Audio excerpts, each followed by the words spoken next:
The Great Gatsby, Chapter 1. In my younger and more vulnerable years, my father gave me some advice that I've been turning over in my mind ever since. Whenever you feel like criticizing anyone, he told me, just remember that all the people in this world haven't had the advantages that you've had. He didn't say any more, but we've always been unusually communicative in a reserved way, and I understood that he meant a great deal more than that. In consequence, I'm inclined to reserve all judgments, a habit that has opened up many curious natures to me, and also made me the victim of not a few veteran bores. The abnormal mind is quick to detect and attach itself to this quality when it appears in a normal person, and so it came about that in college I was unjustly accused of being a politician, because I was privy to the secret griefs of wild, unknown men. Most of the confidences were unsought. Frequently I have feigned sleep, preoccupation, or a hostile levity when I realized by some unmistakable sign that an intimate revelation was quivering on the horizon. For the intimate revelations of young men, or at least the terms in which they express them, are usually plagiaristic and marred by obvious suppressions. Reserving judgments is a matter of infinite hope. I am still a little afraid of missing something if I forget that, as my father snobbishly suggested, and I snobbishly repeat, a sense of the fundamental decencies is parceled out unequally at birth. And after boasting this way of my tolerance, I come to the admission that it has a limit. Conduct may be founded on the hard rock or the wet marshes, but after a certain point I don't care what it's founded on. When I came back from the East last autumn, I felt that I wanted the world to be in uniform and at a sort of moral attention forever. I wanted no more riotous excursions with privileged glimpses into the human heart. Only Gatsby, the man who gives his name to this book, was exempt from my reaction. Gatsby, who represented everything for which I have an unaffected scorn. If personality is an unbroken series of successful gestures, then there was something gorgeous about him. Some heightened sensitivity to the promises of life, as if he were related to one of those intricate machines that register earthquakes 10,000 miles away. This responsiveness had nothing to do with that flabby impressionability which is dignified under the name of the creative temperament. It was an extraordinary gift for hope. A romantic readiness such as I have never found in any other person, and which it is not likely I shall ever find again. No, Gatsby turned out all right in the end. It is what preyed on Gatsby, what foul dust floated in the wake of his dreams that temporarily closed out my interest in the abortive sorrows and short-winded elations of men. My family have been prominent, well-to-do people in this middle western city for 3 generations. The Carraways are something of a clan, and we have a tradition that we're descended from the Dukes of Buccleuch, but the actual founder of my line was my grandfather's brother, who came here in '51, sent a substitute to the Civil War, and started the wholesale hardware business that my father carries on today. I never saw this great uncle, but I'm supposed to look like him, with special reference to the rather hard-boiled painting that hangs in Father's office. I graduated from New Haven in 1915, just a quarter of a century after my father, and a little later I participated in that delayed Teutonic migration known as the Great War. I enjoyed the counter-raid so thoroughly that I came back restless. Instead of being the warm center of the world, the Middle West now seemed like the ragged edge of the universe. So I decided to go east and learn the bond business. Everybody I knew was in the bond business, so I supposed it could support one more single man. All my aunts and uncles talked it over as if they were choosing a prep school for me, and finally said, "Why, yes," with very grave, hesitant faces. Father agreed to finance me for a year, and after various delays I came east, permanently I thought, in the spring of '22. The practical thing was to find rooms in the city, but it was a warm season and I had just left a country of wide lawns and friendly trees. So when a young man at the office suggested that we take a house together in a commuting town, it sounded like a great idea. He found the house, a weather-beaten cardboard bungalow at $80 a month. But at the last minute, the firm ordered him to Washington, and I went out to the country alone. I had a dog. At least I had him for a few days until he ran away. And an old Dodge and a Finnish woman who made my bed and cooked breakfast and muttered Finnish wisdom to herself over the electric stove. It was lonely for a day or so until one morning, some man more recently arrived than I stopped me on the road. How do you get to West Egg Village?" he asked helplessly. I told him. And as I walked on, I was lonely no longer. I was a guide, a pathfinder, an original settler. He had casually conferred on me the freedom of the neighborhood. And so, with the sunshine and the great bursts of leaves growing on the trees, just as things grow in fast movies, I had that familiar conviction that life was beginning over again with the summer. There was so much to read, for one thing, and so much fine health to be pulled out of the young, breath-giving air. I bought a dozen volumes on banking and credit and investment securities, and they stood on my shelf in red and gold like new money from the mint, promising to unfold the shining secrets that only Midas and Morgan and Maecenas knew. And I had the high intention of reading many other books besides. I was rather literary in college. One year I wrote a series of very solemn and obvious editorials for the Yale News, and now I was going to bring back all such things into my life and become again that most limited of all specialists, the well-rounded man. This isn't just an epigram.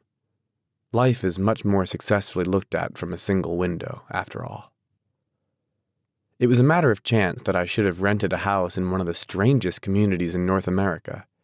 It was on that slender, riotous island which extends itself due east of New York, and where there are, among other natural curiosities, two unusual formations of land. 20 miles from the city, a pair of enormous eggs, identical in contour and separated only by a courtesy bay, jut out into the most domesticated body of salt water in the Western Hemisphere, the great wet barnyard of Long Island Sound. They're not perfect ovals like the egg in the Columbus story. They're both crushed flat at the contact end, but their physical resemblance must be a source of perpetual confusion to the gulls that fly overhead. To the wingless, a more arresting phenomenon is their dissimilarity in every particular except shape and size.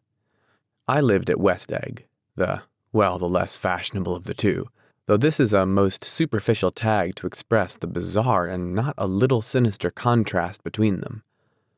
My house was at the very tip of the egg, only 50 yards from the Sound, and squeezed between two huge places that rented for $12,000 or $15,000 a season. The one on my right was a colossal affair by any standard. It was a factual imitation of some Hotel de Ville in Normandy, with a tower on one side, spanking new under a thin beard of raw ivy, and a marble swimming pool and more than 40 acres of lawn and garden. It was Gatsby's mansion. Or rather, as I didn't know Mr. Gatsby, it was a mansion inhabited by a gentleman of that name. My own house was an eyesore, but it was a small eyesore and it had been overlooked. So I had a view of the water, a partial view of my neighbor's lawn, and the consoling proximity of millionaires. All for $80 a month. Across the courtesy bay, the white palaces of fashionable East Egg glittered along the water, and the history of the summer really begins on the evening I drove over there to have dinner with the Tom Buchanans. Daisy was my second cousin once removed, and I'd known Tom in college, and just after the war I spent 2 days with them in Chicago. Her husband, among various physical accomplishments, had been one of the most powerful ends that ever played football at New Haven, a national figure in a way. One of those men who reached such an acute, limited excellence at 21 that everything afterwards savors of anticlimax. His family were enormously wealthy. Even in college, his freedom with money was a matter for reproach. But now he'd left Chicago and come east in a fashion that rather took your breath away. For instance, he'd brought down a string of polo ponies from Lake Forest. It was hard to realize that a man in my own generation was wealthy enough to do that. Why they came east? I don't know. They had spent a year in France for no particular reason and then drifted here and there unrestfully wherever people played polo and were rich together. This was a permanent move, said Daisy over the telephone, but I didn't believe it. I had no sight into Daisy's heart, but I felt that Tom would drift on forever, seeking a little wistfully for the dramatic turbulence of some irrecoverable football game. And so it happened that on a warm, windy evening, I drove over to East Egg to see two old friends whom I scarcely knew at all. Their house was even more elaborate than I expected, a cheerful red and white Georgian colonial mansion overlooking the bay. The lawn started at the beach and ran toward the front door for a quarter of a mile, jumping over sundials and brick walks and burning gardens. Finally, when it reached the house, drifting up the side in bright vines as though from the momentum of its run. The front was broken by a line of French windows, glowing now with reflected gold and wide open to the warm, windy afternoon. And Tom Buchanan, in riding clothes, was standing with his legs apart on the front porch. He had changed since his New Haven years. Now he was a sturdy, straw-haired man of 30 with a rather hard mouth and a supercilious manner. Two shining, arrogant eyes had established dominance over his face and gave him the appearance of always leaning aggressively forward. Not even the effeminate swank of his riding clothes could hide the enormous power of that body. He seemed to fill those glistening boots until he strained the top lacing, and you could see a great pack of muscle shifting when his shoulder moved under his thin coat. It was a body capable of enormous leverage, a cruel body. His speaking voice, a gruff, husky tenor, added to the impression of fractiousness he conveyed. There was a touch of paternal contempt in it, even toward the people he liked. And there were men at New Haven who hated his guts. "Now, don't think my opinion on these matters is final," he seemed to say, "just because I'm stronger and more of a man than you are." We were in the same senior society, and while we were never intimate, I always had the impression that he approved of me and wanted me to like him with some harsh, defiant wistfulness of his own. We talked for a few minutes on the sunny porch. "I've got a nice place here," he said, his eyes flashing about restlessly. Turning me around by one arm, he moved a broad, flat hand along the front vista, including in its sweep a sunken Italian garden, a half-acre of deep, pungent roses, and a snub-nosed motorboat that bumped the tide offshore. "It belonged to Domain, the oil man." He turned me around again politely and abruptly. "We'll go inside." We walked through a high hallway into a bright, rosy-colored space, fragilely bound into the house by French windows at either end. The windows were ajar and gleaming white against the fresh grass outside that seemed to grow a little way into the house. A breeze blew through the room, blew curtains in at one end and out the other like pale flags, twisting them up toward the frosted wedding cake of the ceiling, and then rippled over the wine-colored rug, making a shadow on it as wind does on the sea. The only completely stationary object in the room was an enormous couch on which two young women were buoyed up as though upon an anchored balloon. They were both in white, and their dresses were rippling and fluttering as if they had just been flown back in after a short flight around the house. I must have stood for a few moments listening to the whip and snap of the curtains and the groan of a picture on the wall. There was a boom as Tom Buchanan shut the rear windows, and the caught wind died out about the room, and the curtains and the rugs and the two young women ballooned slowly to the floor. The younger of the two was a stranger to me. She was extended full length at her end of the divan, completely motionless, and with her chin a little raised as if she were balancing something on it which was quite likely to fall. If she saw me out of the corner of her eyes, she gave no hint of it. Indeed, I was almost surprised into murmuring an apology for having disturbed her by coming in. The other girl, Daisy, made an attempt to rise. She leaned slightly forward with a conscientious expression. Then she laughed an absurd, charming little laugh. And I laughed too, and I came forward into the room.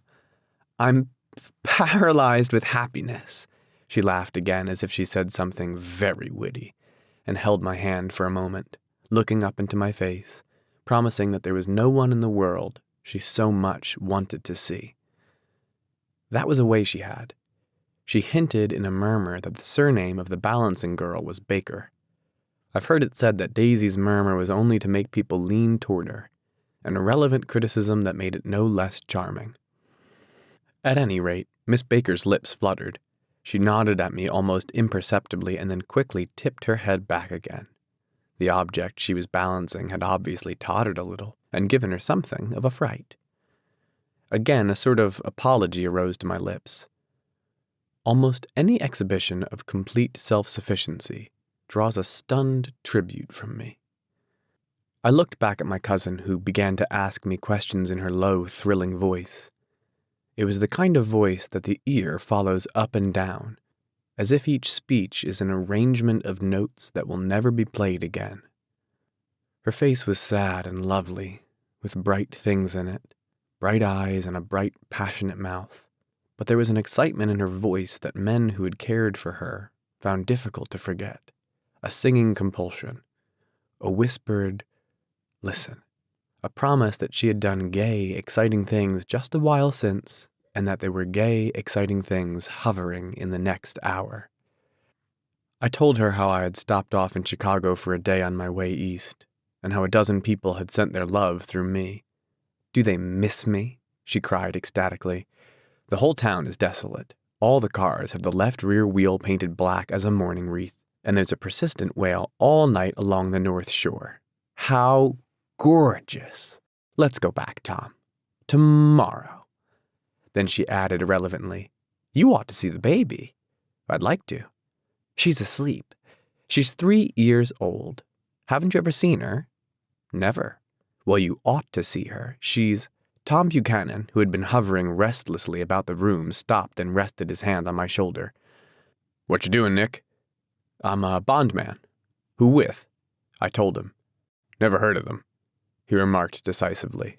This annoyed me. You will, I answered shortly. You will if you stay in the East. Oh, I'll stay in the East. Don't you worry, he said, glancing at Daisy and then back at me as if he were alert for something more. I'd be a goddamn fool to live anywhere else.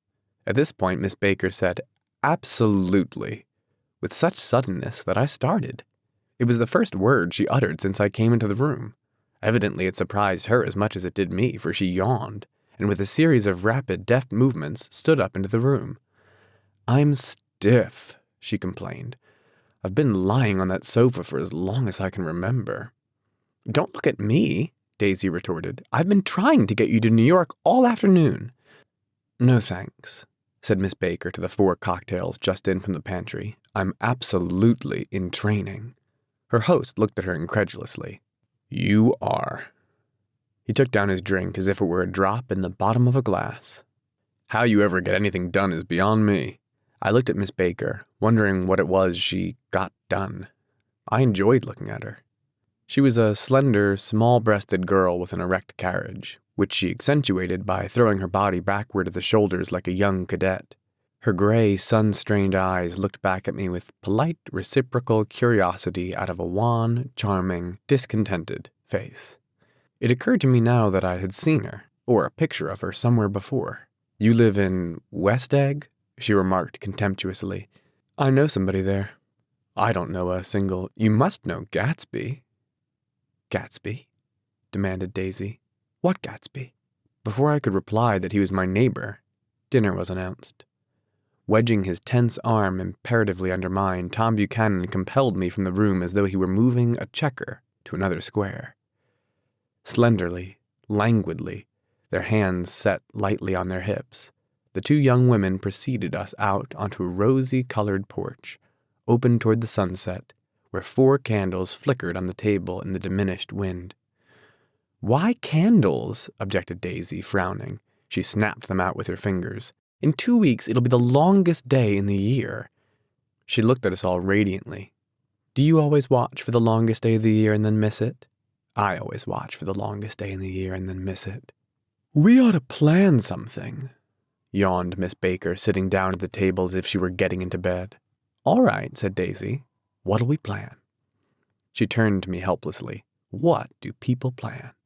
Before I could answer, her eyes fastened with an awed expression on her little finger. Look, she complained. I heard it. We all looked. The knuckle was black and blue. You did it, Tom, she said accusingly. I know you didn't mean to, but you did do it. That's what I get for marrying a brute of a man, a great big hulking physical specimen of a— I hate the word hulking, objected Tom crossly, even in kidding. Hulking, insisted Daisy. Sometimes she and Miss Baker talked at once, unobtrusively, and with a bantering inconsequence that was never quite chatter, that was as cool as their white dresses and their impersonal eyes in the absence of all desire. They were here, and they accepted Tom and me, making only a polite, pleasant effort to entertain or to be entertained. They knew that presently dinner would be over, and a little later the evening too would be over, and casually put away. It was sharply different from the West, where an evening was hurried from phase to phase toward its close, in a continually disappointed anticipation, or else in sheer nervous dread of the moment itself. "You make me feel uncivilized, Daisy," I confessed on my second glass of corky but rather impressive claret. "Can't you talk about crops or something?" I meant nothing in particular by this remark, but it was taken up in an unexpected way. "Civilization's going to pieces," broke out Tom violently. "I've gotten to be a terrible pessimist about these things. Have you read The Rise of the Colored Empires by this man Goddard?" "Why, no," I answered, rather surprised by his tone. "Well, it's a fine book, and everybody ought to read it. The idea is if we don't look out, the white race will be utterly submerged. It's all scientific stuff, it's been proved." "Tom's getting very profound," said Daisy with an expression of unthoughtful sadness. "He reads deep books with long words in them. What was that word Well, these books are all scientific," insisted Tom, glancing at her impatiently. "This fellow has worked out the whole thing. It's up to us, who are the dominant race, to watch out, or these other races will have control of things. We've got to beat them down," whispered Daisy, winking ferociously toward the fervent sun. "You ought to live in California," began Miss Baker, but Tom interrupted her by shifting heavily in his chair. "The idea is that we're Nordics. I am, and you are, and you are, and—" After an infinitesimal hesitation, he included Daisy with a slight nod, and she winked at me again. "And we've produced all the things that go to make civilization. Oh, science and art and all that, do you see?"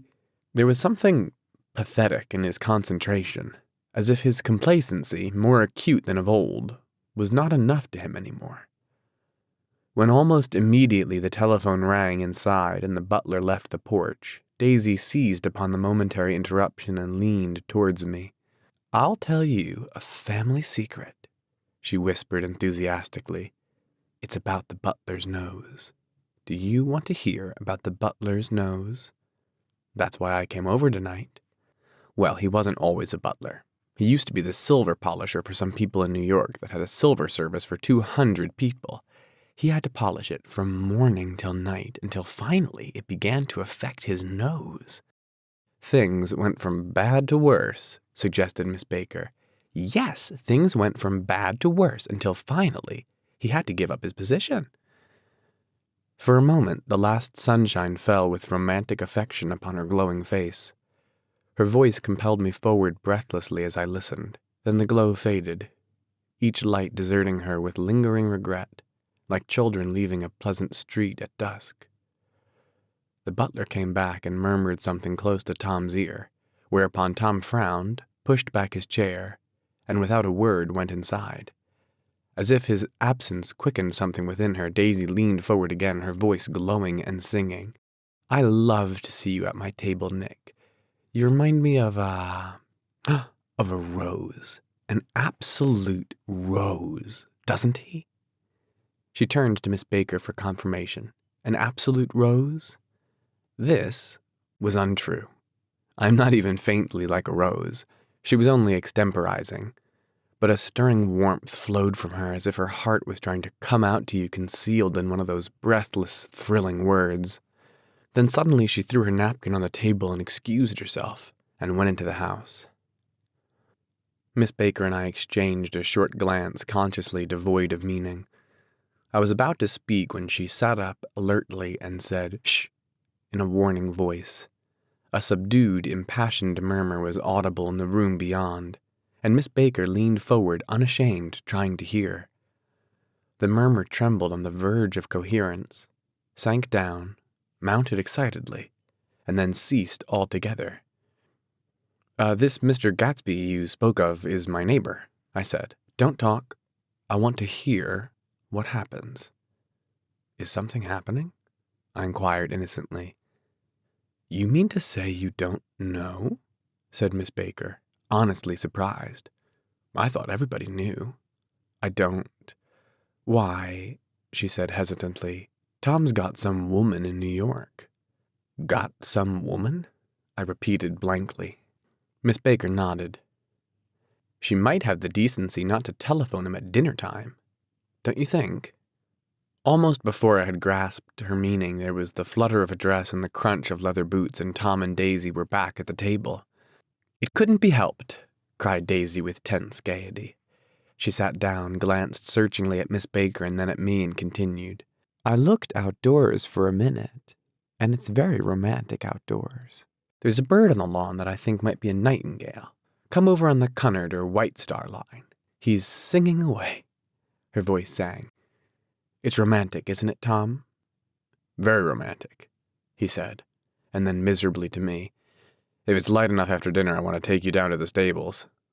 The telephone rang inside, startlingly, and as Daisy shook her head decisively at Tom, the subject of the stables, in fact all subjects, vanished into air. Among the broken fragments of the last 5 minutes at table, I remembered the candles being lit again, pointlessly, and I was conscious of wanting to look squarely at everyone, and yet to avoid all eyes. I couldn't guess what Daisy and Tom were thinking, but I doubt if even Miss Baker, who seemed to have mastered a certain hardy skepticism, was able utterly to put this fifth guest's shrill, metallic urgency out of mind.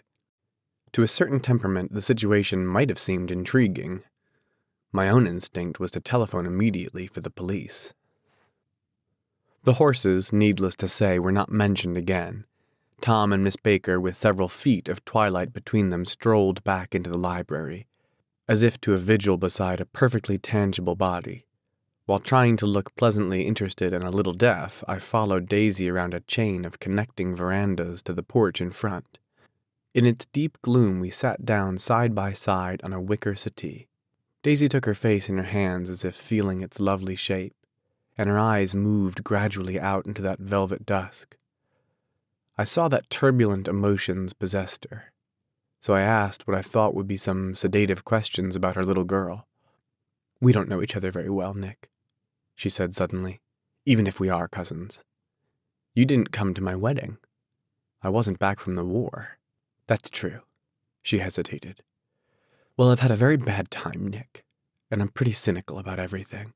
Evidently, she had reason to be. I waited, but she didn't say any more, and after a moment I returned rather feebly to the subject of her daughter. I suppose she talks and eats and everything? Oh, yes. She looked at me absently. Listen, Nick, let me tell you what I said when she was born. Would you like to hear? Very much. It'll show you how I've gotten to feel about things. Well, she was less than an hour old, and Tom was God knows where. I woke up out of the ether with an utterly abandoned feeling and asked the nurse right away if it was a boy or a girl.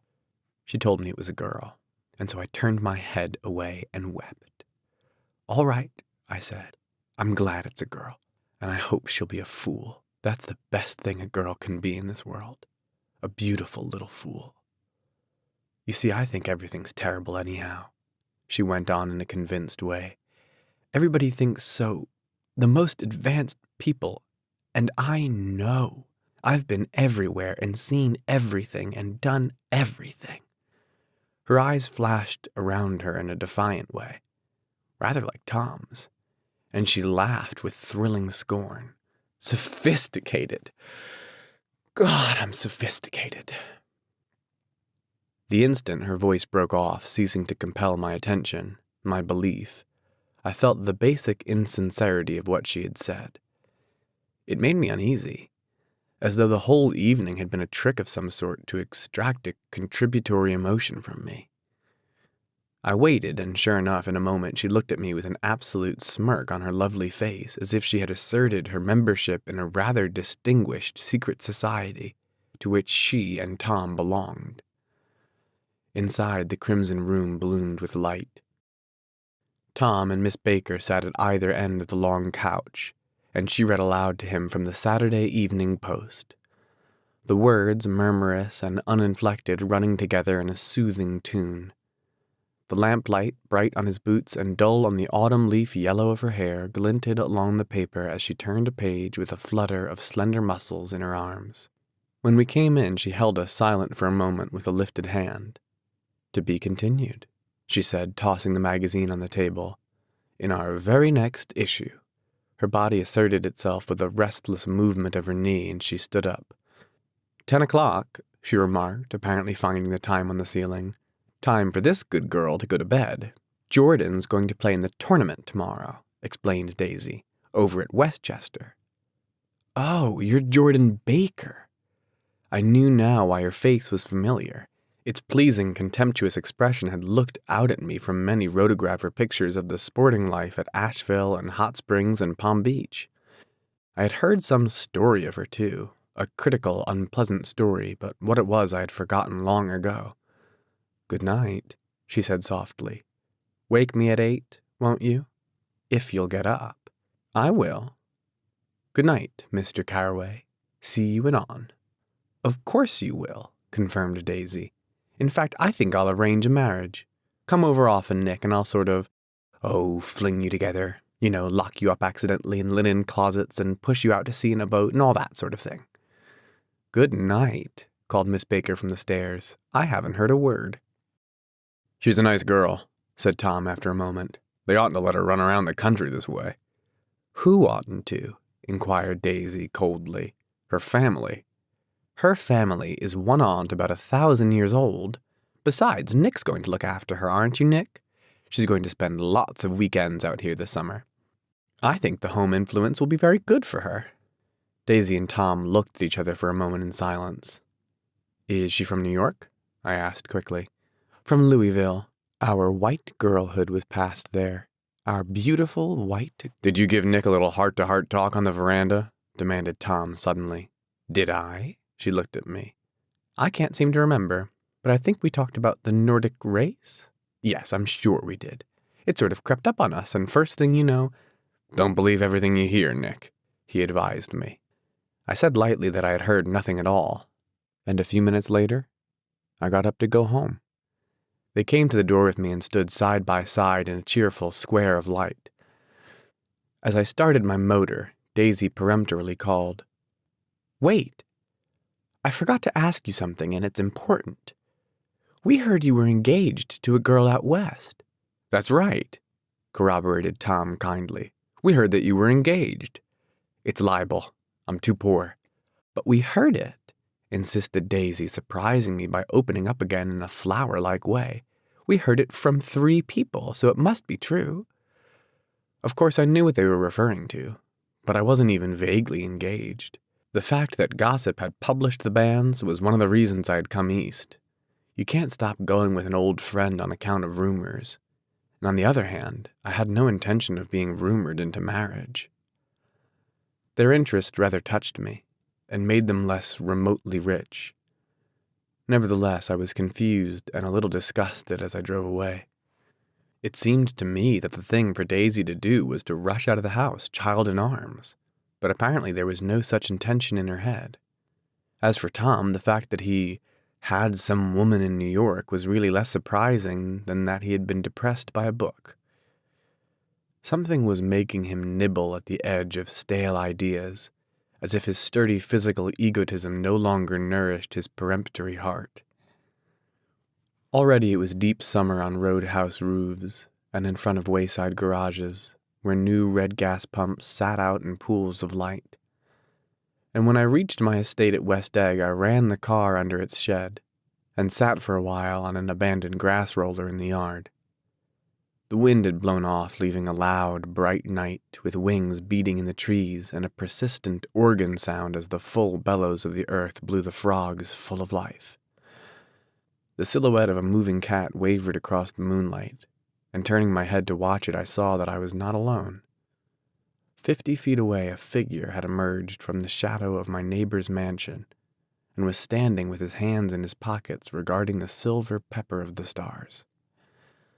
Something in his leisurely movements and the secure position of his feet upon the lawn suggested that it was Mr. Gatsby himself, come out to determine what share was his of our local heavens. I decided to call to him. Miss Baker had mentioned him at dinner, and that would do for an introduction. But I didn't call to him, for he gave a sudden intimation that he was content to be alone. He stretched out his arms toward the dark water in a curious way, and far as I was from him, I could have sworn he was trembling. Involuntarily I glanced seaward, and distinguished nothing except a single green light, minute and far away, that might have been the end of a dock. When I looked once more for Gatsby, he had vanished, and I was alone again, in the unquiet darkness. Chapter 2. About halfway between West Egg and New York, the motor road hastily joins the railroad and runs beside it for a quarter of a mile so as to shrink away from a certain desolate area of land. This is a valley of ashes, a fantastic farm where ashes grow like wheat into ridges and hills and grotesque gardens, where ashes take the forms of houses and chimneys and rising smoke, and, finally, with a transcendent effort, of men who move dimly and already crumbling through the powdery air. Occasionally a line of gray cars crawls along an invisible track, gives out a ghastly creak, and comes to a rest, and immediately the ash-gray men swarm up with leaden spades and stir up an impenetrable cloud, which screens their obscure operations from your sight. But above the gray land and the spasms of bleak dust which drift endlessly over it, you perceive, after a moment, the eyes of Dr. T.J. Eckelberg. The eyes of Dr. T.J. Eckelberg are blue and gigantic. Their irises are 1 yard high. They look out of no face, but instead, from a pair of enormous yellow spectacles, which pass over a non-existent nose. Evidently some wild wag of an oculist set them there to fatten his practice in the boroughs of Queens, and then sank down himself into eternal blindness, or forgot them and moved away. But his eyes, dimmed a little by many paintless days under sun and rain, brood on over the solemn dumping ground.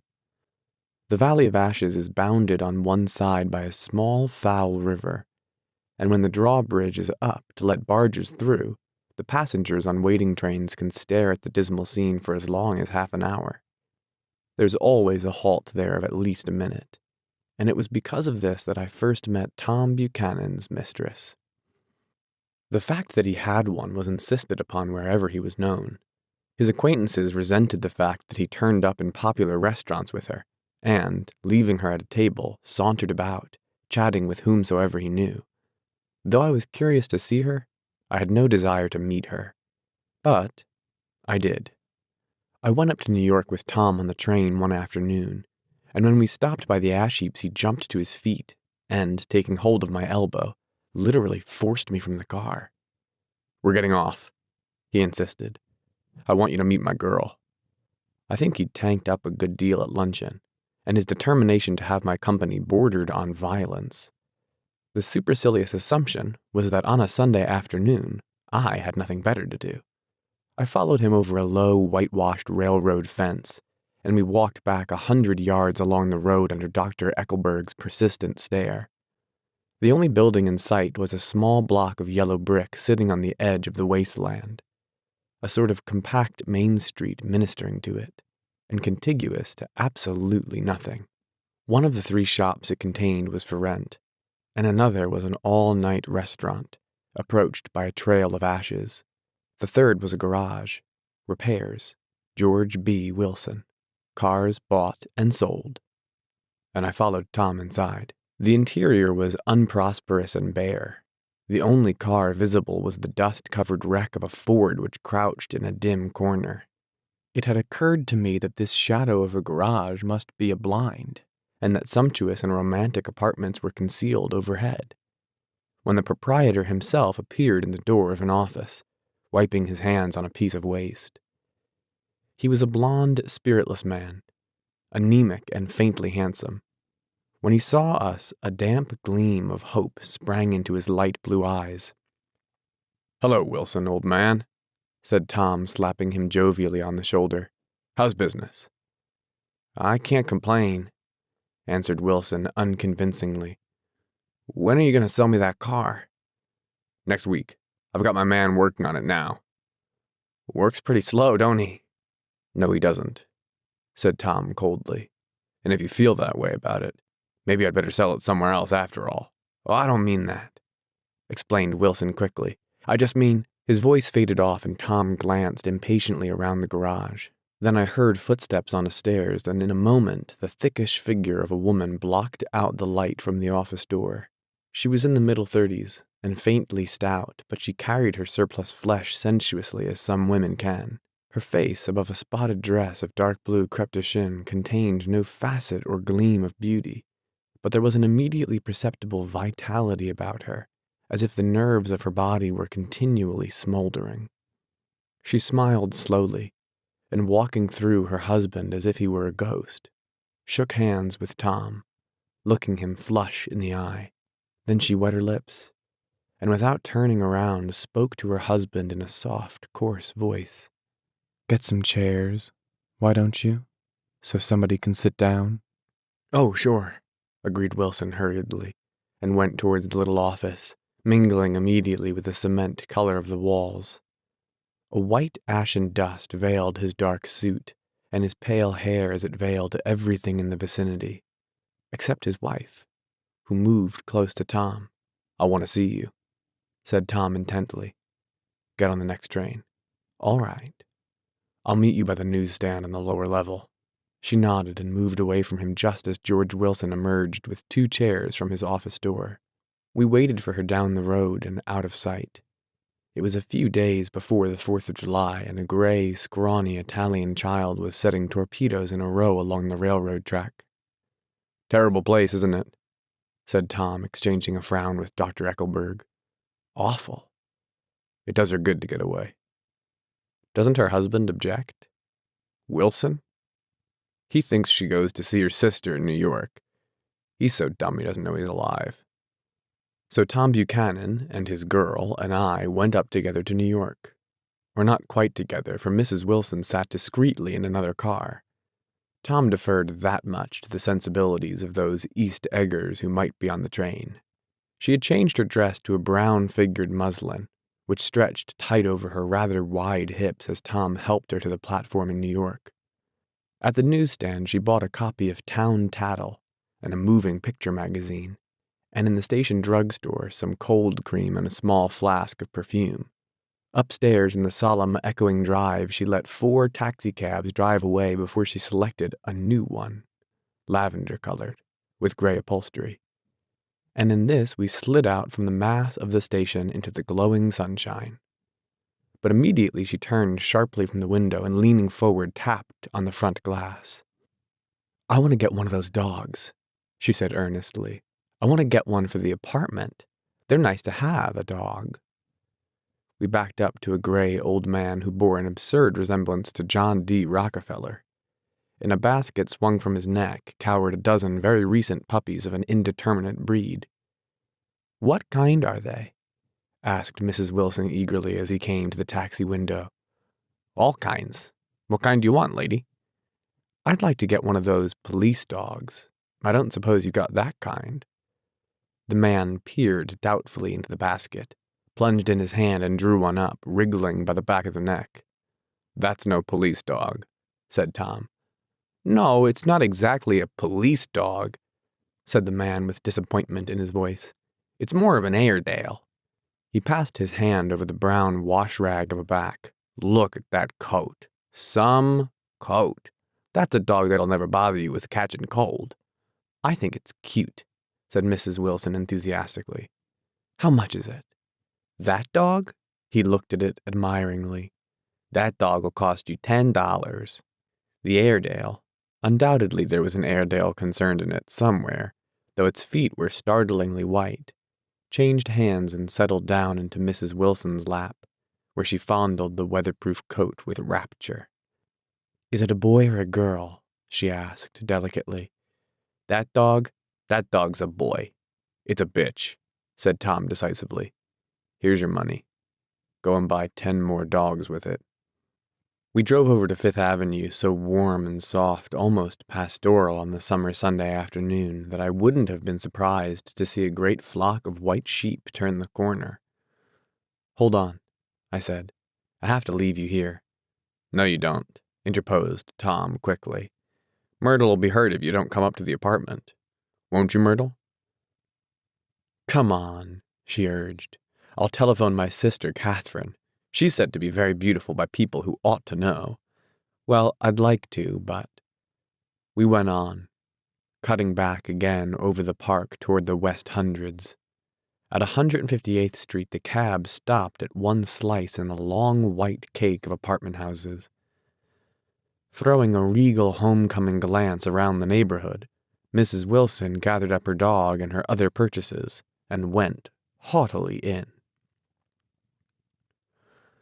"I'm going to have the McKees come up," she announced as we rose in the elevator, and of course I got to call up my sister, too. The apartment was on the top floor, a small living room, a small dining room, a small bedroom, and a bath. The living room was crowded to the doors with a set of tapestried furniture entirely too large for it, so that to move about was to stumble continually over scenes of ladies swinging in the garden of Versailles.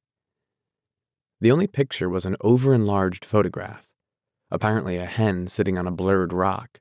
Looked at from a distance, however, the hen resolved itself into a bonnet, and the countenance of a stout old lady beamed down into the room. Several old copies of Town Tattle lay on the table together with a copy of Simon Called Peter, and some of the small scandal magazines of Broadway. Mrs. Wilson was first concerned with the dog.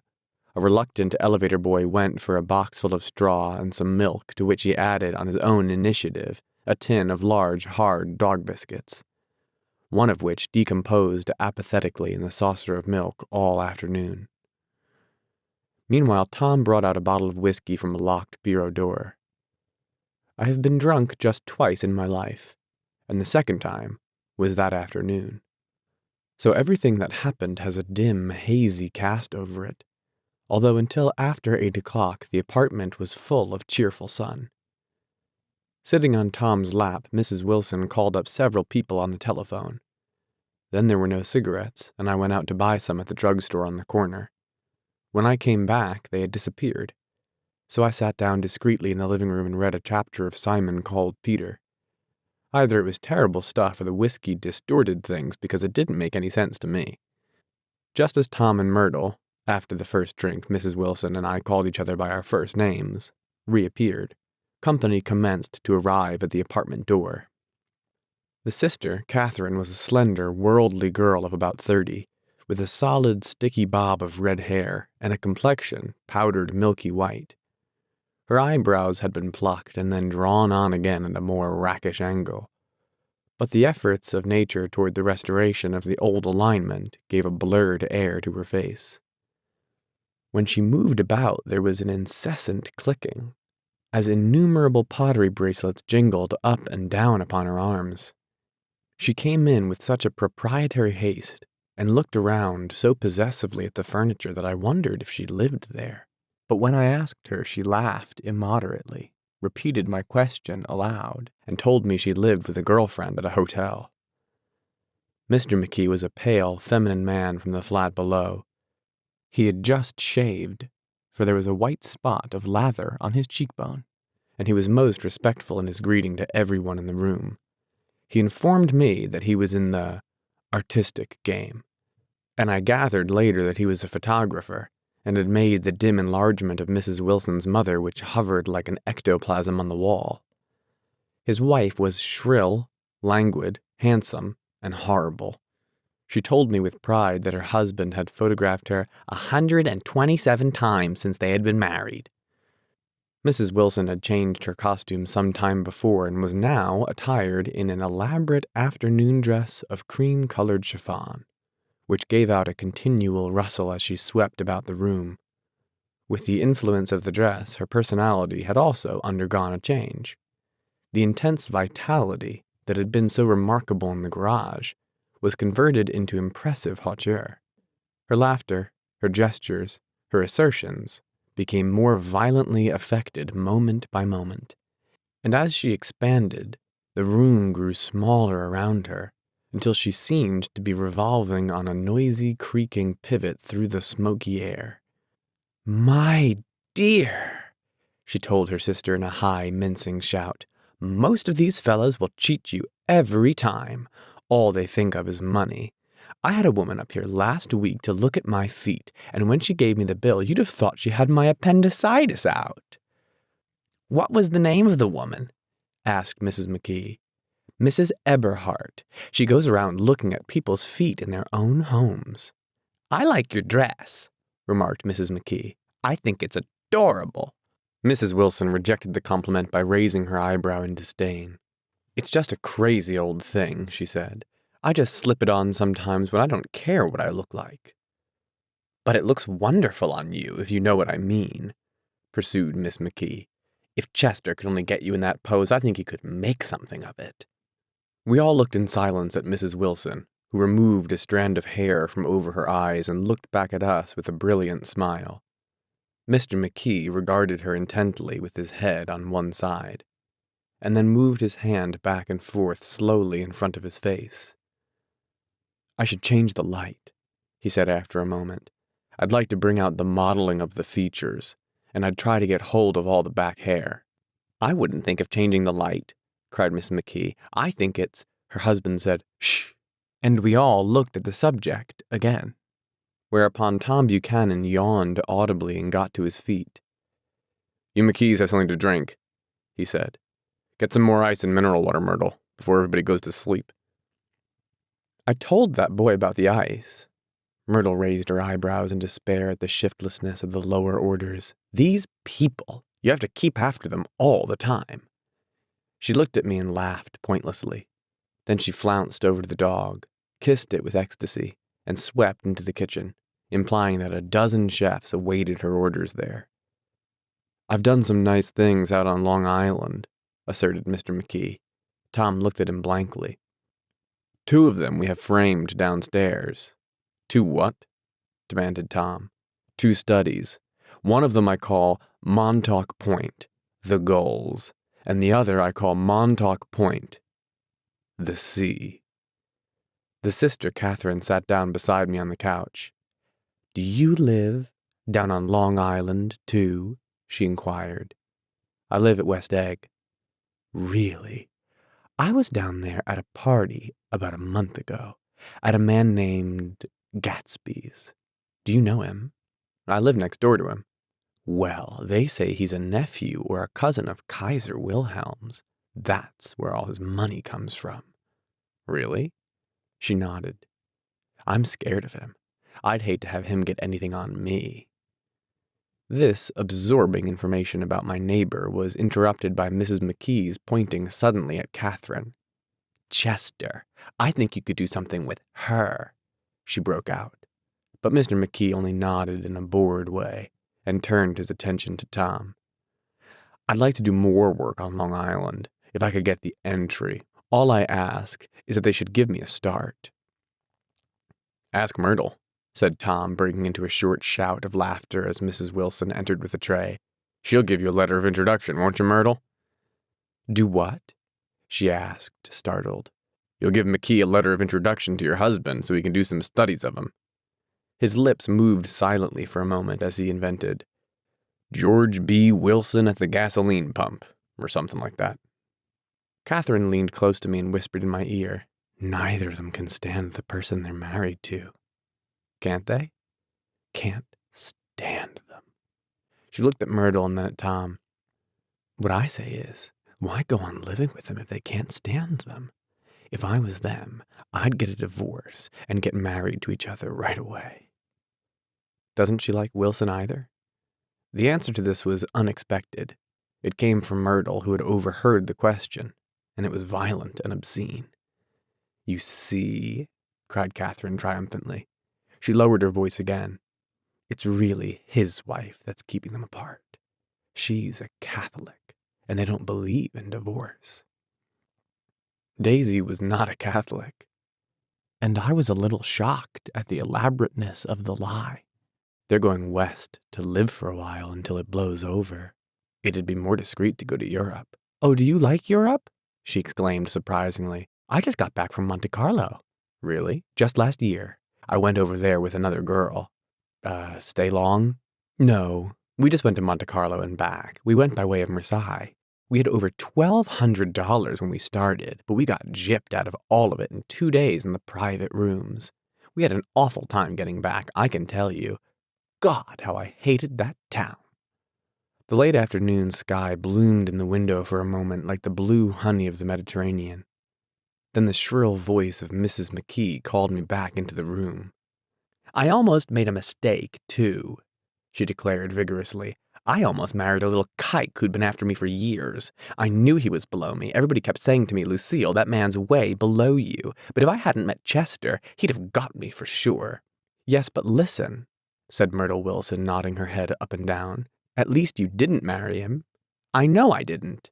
"Well, I married him," said Myrtle ambiguously, "and that's the difference between your case and mine." "Why did you, Myrtle?" demanded Catherine. "Nobody forced you to." Myrtle considered. "I married him because I thought he was a gentleman," she said finally. "I thought he knew something about breeding, but he wasn't fit to lick my shoe." "You were crazy about him for a while," said Catherine. "Crazy about him?" cried Myrtle incredulously. "Who said I was crazy about him? I was never any more crazy about him than I was about that man there." She pointed suddenly at me, and everyone looked at me accusingly. I tried to show by my expression that I had played no part in her past. The only crazy I was when I married him. I knew right away I'd made a mistake. He borrowed somebody's best suit to get married in, and never told me about it. And the man came after it one day when he was out. "Oh, is that your suit?" I said. This is the first I've ever heard about it. But I gave it to him, and then I lay down and cried to beat the band all afternoon. "She really ought to get away from him," resumed Catherine to me. "They've been living over that garage for 11 years, and Tom's the first sweetie she ever had." The bottle of whiskey, a second one, was now in constant demand by all present, excepting Catherine, who felt just as good on nothing at all. Tom rang for the janitor and sent him for some celebrated sandwiches, which were a complete supper in themselves. I wanted to get out and walk southward toward the park through the soft twilight, but each time I tried to go I became entangled in some wild, strident argument which pulled me back, as if with ropes, into my chair. Yet high over the city our line of yellow windows must have contributed their share of human secrecy to the casual watcher in the darkening streets. And I was him, too, looking up and wondering. I was within and without, simultaneously enchanted and repelled by the inexhaustible variety of life. Myrtle pulled her chair closer to mine, and suddenly her warm breath poured over me the story of her first meeting with Tom. It was on the 2 little seats facing each other that are always the last ones left on the train. I was going up to New York to see my sister and spend the night. He had on a dress suit and patent leather shoes, and I couldn't keep my eyes off him. But every time he looked at me, I had to pretend to be looking at the advertisement over his head. When we came into the station, he was next to me, and his white shirt front pressed against my arm. And so I told him I'd have to call a policeman. But he knew I lied. I was so excited that when I got into a taxi with him, I didn't hardly know I wasn't getting into a subway train. All I kept thinking about over and over was, you can't live forever. You can't live forever. She turned to Mrs. McKee, and the room rang full of her artificial laughter. "My dear," she cried, "I'm going to have to give you this dress as soon as I'm through with it. I've got to get another one tomorrow. I'm going to make a list of all the things I've got to get." A massage and a wave and a collar for the dog and one of those cute little ashtrays where you touch a spring. And a wreath with a black silk bow for Mother's grave that'll last all summer. I gotta write down a list so I won't forget all the things I got to do. It was 9 o'clock. Almost immediately afterward, I looked at my watch and found it was 10. Mr. McKee was asleep on a chair with his fists clenched in his lap, like a photograph of a man of action. Taking out my handkerchief, I wiped from his cheek the remains of the spot of dry lather that had worried me all the afternoon. The little dog was sitting on the table looking with blind eyes through the smoke, and from time to time groaning faintly. People disappeared, reappeared, made plans to go somewhere and then lost each other, searched for each other, found each other a few feet away. Sometime toward midnight, Tom Buchanan and Mrs. Wilson stood face to face discussing in impassioned voices whether Mrs. Wilson had any right to mention Daisy's name. "Daisy, Daisy, Daisy," shouted Mrs. Wilson. "I'll say it whenever I want to. Daisy, Making a short, deft movement, Tom Buchanan broke her nose with his open hand. Then there were bloody towels upon the bathroom floor and women's voices scolding, and high over the confusion a long, broken wail of pain. Mr. McKee awoke from his doze and started into a daze toward the door. When he had gone halfway, he turned around and stared at the scene. His wife and Catherine scolding and consoling as they stumbled here and there among the crowded furniture with articles of aid, and the despairing figure on the couch, bleeding fluently, and trying to spread a copy of town tattle over the tapestry scenes of Versailles. Then Mr. McKee turned and continued on out the door, taking my hat from the chandelier. I followed. "Come to lunch someday," he suggested as we groaned down in the elevator. "Where?" "Anywhere." "Keep your hand off the lever," snapped the elevator boy. "I beg your pardon," said Mr. McKee with dignity. "I didn't know I was touching it." "All right," I agreed. "I'll be glad to." I was standing beside his bed, and he was sitting up between the sheets, clad in his underwear with a great portfolio in his hands. Beauty and the Beast, Loneliness, Old Grocery Horse, Brook and Bridge. Then I was lying half asleep in the cold lower level of the Pennsylvania station, staring at the Morning Tribune and waiting for the 4 o'clock train. Chapter 3. There was music from my neighbor's house through the summer nights. In his blue gardens, men and girls came and went like moths among the whisperings and the champagne and the stars. At high tide in the afternoon, I watched his guests diving from the tower of his raft, or taking the sun on the hot sand of his beach while his 2 motorboats slit the waters of the Sound, drawing aquaplanes over cataracts of foam. On weekends, his Rolls-Royce became an omnibus, bearing parties to and from the city between 9 in the morning and long past midnight, while his station wagon scampered like a brisk yellow bug to meet all trains. And on Mondays, 8 servants, including an extra gardener, toiled all day with mops and scrubbing brushes and hammers and garden shears, repairing the ravages of the night before. Every Friday, 5 crates of oranges and lemons arrived from a fruitier in New York. Every Monday, these same oranges and lemons left his back door in a pyramid of pulpless halves. There was a machine in the kitchen which could extract the juice of 200 oranges in half an hour if a little button was pressed 200 times by a butler's thumb. At least once a fortnight, a corps of caterers came down with several 100 feet of canvas and enough colored lights to make a Christmas tree of Gatsby's enormous garden. On buffet tables garnished with glistening hors d'oeuvres, spiced baked hams, crowded against salads of harlequin designs, and pastry pigs and turkeys bewitched to a dark gold.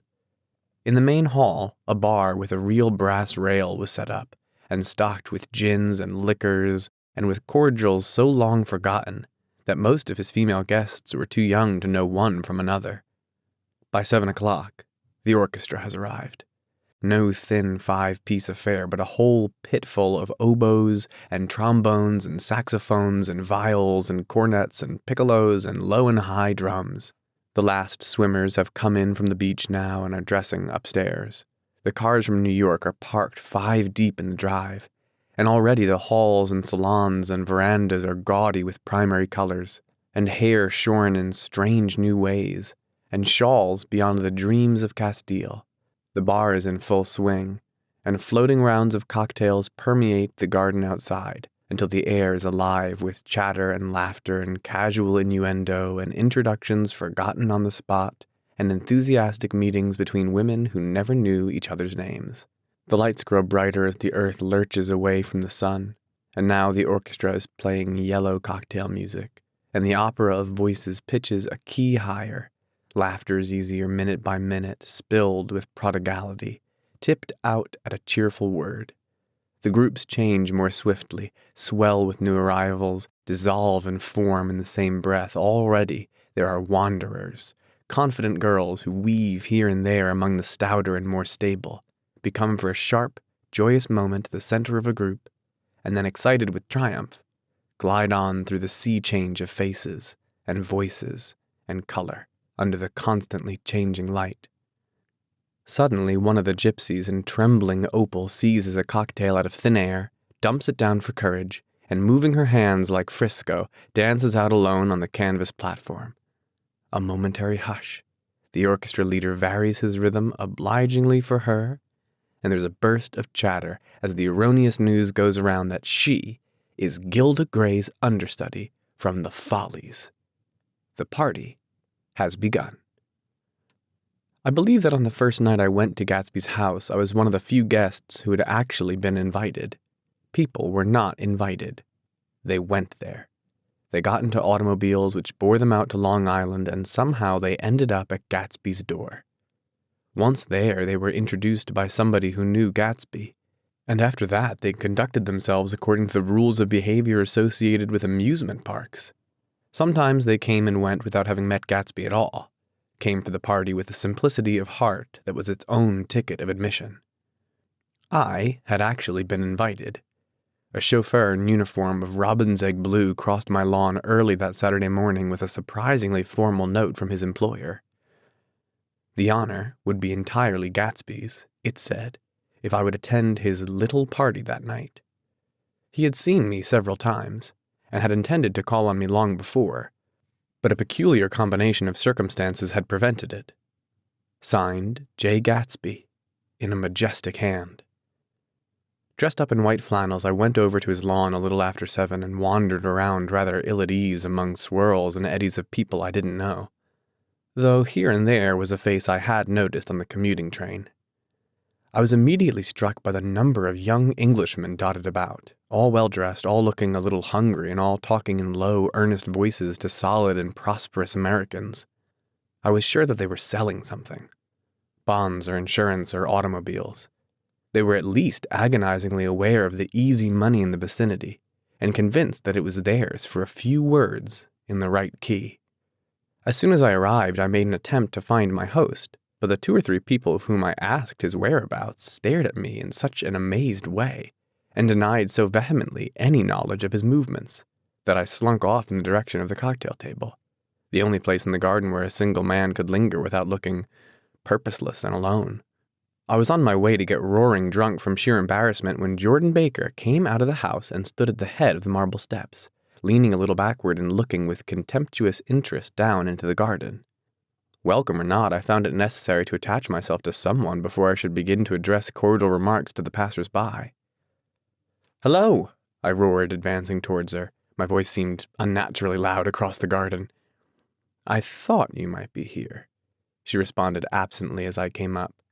"I remembered you lived next door to—" She held my hand impersonally, as a promise that she'd take care of me in a minute, and gave ear to 2 girls in twin yellow dresses who stopped at the foot of the steps. "Hello," they cried together. "Sorry you didn't win." That was for the golf tournament. She had lost in the finals the week before. "You don't know who we are," said one of the girls in yellow, "but we met you here about a month ago."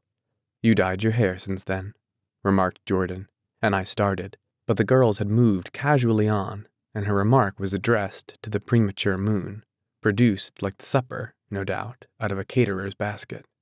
With Jordan's slender golden arm resting in mine, we descended the steps and sauntered about the garden. A A tray of cocktails floated at us through the twilight, and we sat down at a table with the 2 girls in yellow and 3 men, each one introduced to us as Mr. Mumble. "Do you come to these parties often?" inquired Jordan of the girl beside her. "The last one was the one I met you at," answered the girl in an alert, confident voice. She turned to her companion. "Wasn't it for you, Lucille?" It was for Lucille, too. "I like to come," Lucille said. "I never care what I do, so I always have a good time. When I was here last, I tore my gown on a chair, and he asked me my name and address. Inside of a week, I got a package from Croyer's with a new evening gown in it." "Did you keep it?" asked Jordan. "Sure I did. I was going to wear it tonight, but it was too big in the bust, and I had to have it altered. It was gas blue with lavender beads. $265. "There's something funny about a fellow that'll do a thing like that," said the other girl eagerly. "He doesn't want any trouble with anybody." "Who doesn't?" I inquired. "Gatsby. Somebody told me." The 2 girls and Jordan leaned together confidentially. "Somebody told me they thought he killed a man once." A thrill passed over all of us. The 3 Mr. Mumbles bent forward and listened eagerly. "I don't think it's so much that," argued Lucille skeptically. "It's more that he was a German spy during the war." One of the men nodded in confirmation. "I heard that from a man who knew all about him, grew up with him in Germany," he assured us positively. "Oh no," said the first girl. "It couldn't be that, because he was in the American army during the war." As our credulity switched back to her, she leaned forward with enthusiasm. "You look at him sometimes when he thinks nobody's looking at him? I'll bet he killed a man." She narrowed her eyes and shivered. Lucille shivered. We all turned and looked around for Gatsby. It was testimony to the romantic speculation he inspired that there were whispers about him from those who found little that it was necessary to whisper about in this world. The first supper, there would be another one after midnight, was now being served, and Jordan invited me to join her own party, who were spread around a table on the other side of the garden. There were 3 married couples and Jordan's escort, a persistent undergraduate given to violent innuendo, and obviously under the impression that sooner or later Jordan was going to yield him up her person to a greater or lesser degree. Instead of rambling, this party had preserved a dignified homogeneity, and assumed to itself the function of representing the staid nobility of the countryside, East Egg condescending to West Egg, and carefully on guard against its spectroscopic gaiety. "Let's get out," whispered Jordan after a somewhat wasteful and inappropriate half-hour. "This is much too polite for me." We got up, and she explained that we were going to find the host. I had never met him, she said, and it was making me uneasy. The undergraduate nodded in a cynical, melancholy way. The bar, where we glanced first, was crowded, but Gatsby was not there. She couldn't find him from the top of the steps, and he wasn't on the veranda. On a chance, we tried an important-looking door and walked into a high Gothic library paneled with carved English oak, and probably transported complete from some ruin overseas. A stout, middle-aged man with enormous owl-eyed spectacles was sitting somewhat drunk on the edge of a great table, staring with unsteady concentration at the shelves of books. As we entered, he wheeled excitedly around and examined Jordan from head to foot. "What do you think?" he demanded impetuously. "About what?" He waved his hand toward the bookshelves. "About that. As a matter of fact, you needn't bother to ascertain. I ascertained. They're real." "The books?" He nodded. "Absolutely real. Have pages and everything. I thought they'd be a nice durable cardboard. Matter of fact, they're absolutely real. Pages. Here, let me show you." Taking our skepticism for granted, he rushed to the bookcases and returned with Volume 1 of the Stoddard Lectures. "See?" he cried triumphantly. "It's a bona fide piece of printed matter. It fooled me. This fellow's a regular Belasco. It's a triumph. What thoroughness, what realism. Knew when to stop, too, didn't cut the pages. But what do you want? What do you expect?" He snatched the book from me and replaced it hastily on its shelf, muttering that if one brick was removed, the whole library was liable to collapse. "Who brought you?" he demanded. "Or did you just come? I was brought. Most people were brought." Jordan looked at him alertly, cheerfully, without answering. I was brought by a woman named Roosevelt," he continued. "Mrs. Claude Roosevelt. Do you know her? I met her somewhere last night. I've been drunk for about a week now, and I thought it might sober me up to sit in a library." "Has it?" "A little bit, I think. I can't tell yet. I've only been here an hour. Did I tell you about the books? They're real. You told us." We shook hands with him gravely and went back outdoors. There was dancing now on the canvas in the garden, old men pushing young girls backward in eternal, graceless circles, superior couples holding each other tortuously, fashionably, and keeping in the corners, and a great number of single girls dancing individualistically or relieving the orchestra for a moment of the burden of the banjo or the traps. By midnight, the hilarity had increased. A celebrated tenor had sung in Italian, and a notorious contralto had sung in jazz, and between the numbers, people were doing stunts all over the garden, while happy, vacuous bursts of laughter rose toward the summer sky. A pair of stage twins who turned out to be the girls in yellows did a baby act in costume, and champagne was served in glasses bigger than finger bowls. The moon had risen higher, and floating in the sound was a triangle of silver scales, trembling a little to the stiff, tiny drip of the banjos on the lawn. I was still with Jordan Baker. We were sitting at a table with a man about my age and a rowdy little girl who gave way upon the slightest provocation to uncontrollable laughter. I was enjoying myself now. I had taken 2 finger bowls of champagne, and the scene had changed before my eyes into something significant, elemental, and profound. At a lull in the entertainment, the man looked at me and smiled. "Your face is familiar," he said politely. "Weren't you in the 3rd Division during the war?" "Why, yes. I was in the 9th Machine Gun Battalion. I was in the 7th Infantry until June 1918. I knew I'd seen you somewhere before." We talked for a moment about some wet, gray little villages in France. Evidently, he'd lived in this vicinity, for he told me that he had just bought a hydroplane and was going to try it out in the morning. "Want to go with me, old sport?" "Just near the shore, along the Sound." "What time?" "Any time that suits you best." It was on the tip of my tongue to ask his name when Jordan looked around and smiled. "Having a gay time now?" she inquired. "Much better." I turned again to my new acquaintance. "This is an unusual party for me. I haven't even seen the host. I live over there." I waved my hand at the invisible hedge in the distance, and this man Gatsby sent over his chauffeur with an invitation. For a moment he looked at me as if he failed to understand. "I'm Gatsby," he said suddenly. "What?" I exclaimed. "Oh, I beg your pardon." "Oh, I thought you knew, old sport. I'm afraid I'm not a very good host." He smiled understandingly, much more than understandingly. It was one of those rare smiles with a quality of eternal reassurance in it that you may come across 4 or 5 times in life. It faced, or seemed to face, the whole external world for an instant, and then concentrated on you with an irresistible prejudice in your favor.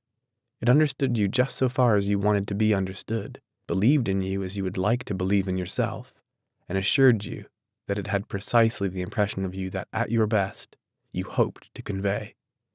Precisely at that point it vanished, and I was looking at an elegant young roughneck, a year or 2 over 30, whose elaborate formality of speech just missed being absurd. Sometime before he introduced himself, I got a strong impression that he was picking his words with care. Almost at the moment when Mr. Gatsby identified himself, a butler hurried toward him with the information that Chicago was calling him on the wire. He excused himself with a small bow that included each of us in turn. "If you want anything, just ask for it, old sport," he urged me. "Excuse me. I will rejoin you later." When he was gone, I turned immediately to Jordan, constrained to assure her of my surprise. I'd expected that Mr. Gatsby would be a florid and corpulent person in his middle years. "Who is he?" I demanded. "Do you know? He's just a man named Gatsby." "Where is he from, I mean, and what does he do?" "Now you're started on the subject," she answered with a wan smile. "Well, he told me once that he was an Oxford man." A dim background started to take shape behind him, but at her next remark it faded away. "However, I don't believe it." "Why not?" "I don't know. she insisted. "I just don't think he went there." Something in her tone reminded me of the other girl's "I think he killed a man," and had the effect of stimulating my curiosity. I would have accepted without question the information that Gatsby sprang from the swamps of Louisiana or from the Lower East Side of New York. That was comprehensible. But young men didn't, at least in my provincial experience, I believe they didn't drift coolly out of nowhere and buy a place on Long Island Sound. "Anyhow, he gives large parties," said Jordan, changing the subject with an urbane distaste for the concrete. "And I like large parties. They're so intimate. At small parties, there isn't any privacy." There was the boom of a bass drum, and the voice of the orchestra leader rang out suddenly above the echolalia of the garden. "Ladies and gentlemen," he cried, "at the request of Mr. Gatsby, we're going to play for you Mr. Vladimir Tolstoy's latest work, which attracted so much attention at Carnegie Hall last May. If you read the papers, you know there was a big sensation." He smiled with jovial condescension and added, "Some sensation."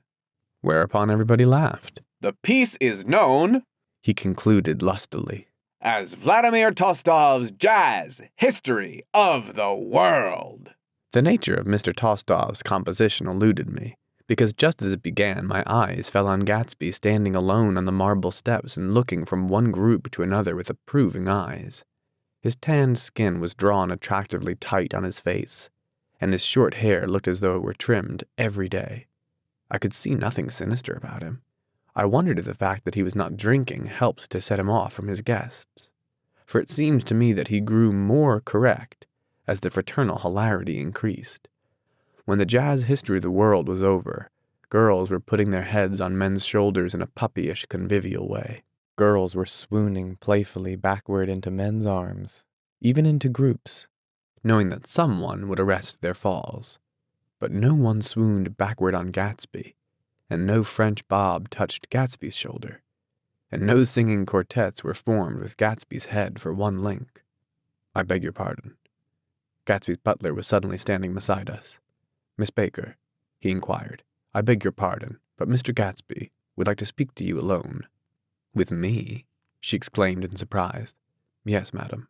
She got up slowly, raising her eyebrows at me in astonishment, and followed the butler toward the house. I noticed that she wore her evening dress, all her dresses, like sports clothes. There was a jauntiness about her movements as if she had first learned to walk upon golf courses on clean, crisp mornings. I was alone, and it was almost 2. For some time, confused and intriguing sounds had issued from a long, many-windowed room which overhung the terrace. Eluding Jordan's undergraduate, who was now engaged in an obstetrical conversation with 2 chorus girls and who implored me to join him, I went inside. The large room was full of people. One of the girls in yellow was playing the piano, and beside her stood a tall, red-haired young lady from a famous chorus engaged in song. She had drunk a quantity of champagne, and during the course of her song she had decided ineptly that everything was very, very sad. She was not only singing, she was weeping too. Whenever there was a pause in the song, she filled it with gasping, broken sobs, and then took up the lyric again in a quavering soprano. The tears coursed down her cheeks, not freely, however, for when they came into contact with her heavily beaded eyelashes they assumed an inky color and pursued the rest of their way in slow black rivulets. A humorous suggestion was made that she sing the notes on her face, whereupon she threw up her hands, sank into a chair, and went off into a deep vinous sleep. "She had a fight with a woman who says he's her husband," explained a girl at my elbow. I looked around. Most of the remaining women were now having fights with men said to be their husbands. Even Jordan's party, the quartet from East Egg, were rent asunder by dissension. One of the men was talking with curious intensity to a young actress, and his wife, after attempting to laugh at the situation in a dignified and indifferent way, broke down entirely and resorted to flank attacks.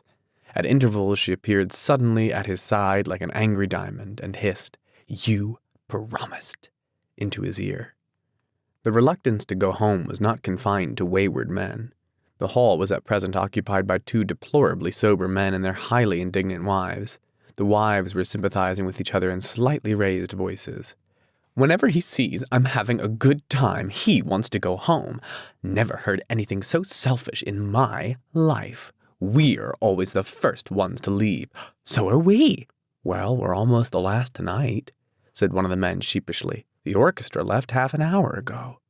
In spite of the wives' agreement that such malevolence was beyond credibility, the dispute ended in a short struggle, and both wives were lifted, kicking, into the night. As I waited for my hat in the hall, the door of the library opened and Jordan Baker and Gatsby came out together. He was saying some last word to her, but the eagerness in his manner tightened abruptly into formality as several people approached him to say goodbye. Jordan's party were calling impatiently to her from the porch, but she lingered for a moment to shake hands. "I've just heard the most amazing thing," she whispered. "How long were we in there?" "Why, about an hour. It was simply amazing," she repeated abstractedly, "but I swore I wouldn't tell it, and here I am tantalizing you." She yawned gracefully in my face. "Please come and see me. Phone book, under the name Miss Sigourney Howard, my aunt." She was hurrying off as she talked. Her brown hand waved a jaunty salute as she melted into her party at the door. Rather ashamed that on my first appearance I had stayed so late, I joined the last of Gatsby's guests, who were clustered around him. I wanted to explain that I'd hunted for him early in the evening and to apologize for not having known him in the garden. "Don't mention it," he enjoined me eagerly. "Don't give it another thought, old sport." The familiar expression held no more familiarity than the hand which reassuringly brushed my shoulder. "And don't forget, we're going up in the hydroplane tomorrow morning, at 9 o'clock. Then the butler behind his shoulder. "Philadelphia wants you on the phone, sir." "All right, in a minute. Tell them I'll be right there. Good night. Good night. Good night." He smiled, and suddenly there seemed to be a pleasant significance in having been among the last to go, as if he had desired it all the time. "Good night, old sport. Good night." But as I walked down the steps, I saw that the evening was not quite over. 50 feet from the door, a dozen headlights illuminated a bizarre and tumultuous scene. In the ditch beside the road, right side up, but violently shorn of one wheel, rested a new coupe, which had left Gatsby's drive not 2 minutes before. The sharp jut of a wall accounted for the detachment of the wheel, which was now getting considerable attention from half a dozen curious chauffeurs. However, as they had left their cars blocking the road, a harsh discordant din from those in the rear had been audible for some time, and added to the already violent confusion of the scene.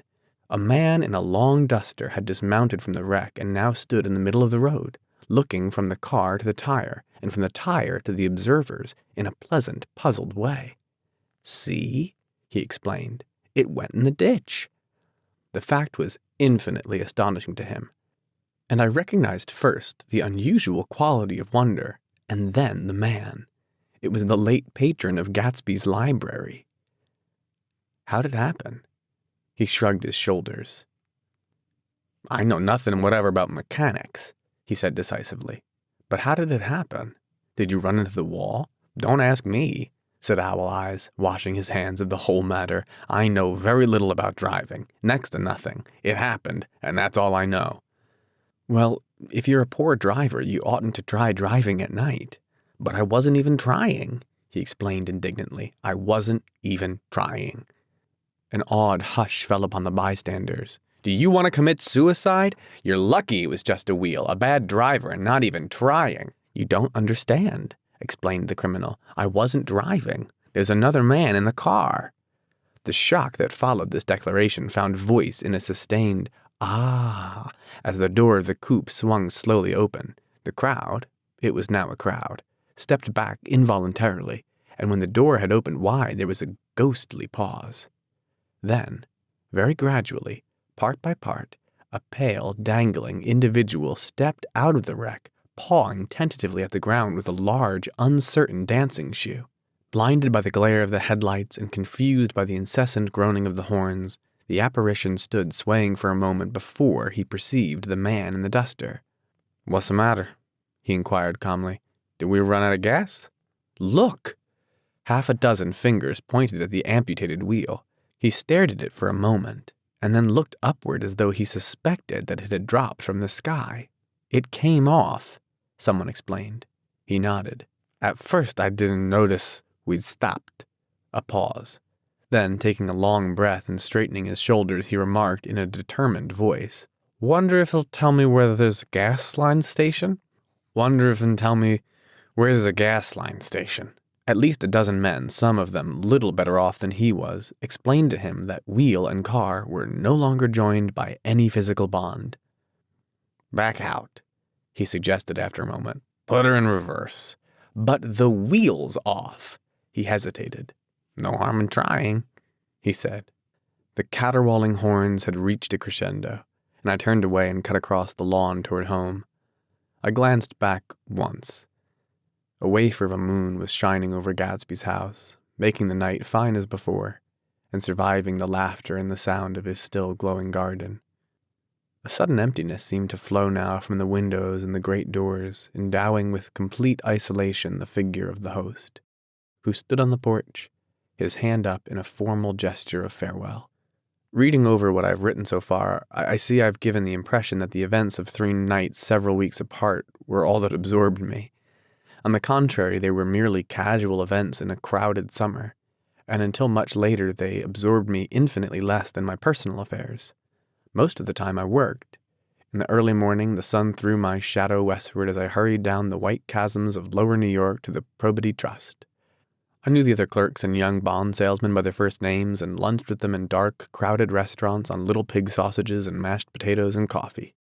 I even had a short affair with a girl who lived in Jersey City and worked in the accounting department, but her brother began throwing mean looks in my direction, so when she went on her vacation in July, I let it blow quietly away. I took dinner usually at the Yale Club. For some reason, it was the gloomiest event of my day. And then I went upstairs to the library and studied investments and securities for a conscientious hour. There were generally a few rioters around, but they never came into the library, so it was a good place to work. After that, if the night was mellow, I strolled down Madison Avenue past the old Murray Hill Hotel and over 33rd Street to the Pennsylvania Station. I began to like New York. The racy, adventurous feel of it at night, and the satisfaction that the constant flicker of men and women and machines gives to the restless eye. I liked to walk up Fifth Avenue and pick out romantic women from the crowd and imagine that in a few minutes I was going to enter into their lives, and no one would ever know or disapprove. Sometimes in my mind I followed them to their apartments on the corners of hidden streets, and they turned and smiled back at me before they faded through a door into warm darkness. At the enchanted metropolitan twilight, I felt a haunting loneliness sometimes, and felt it in others. Poor young clerks who loitered in front of windows waiting until it was time for a solitary restaurant dinner. Young clerks in the dusk, wasting the most poignant moments of night and life. Again, at 8 o'clock, when the dark lanes of the 40s were 5 deep with throbbing taxicabs bound for the theater district, I felt a sinking in my heart. Forms leaned together in the taxis as they waited, and voices sang, and there was laughter from unheard jokes, and lighted cigarettes outlined unintelligible gestures inside. Imagining that I, too, was hurrying toward gaiety and sharing their intimate excitement, I wished them well. For a while I lost sight of Jordan Baker, and then in midsummer I found her again. At first I was flattered to go places with her because she was a golf champion and everyone knew her name. Then it was something more. I wasn't actually in love, but I felt a sort of tender curiosity. The bored, haughty face that she turned to the world concealed something. Most affections conceal something eventually, even though they don't in the beginning. And one day, I found what it was. When we were on a house party together up in Warwick, she left a borrowed car out in the rain with the top down, and then lied about it. And suddenly I remembered the story about her that had eluded me that night at Daisy's. At her first big golf tournament, there was a row that nearly reached the newspapers. A suggestion that she had moved her ball from a bad lie in the semifinal round. The thing approached the proportions of a scandal, then died away. A caddy retracted his statement, and the only other witness admitted that he might have been mistaken. The incident and the name had remained together in my mind. Jordan Baker instinctively avoided clever, shrewd men. And now I saw that this was because she felt safer on a plane where any divergence from a code would be thought impossible. She was incurably dishonest. She wasn't able to endure being at a disadvantage. And given this unwillingness, I suppose she had begun dealing in subterfuges when she was very young, in order to keep that cool, insolent smile turned to the world. And yet, satisfy the demands of her hard, jaunty body. It made no difference to me. Dishonesty in a woman is a thing you never blame deeply. I was casually sorry, and then I forgot. It was on that same house party that we had a curious conversation about driving a car. It started because she passed so close to some workmen that our fender flicked a button on one man's coat. "You're a rotten driver," I protested. "Either you ought to be more careful, or you oughtn't to drive at all." "I am careful." "No, you're not." "Well, other people are," she said lightly. "What's that got to do with it?" "They'll keep out of my way," she insisted. "It takes two to make an accident. Suppose you met somebody just as careless as yourself." "I hope I never will," she answered. "I hate careless people. That's why I like you." Her gray, sun-strained eyes stared straight ahead, but she had deliberately shifted our relations, and for a moment I thought I loved her. But I'm slow thinking, and full of interior rules that act as brakes on my desires, and I knew that first I had to get myself definitely out of that tangle back home. I'd been writing letters once a week and signing them Love, Nick, and all I could think of was how when that certain girl played tennis, a faint mustache of perspiration appeared on her upper lip.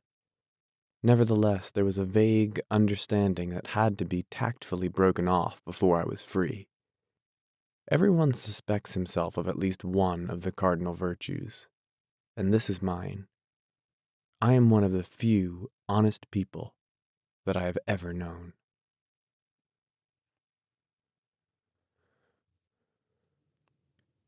Chapter 4.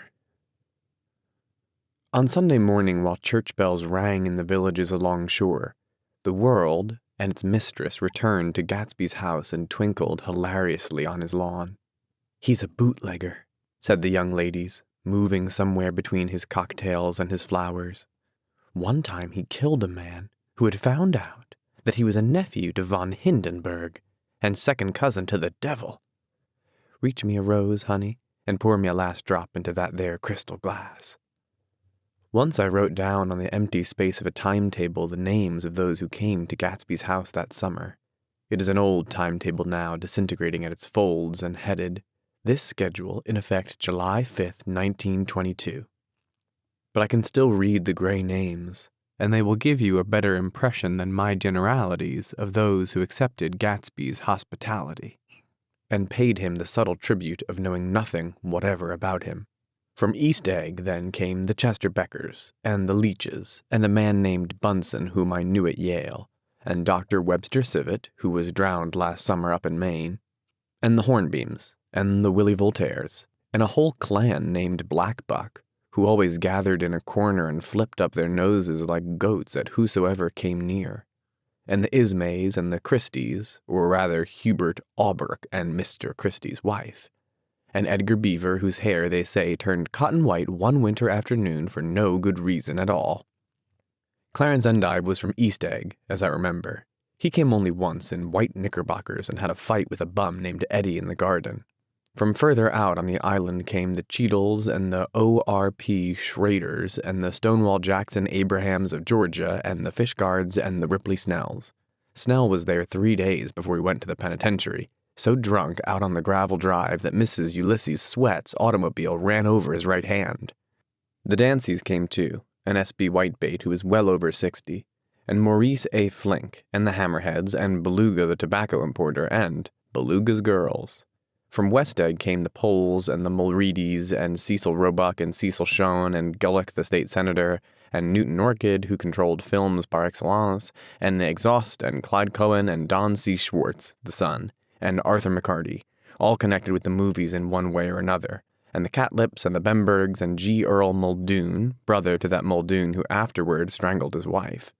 De Fontano the promoter came there, and Ed Legrose and James B. Rotgut Ferret, and the De Jongs and Ernest Lilly.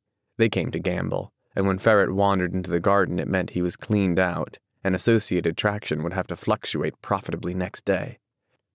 A man named Klipspringer was there so often and so long that he became known as the Boarder. I doubt if he had any other home. Of theatrical people, there were Gus Ways and Horace O'Donovan and Lester Meyer and George Duckweed and Francis Bull. Also from New York were the Cromes and the Backesons and the Denekers and Russell Betty and the Corrigans and the Kellers and the Dewars and the Scullys and S.W. Belcher and the Smirks and the Young Quinns, divorced now, and Henry L. Palmetto, who killed himself by jumping in front of a subway train in Times Square. Benny McLean arrived always with 4 girls. They were never quite the same ones in physical person, but they were so identical with another that it inevitably seemed they had been there before. I have forgotten their names. Jacqueline, I think, or else Consuela, or Gloria, or Judy, or June. And their last names were either the melodious names of flowers and months, or the sterner ones of the great American capitalists whose cousins, if pressed, they would confess themselves to be.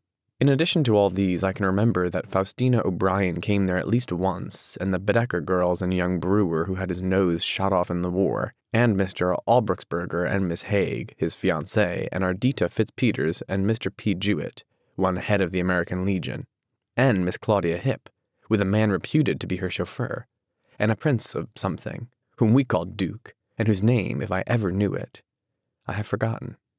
All these people came to Gatsby's house in the summer. At 9 o'clock one morning late in July, Gatsby's gorgeous car lurched up the rocky drive to my door and gave out a burst of melody from its 3-noted horn. It was the first time he had called on me, though I had gone to 2 of his parties, mounted in his hydroplane, and, at his urgent invitation, made frequent use of his beach. "Good morning, old sport. You're having lunch with me today, and I thought we'd ride up together." He was balancing himself on the dashboard of his car with that resourcefulness of movement that is so peculiarly American, that comes, I suppose, with the absence of lifting work or rigid sitting in youth, and even more with the formless grace of our nervous, sporadic games. This quality was continually breaking through his punctilious manner in the shape of restlessness. He was never quite still. There was always a tapping foot somewhere or the impatient opening and closing of a hand. He saw me looking with admiration at his car. "It's pretty, isn't it, old sport?" He jumped off to give me a better view. "Haven't you ever seen it before?" I'd seen it. Everyone had seen it. It was a rich cream color, bright with nickel, swollen here and there in its monstrous length with triumphant hat boxes and supper boxes and tool boxes, and terraced with a labyrinth of windshields that mirrored a dozen suns. Sitting down behind many layers of glass in a sort of green leather conservatory, we started to town. I had talked with him perhaps 6 times in the past month and found, to my disappointment, that he had little to say. So my first impression that he was a person of some undefined consequence had gradually faded, and he had become simply the proprietor of an elaborate roadhouse next door. And then came that disconcerting ride. We hadn't reached West Egg Village before Gatsby began leaving his elegant sentences unfinished and slapping himself indecisively on the knee of his caramel-colored suit. "Look here, old sport," he broke out surprisingly. "What's your opinion of me, anyhow?" A little overwhelmed, I began the generalized evasions which that question deserves. "Well, I'm going to tell you something about my life," he interrupted. "I don't want you to get a wrong idea of me from all these stories you hear." So he was aware of the bizarre accusations that flavored conversations in his halls. "I'll tell you God's truth." His right hand suddenly ordered divine retribution to stand by. "I'm the son of some wealthy people in the Middle West, all dead now. I was brought up in America but educated at Oxford, because all my ancestors have been educated there for many years. It is a family tradition." He looked at me sideways, and I knew why Jordan Baker had believed he was lying. He hurried the phrase "educated at Oxford," or swallowed it or choked on it, as though it had bothered him before. And with this doubt his whole statement fell to pieces, and I wondered if there wasn't something a little sinister about him after all. "What part of the Middle West?" I inquired casually. "San Francisco." "I see. My family all died, and I came into a good deal of money." His voice was solemn, as if the memory of that sudden extinction of a clan still haunted him. "My family all died, and I came into a good deal of money." His voice was solemn, as if the memory of that sudden extinction of a clan still haunted him. For a moment I suspected that he was pulling my leg, but a glance at him convinced me otherwise. After that I lived like a young Rajah in all the capitals of Europe, Paris, Venice, Rome, collecting jewels, chiefly rubies, hunting big game, painting a little, things for myself only, and trying to forget something very sad that happened to me long ago. With an effort, I managed to restrain my incredulous laughter. The very phrases were worn so threadbare that they evoked no image except that of a turbaned character, leaking sawdust at every pore as he pursued a tiger through the Bois de Boulogne. Then came the war, old sport. It was a great relief, and I tried very hard to die. But I seemed to bear an enchanted life. I accepted a commission as first lieutenant when it began. In the Argonne forest, I took 2 machine-gun detachments so far forward that there was a half-mile gap on either side of us where the infantry couldn't advance. We stayed there 2 days and 2 nights, 130 men with 16 Lewis guns. And when the infantry came up at last, they found the insignia of 3 German divisions among the piles of dead. I was promoted to be a major, and every Allied government gave me a decoration. Even Montenegro. Little Montenegro down on the Adriatic Sea. Little Montenegro. He lifted up the words and nodded at them with his smile. The smile comprehended Montenegro's troubled history and sympathized with the brave struggles of the Montenegrin people. It appreciated fully the chain of national circumstances which had elicited this tribute from Montenegro's warm little heart. My incredulity was submerged in fascination now. It was like skimming hastily through a dozen magazines. He reached in his pocket, and a piece of metal slung on a ribbon fell into my palm. That's the one from Montenegro. To my astonishment, the thing had an authentic look. Orderi di Danio, ran the circular legend. Montenegro, Nicholas Rex. Turn it. Major J. Gatsby, I read. For valor extraordinary. Here's another thing I always carry. A souvenir of Oxford days. It was taken in Trinity Quad. The man on my left is now the Earl of Dorchester. It was a photograph of a half a dozen young men in blazers loafing in an archway through which were visible a host of spires. There was Gatsby looking a little, not much, younger, with a cricket ball in his hand. Then it was all true. I saw the skins of tigers flaming in his palace on the Grand Canal.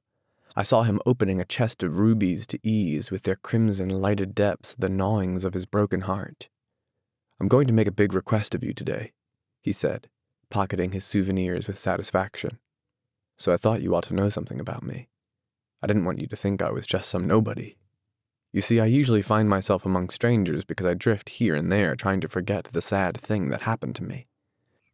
He hesitated. You'll hear about it this afternoon. At lunch? No, this afternoon. I happened to find out that you're taking Miss Baker to tea. Do you mean you're in love with Miss Baker? No, old sport, I'm not. But Miss Baker has kindly consented to speak to you about this matter. I hadn't the faintest idea what this matter was, but I was more annoyed than interested. I hadn't asked Jordan to tea in order to discuss Mr. J. Gatsby. I was sure the request would be something utterly fantastic, and for a moment I was sorry I'd ever set foot upon his overpopulated lawn. He wouldn't say another word. His correctness grew on him as we neared the city. We passed Port Roosevelt, where there was a glimpse of red-belted ocean-going ships, and sped along a cobbled slum lined with the dark, undeserted saloons of the faded, gilt 1900s. Then the Valley of Ashes opened out on both sides of us, and I had a glimpse of Mrs. Wilson straining at the garage pump with panting vitality as we went by. With fenders spread like wings, we scattered light through half Long Island City. Only half, for as we twisted among the pillars of the elevated, I heard the familiar junk-junk spat of a motorcycle, and a frantic policeman rode alongside. All right, old sport, called Gatsby. We slowed down. Taking a white card from his wallet, he waved it before the man's eyes. Right you are, agreed the policeman, tipping his cap. Know you next time, Mr. Gatsby. Excuse me. What was that? I inquired. The picture of Oxford? I was able to do the commissioner a favor once, and he sends me a Christmas card every year. Over the great bridge, with the sunlight through the girders making a constant flicker upon the moving cars, with the city rising up across the river in white heaps, and sugar lumps all built with a wish out of non-olfactory money. The city scene from the Queensboro Bridge is always the city scene for the first time, in its first wild promise of all the mystery and the beauty in the world. A dead man passed us in a hearse heaped with blooms, followed by 2 carriages with drawn blinds and by more cheerful carriages for friends. The friends looked at us with the tragic eyes and short upper lips of Southern Europe, and I was glad that the sight of Gatsby's splendid car was included in their somber holiday. As we crossed Blackwell's Island, a limousine passed us, driven by a white chauffeur, in which sat 3 modish Negroes, 2 bucks and a girl. I laughed aloud as the yolks of their eyeballs rolled toward us in haughty rivalry. Anything can happen now that we've slid over the bridge, I thought. Anything at all. Even Gatsby could happen, without any particular wonder. Roaring noon. In a, fanned 42nd Street cellar, I met Gatsby for lunch. Blinking away the brightness of the street outside, my eyes picked him out obscurely in the anteroom, talking to another man. "Mr. Carroway, this is my friend, Mr. Wolfsheim." A small, flat-nosed Jew raised his large head and regarded me with 2 fine growths of hair which luxuriated in either nostril. After a moment I discovered his tiny eyes in the half-darkness. "So I took one look at him," said Mr. Wolfsheim, shaking my hand earnestly. "And what do you think I did?" "What?" I inquired politely, but evidently he was not addressing me, for he dropped my hand and covered Gatsby with his expressive nose. I handed the money to Catspa, and I said, "All right, Catspa, don't pay him a penny till he shuts his mouth." He shut it then and there. Gatsby took an arm of each of us and moved forward into the restaurant, whereupon Mr. Wolfsheim swallowed a new sentence he was starting and lapsed into a somnambulatory abstraction. "Highballs?" asked the head waiter. "This is a nice restaurant here," said Mr. Wolfsheim, looking at the Presbyterian nymphs on the ceiling. "But I like across the street better." "Yes, highballs," agreed Gatsby, and then to Mr. Wolfsheim, "It's too hot over there." "Hot and small, yes," said Mr. Wolfsheim, "but full of memories." "What place is that?" I asked. "The old Metropole, the old Metropole," brooded Mr. Wolfsheim gloomily, "filled with faces dead and gone. Filled with faces gone now forever. I can't forget so long as I live the night they shot Rosie Rosenthal there. It was 6 of us at the table, and Rosie had eat and drunk a lot all evening. When it was almost morning, the waiter came up to him with a funny look and says, 'Somebody wants to speak to him outside.' 'All right,' says Rosie, and begins to get up, and I pulled him down in his chair. 'Let the bastards come in here if they want you, Rosie, but don't you, so help me, move outside this room.' It was 4 o'clock in the morning then, and if we'd have raised the blinds, we'd have seen daylight." "Did he go?" I asked innocently. "Sure he went." Mr. Wolfsheim's nose flashed at me indignantly. He turned around in the door and says, "Don't let the waiter take away my coffee." Then he went out on the sidewalk, and they shot him 3 times in his full belly, and drove away. 4 of them were electrocuted, I said, remembering. 5, with Becker. His nostrils turned to me in an interested way. "I understand you're looking for a business connection." The juxtaposition of these 2 remarks was startling. Gatsby answered for me. "Oh no," he exclaimed. "This isn't the man." "No?" Mr. Wolfsheim seemed disappointed. "This is just a friend. I told you we'd talk about that some other time." "I beg your pardon," said Mr. Wolfsheim. "I had a wrong man." A succulent hash arrived, and Mr. Wolfsheim, forgetting the more sentimental atmosphere of the old metropole, began to eat with a ferocious delicacy. His eyes, meanwhile, roved very slowly all around the room. He completed the arc by turning to inspect the people directly behind. I think that except for my own presence, he would have taken one short glance beneath our own table. "Look here, old sport," said Gatsby, leaning toward me. "I'm afraid I made you a little angry this morning in the car." There was the smile again, but this time I held out against it.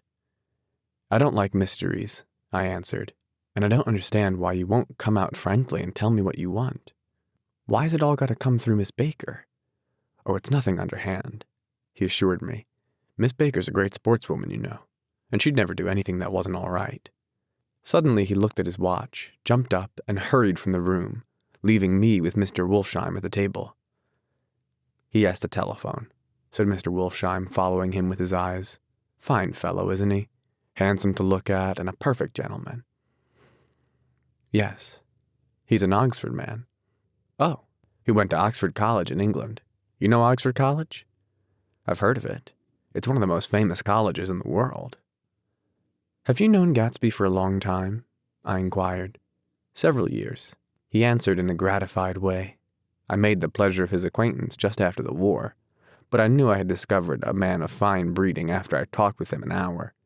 I said to myself, there's the kind of man you'd like to take home and introduce to your mother and sister."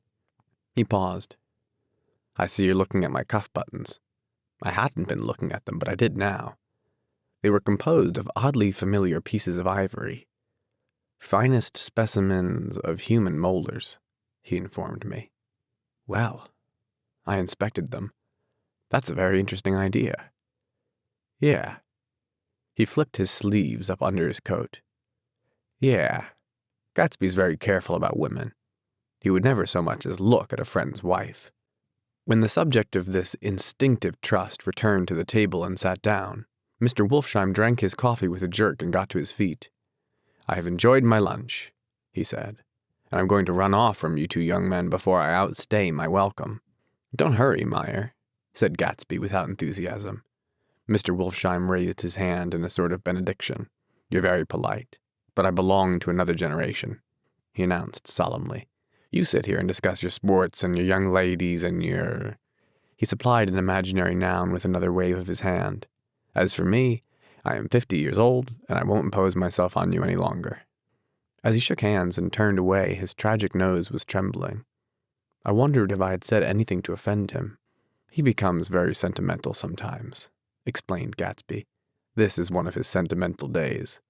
He's quite a character around New York, a denizen of Broadway." "Who is he, anyhow, an actor?" "No." "A dentist?" "Meyer Wolfsheim?" "No. He's a gambler." Gatsby hesitated, then added coolly, "He's the man who fixed the World Series back in 1919.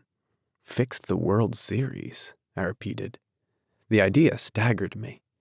I remembered, of course, that the World Series had been fixed in 1919, but if I had thought of it at all, I would have thought of it as a thing that merely happened, the end of some inevitable chain. It never occurred to me that one man could start to play with the faith of 50 million people, with the single-mindedness of a burglar blowing a safe. "How did he happen to do that?" I asked after a minute. "He just saw the opportunity. Why isn't he in jail? They can't get him, old sport. He's a smart man." I insisted on paying the check. As the waiter brought my change, I caught sight of Tom Buchanan across the crowded room. "Come along with me for a minute," I said. "I've got to say hello to someone." When he saw us, Tom jumped up and took half a dozen steps in our direction. "Where have you been?" he demanded eagerly. "Daisy's furious because you haven't called up." "This is Mr. Gatsby, Mr. Buchanan." They shook hands briefly, and a strained, unfamiliar look of embarrassment came over Gatsby's face. "How have you been anyhow?" demanded Tom of me. "How'd you happen to come up this far to eat?" "I've been having lunch with Mr. Gatsby." I turned toward Mr. Gatsby, but he was no longer there. "One October day in 1917, said Jordan Baker that afternoon, sitting up very straight on a straight chair in the tea garden at the Plaza Hotel. "I was walking along from one place to another, half on the sidewalks and half on the lawns. I was happier on the lawns because I had on shoes from England with rubber knobs on the soles that bit into the soft ground.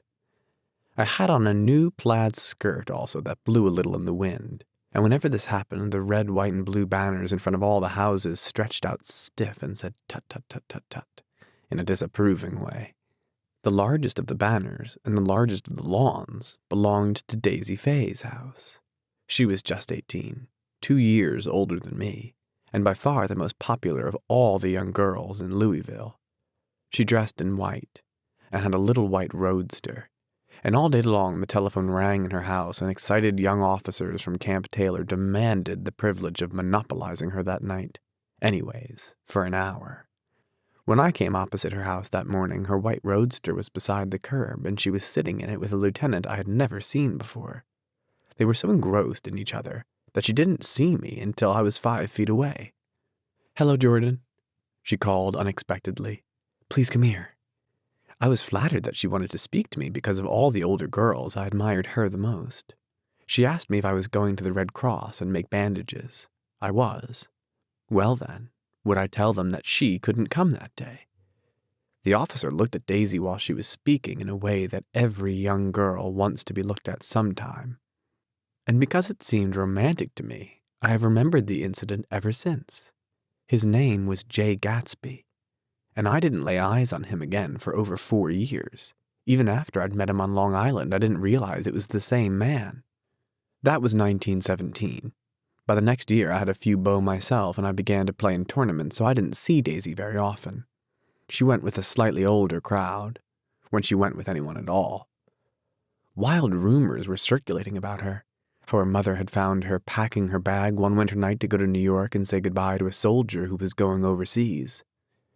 She was effectually prevented, but she wasn't on speaking terms with her family for several weeks. After that, she didn't play around with the soldiers anymore, but only with a few flat-footed, short-sighted young men in town who couldn't get into the army at all. By the next autumn, she was gay again, gay as ever.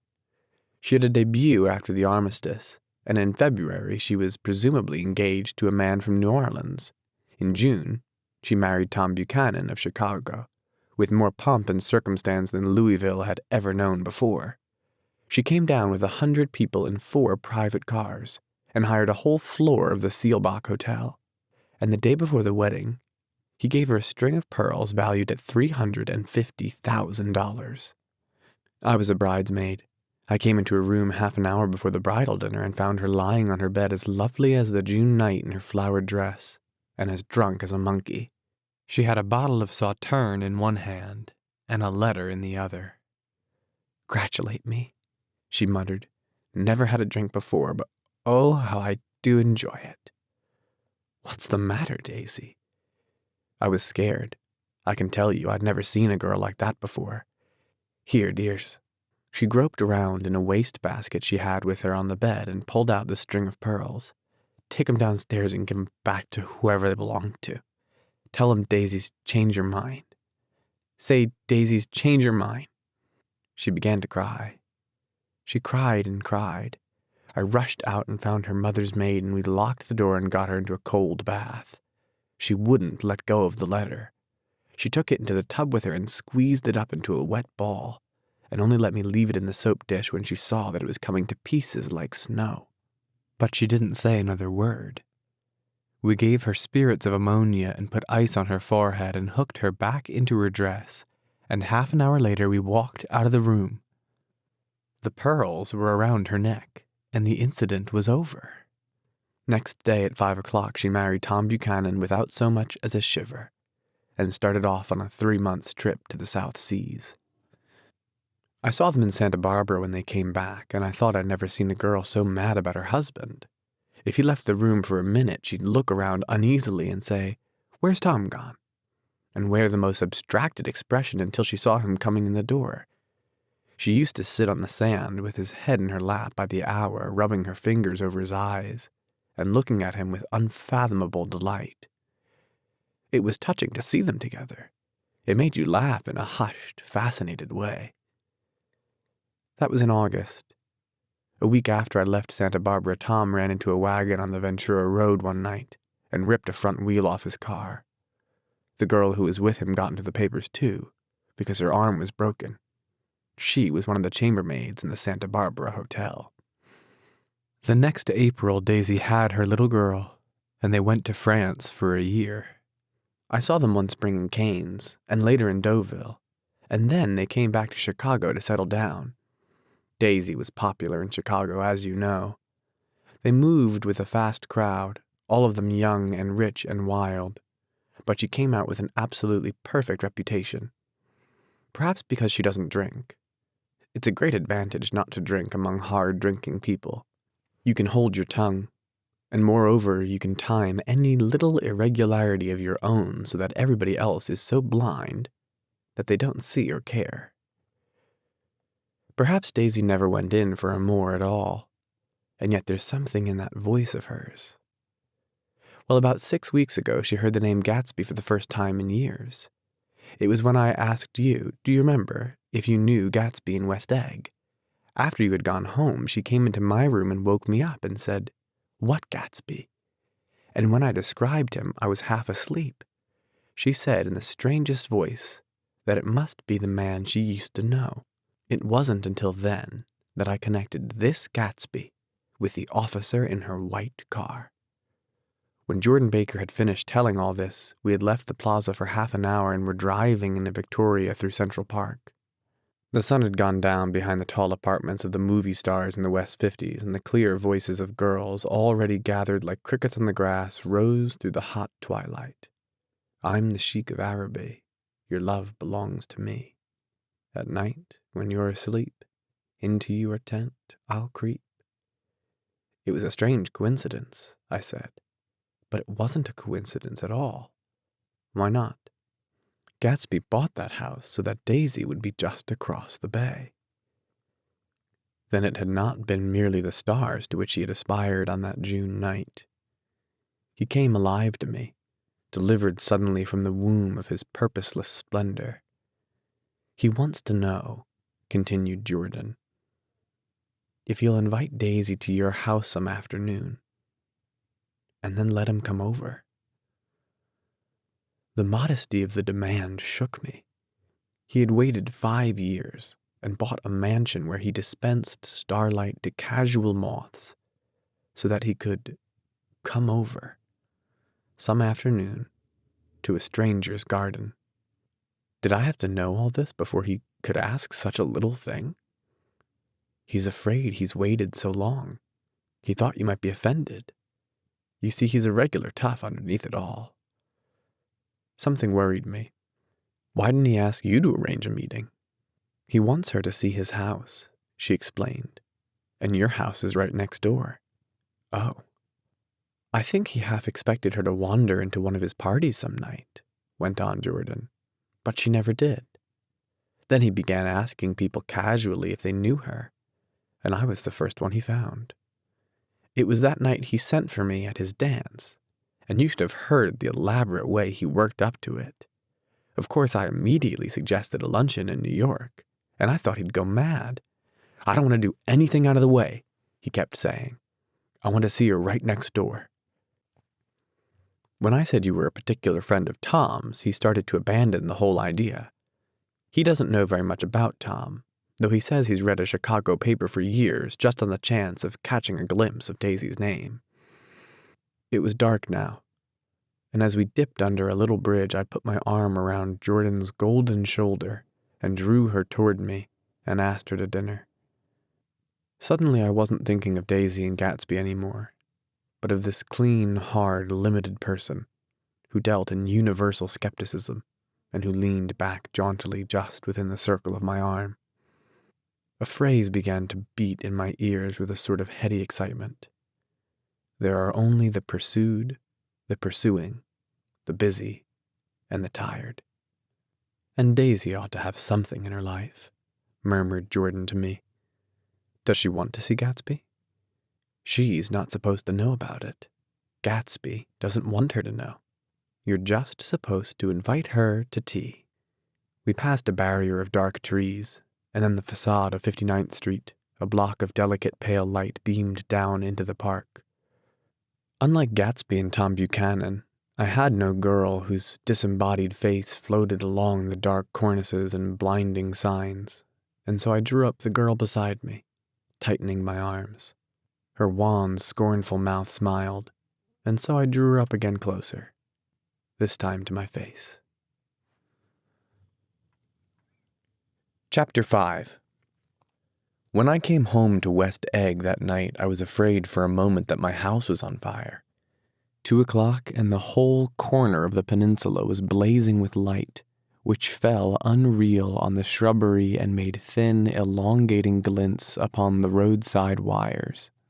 Turning a corner, I saw that it was Gatsby's house, lit from tower to cellar. At first I thought it was another party, a wild rout that had resolved itself into hide-and-go-seek or sardines in the box, with all the house thrown open to the game. But there wasn't a sound. Only wind in the trees which blew the wires and made the lights go off and on again, as if the house had winked into the darkness. As my taxi groaned away, I saw Gatsby walking toward me across his lawn. "Your place looks like the World's Fair," I said. "Does it?"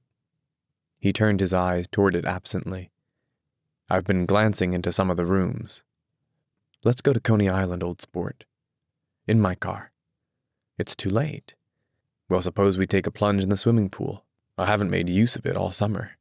I've got to go to bed." "All right."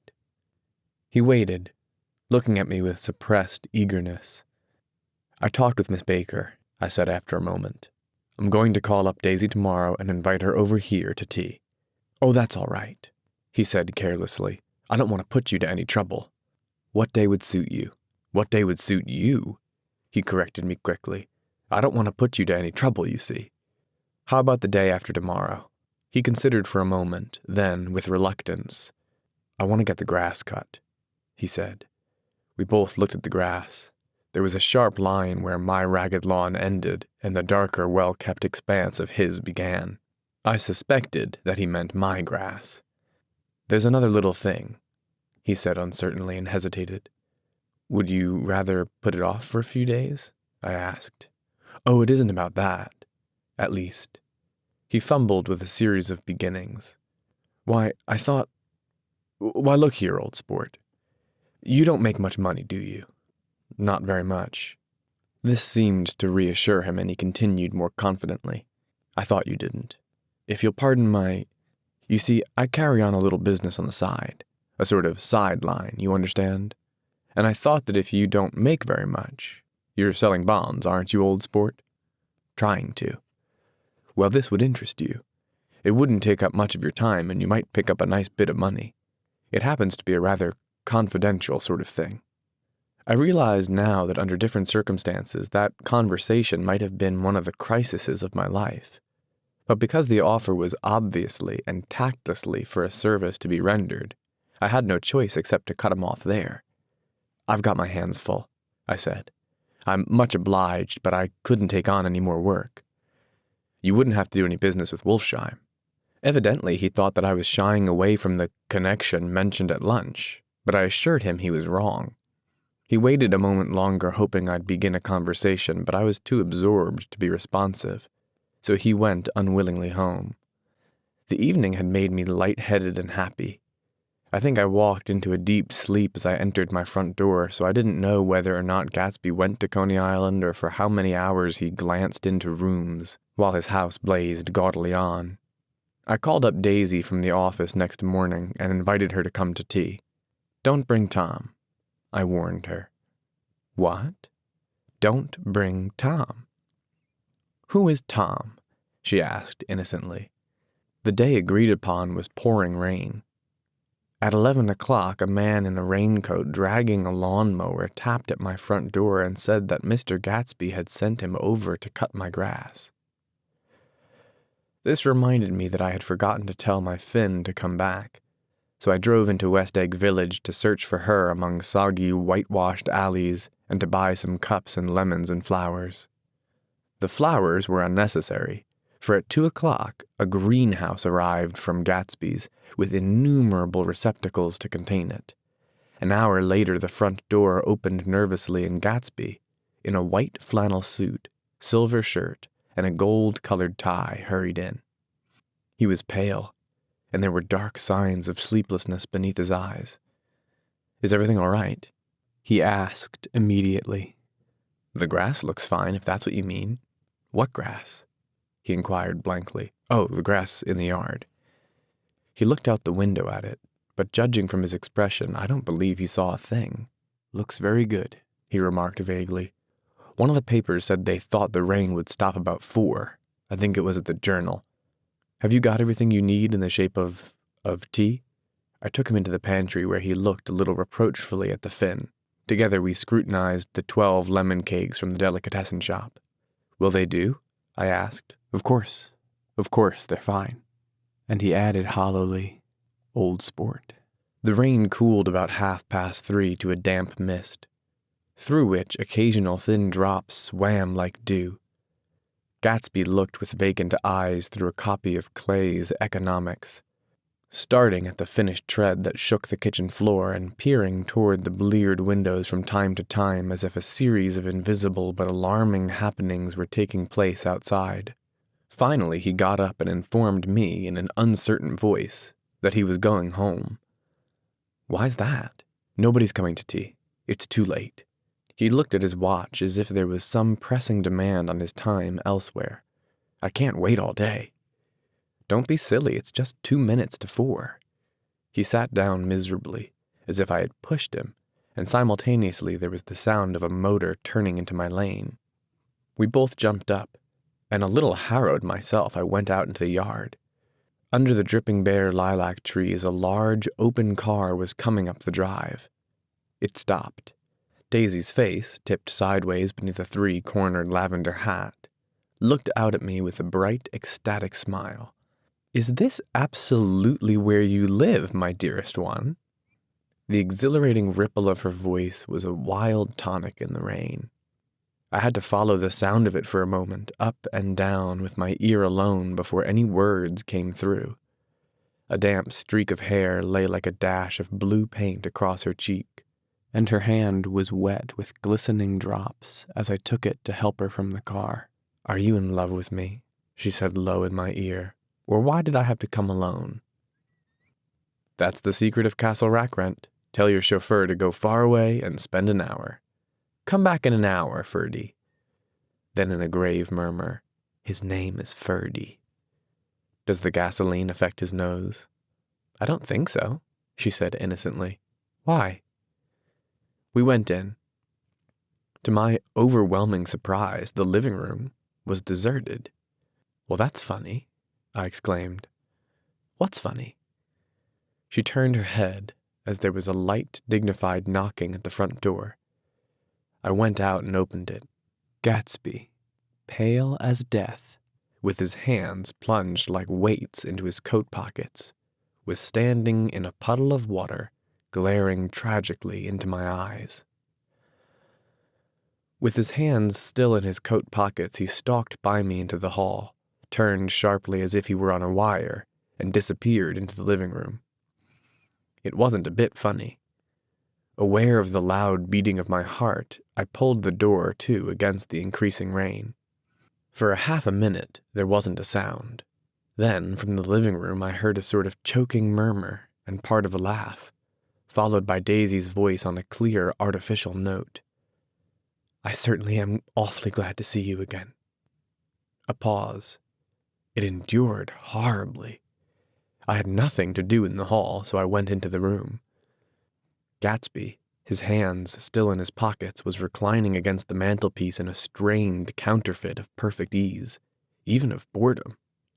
His head leaned back so far that it rested against the face of a defunct mantelpiece clock, and from this position his distraught eyes stared down at Daisy, who was sitting, frightened but graceful, on the edge of a stiff chair.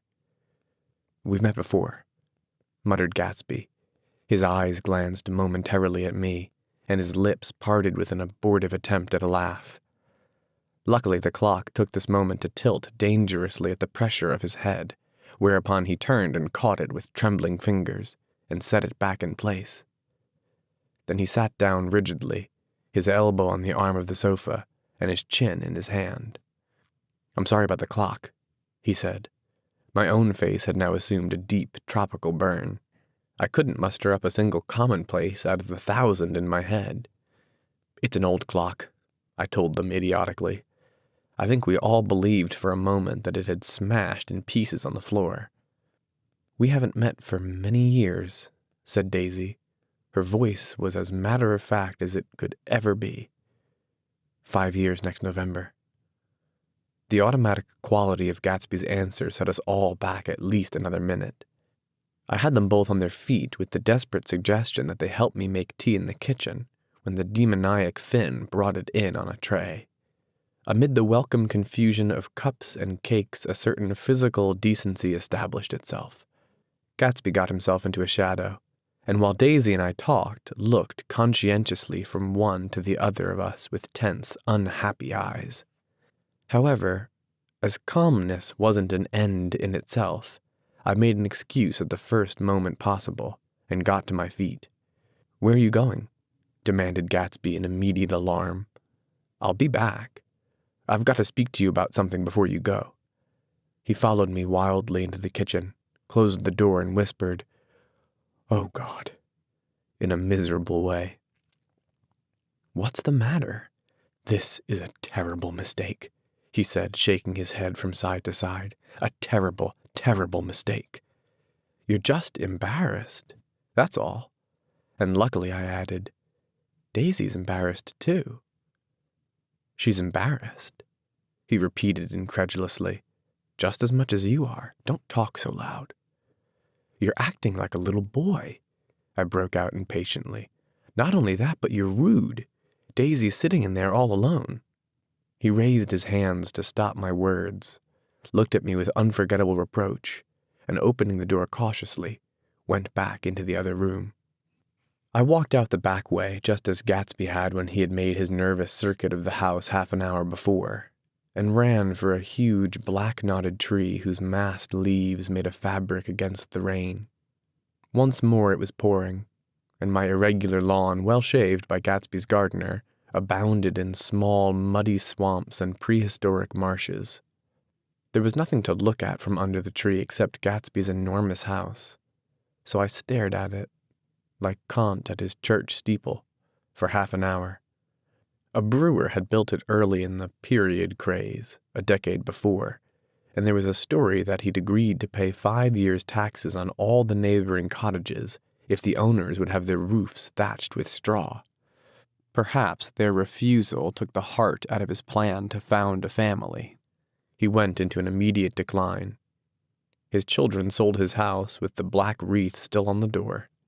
Americans, while occasionally willing to be serfs, have always been obstinate about being peasantry. After half an hour, the sun shone again, and the grocer's automobile rounded Gatsby's drive with the raw materials for his servant's dinner. I felt sure he wouldn't eat a spoonful. A maid began opening the upper windows of his house, appeared momentarily in each, and leaning from a large central bay, spat meditatively into the garden. It was time I went back. While the rain continued, it had seemed like the murmur of their voices rising and swelling a little now and then with gusts of emotion. But in the new silence I felt that silence had fallen within the house, too. I went in after making every possible noise in the kitchen, short of pushing over the stove, but I don't believe they heard a sound.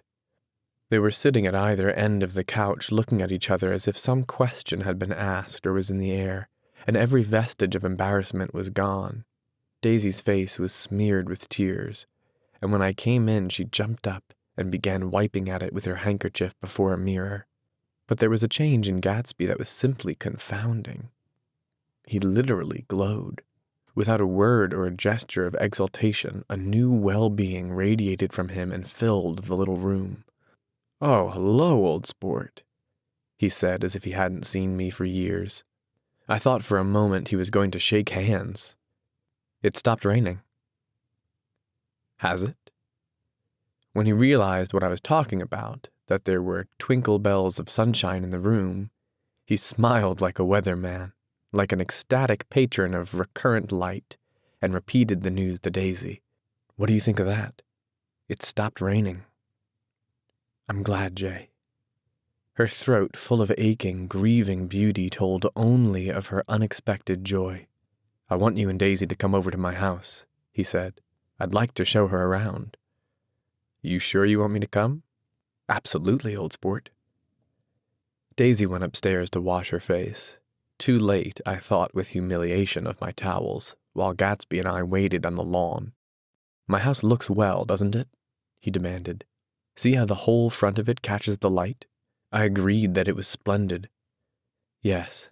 His eyes went over it, every arched door and square tower. It took me just 3 years to earn the money that bought it. I did, old sport, he said automatically, but I lost most of it in the big panic, the panic of the war. I think he hardly knew what he was saying, for when I asked him what business he was in, he answered, "That's my affair," before he realized that it wasn't the appropriate reply. "Oh, I've been in several things," he corrected himself. "I was in the drug business, and then I was in the oil business, but I'm not in either one now." He looked at me with more attention. "Do you mean you've been thinking over what I proposed the other night?" Before I could answer, Daisy came out of the house and 2 rows of brass buttons on her dress gleamed in the sunlight. "That huge place there?" she cried, pointing. "Do you like it?" "I love it, but I don't see how you live there all alone." "I keep it always full of interesting people, night and day. People who do interesting things. Celebrated people." Instead of taking the shortcut along the Sound, we went down the road and entered by the big postern. With enchanting murmurs, Daisy admired this aspect or that of the feudal silhouette against the sky, admired the gardens, the sparkling odor of jonquils and the frothy odor of hawthorn and plum blossoms, and the pale gold odor of Kiss Me at the Gate. It was strange to reach the marble steps and find no stir of bright dresses in and out the door, and hear no sound but bird voices in the trees. And inside, as we wandered through Marie Antoinette music rooms and restoration salons, I felt that there were guests concealed behind every couch and table, under orders to be breathlessly silent, until we had passed through. As Gatsby closed the door on the Merton College Library, I could have sworn I heard the owl-eyed man break into ghostly laughter. We went upstairs through period bedrooms swathed in rose and lavender silk and vivid with new flowers, through dressing rooms and pool rooms and bathrooms with sunken baths, intruding into one chamber where a disheveled man in pajamas was doing liver exercises on the floor. It was Mr. Klipspringer, the boarder. I had seen him wandering hungrily along the beach that morning. Finally, we came to Gatsby's own apartment, a bedroom and a bath, and an Adam study, where we sat down and drank a glass of some chartreuse he took from a cupboard in the wall. He hadn't once ceased looking at Daisy, and I think he revalued everything in his house according to the measure of response it drew from her well-loved eyes. Sometimes, too, he stared around at his possessions in a dazed way, as though in her actual and astounding presence none of it was any longer real. Once he nearly toppled down a flight of stairs.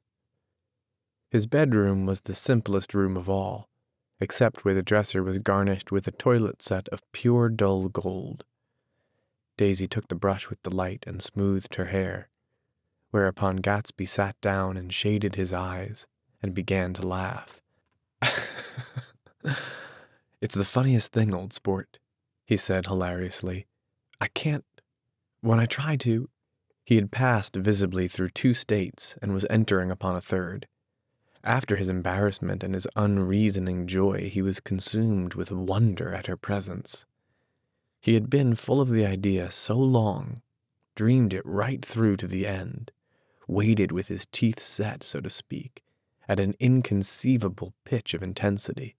Now, in the reaction, he was running down like an overwound clock.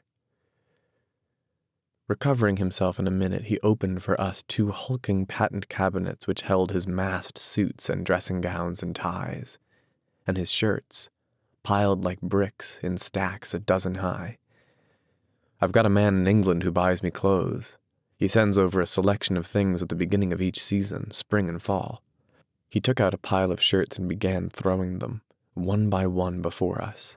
Shirts of sheer linen and thick silk and fine flannel, which lost their folds as they fell and covered the table in many-colored disarray. While we admired, he brought more, and the soft, rich heap mounted higher, shirts with stripes and scrolls and plaids and coral and apple green and lavender and faint orange and monograms of Indian blue. Suddenly, with a strained sound, Daisy bent her head into the shirts and began to cry stormily. "They're such beautiful shirts," she sobbed, her voice muffled in the thick folds. "It makes me sad because I've never seen such beautiful shirts before.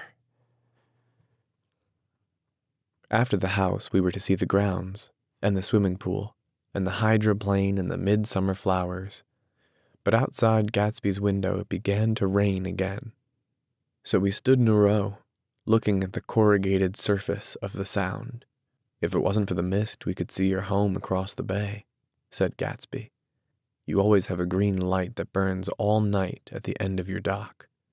Daisy put her arm through his abruptly, but he seemed absorbed in what he had just said. Possibly it had occurred to him that the colossal significance of that light had now vanished forever. Compared to the great distance that had separated him from Daisy, it had seemed very near to her, almost touching her. It had seemed as close as a star to the moon. Now it was again a green light on a dock.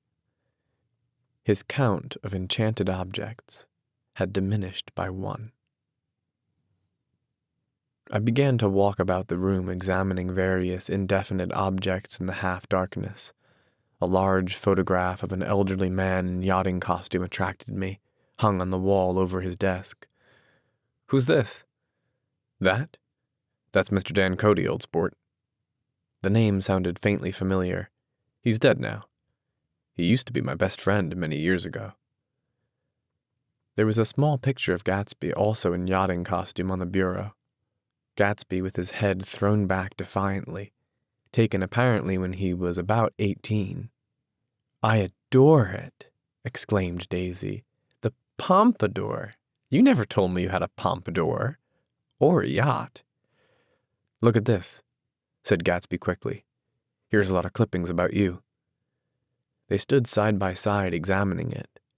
I was going to ask to see the rubies when the phone rang, and Gatsby took up the receiver. "Yes, well, I can't talk now. Old sport. I said a small town. He must know what a small town is. Well, he's no use to us if Detroit is his idea of a small town." He rang off. "Come here quick," cried Daisy at the window. The rain was still falling, but the darkness had parted in the west, and there was a pink and golden billow of foamy clouds above the sea. "Look at that," she whispered, and then after a moment, "I'd like to just get one of those pink clouds and put you in it and push you around." I tried to go then, but they wouldn't hear of it. Perhaps my presence made them feel more satisfactorily alone. "I know what we'll do," said Gatsby. "We'll have Klipspringer play the piano." He went out of the room, calling, "Ewing!" and returned in a few minutes accompanied by an embarrassed, slightly worn young man with shell-rimmed glasses and scanty blonde hair. He was now decently clothed in a sport shirt, open at the neck, sneakers, and duck trousers in a nebulous hue. "Did we interrupt your exercises?" inquired Daisy politely. "I was asleep," cried Mr. Klipspringer in a spasm of embarrassment. "That is, I'd been asleep. Then I got up." "Klipspringer plays the piano," said Gatsby, cutting him off. "Don't you, Ewing, old sport?" "I don't play well. I don't. I hardly play at all. I'm all out of practice." "We'll go downstairs," interrupted Gatsby. He flipped a switch. The gray windows disappeared as the house glowed full of light. In the music room, Gatsby turned on a solitary lamp beside the piano. He lit Daisy's cigarette from a trembling match and sat down with her on a couch far across the room where there was no light save what the gleaming floor bounced in from the hall.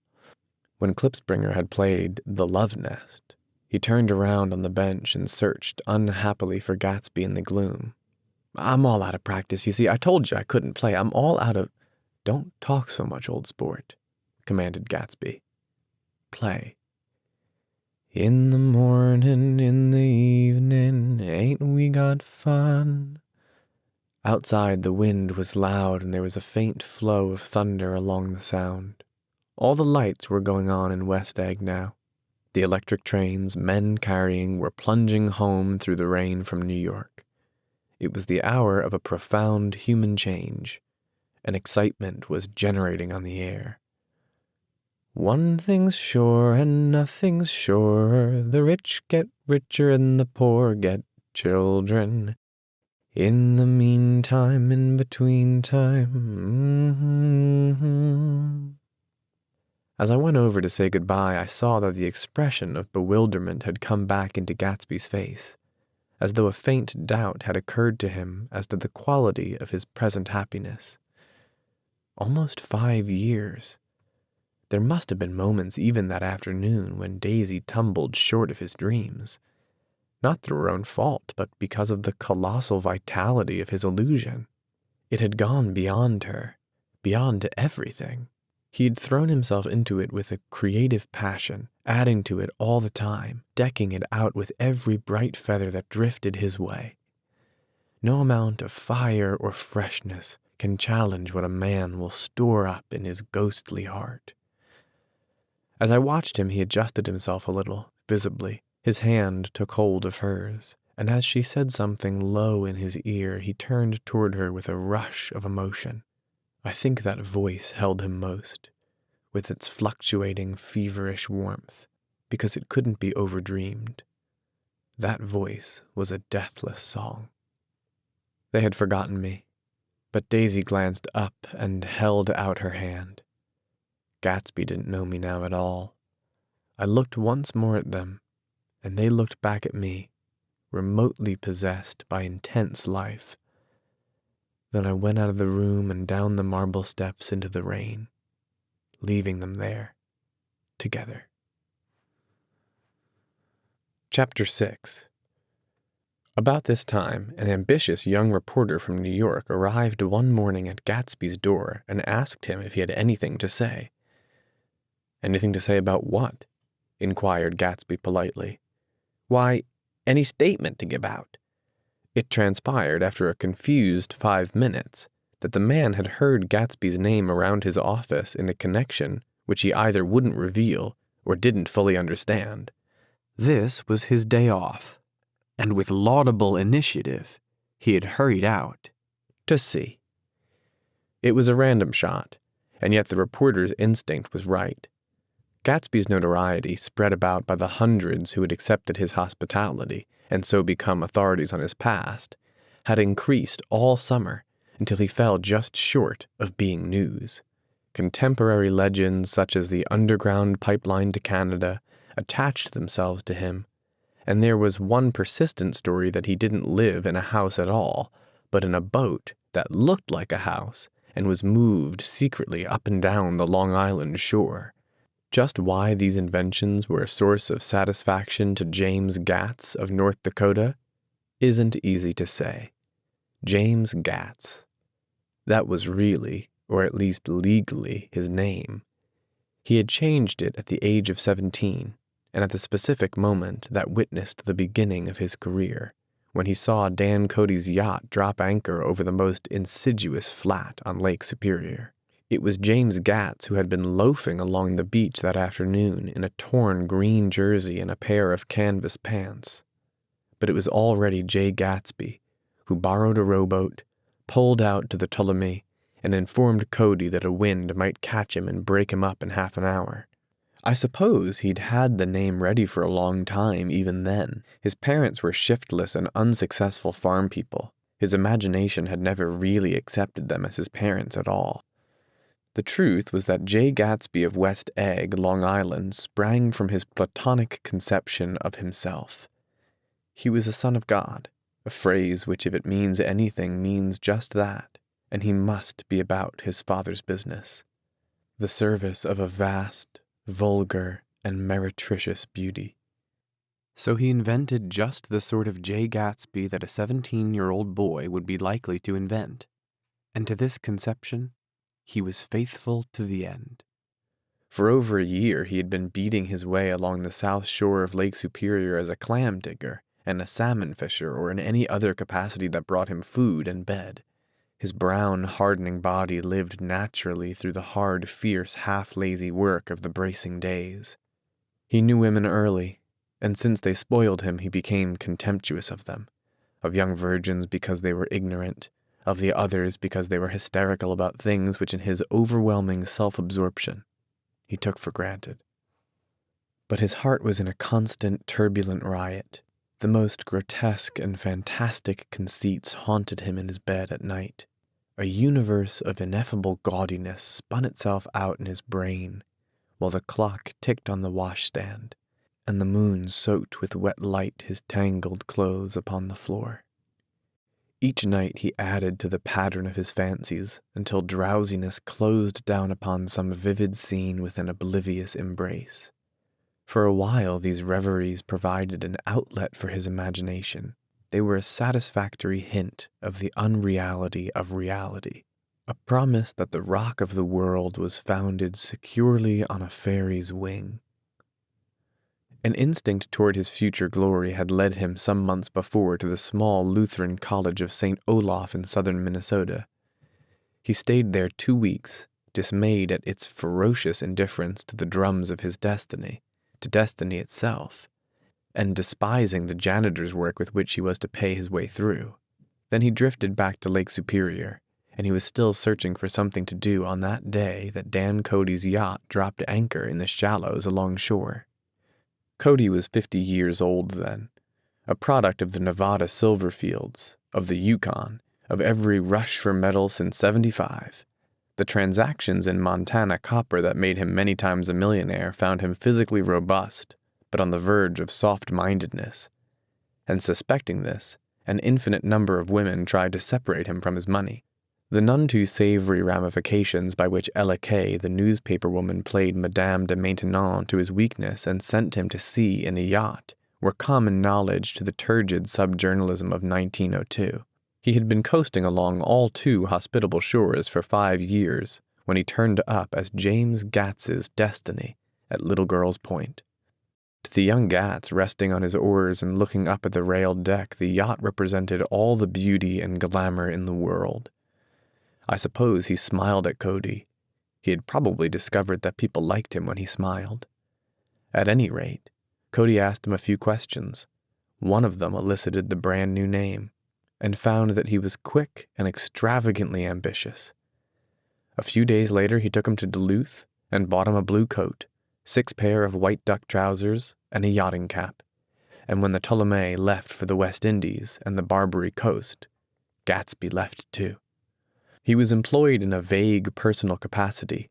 While he remained with Cody, he was in turn steward, mate, skipper, secretary, and even jailer, for Dan Cody sober knew what lavish doings Dan Cody drunk might soon be about, and he provided for such contingencies by reposing more and more trust in Gatsby.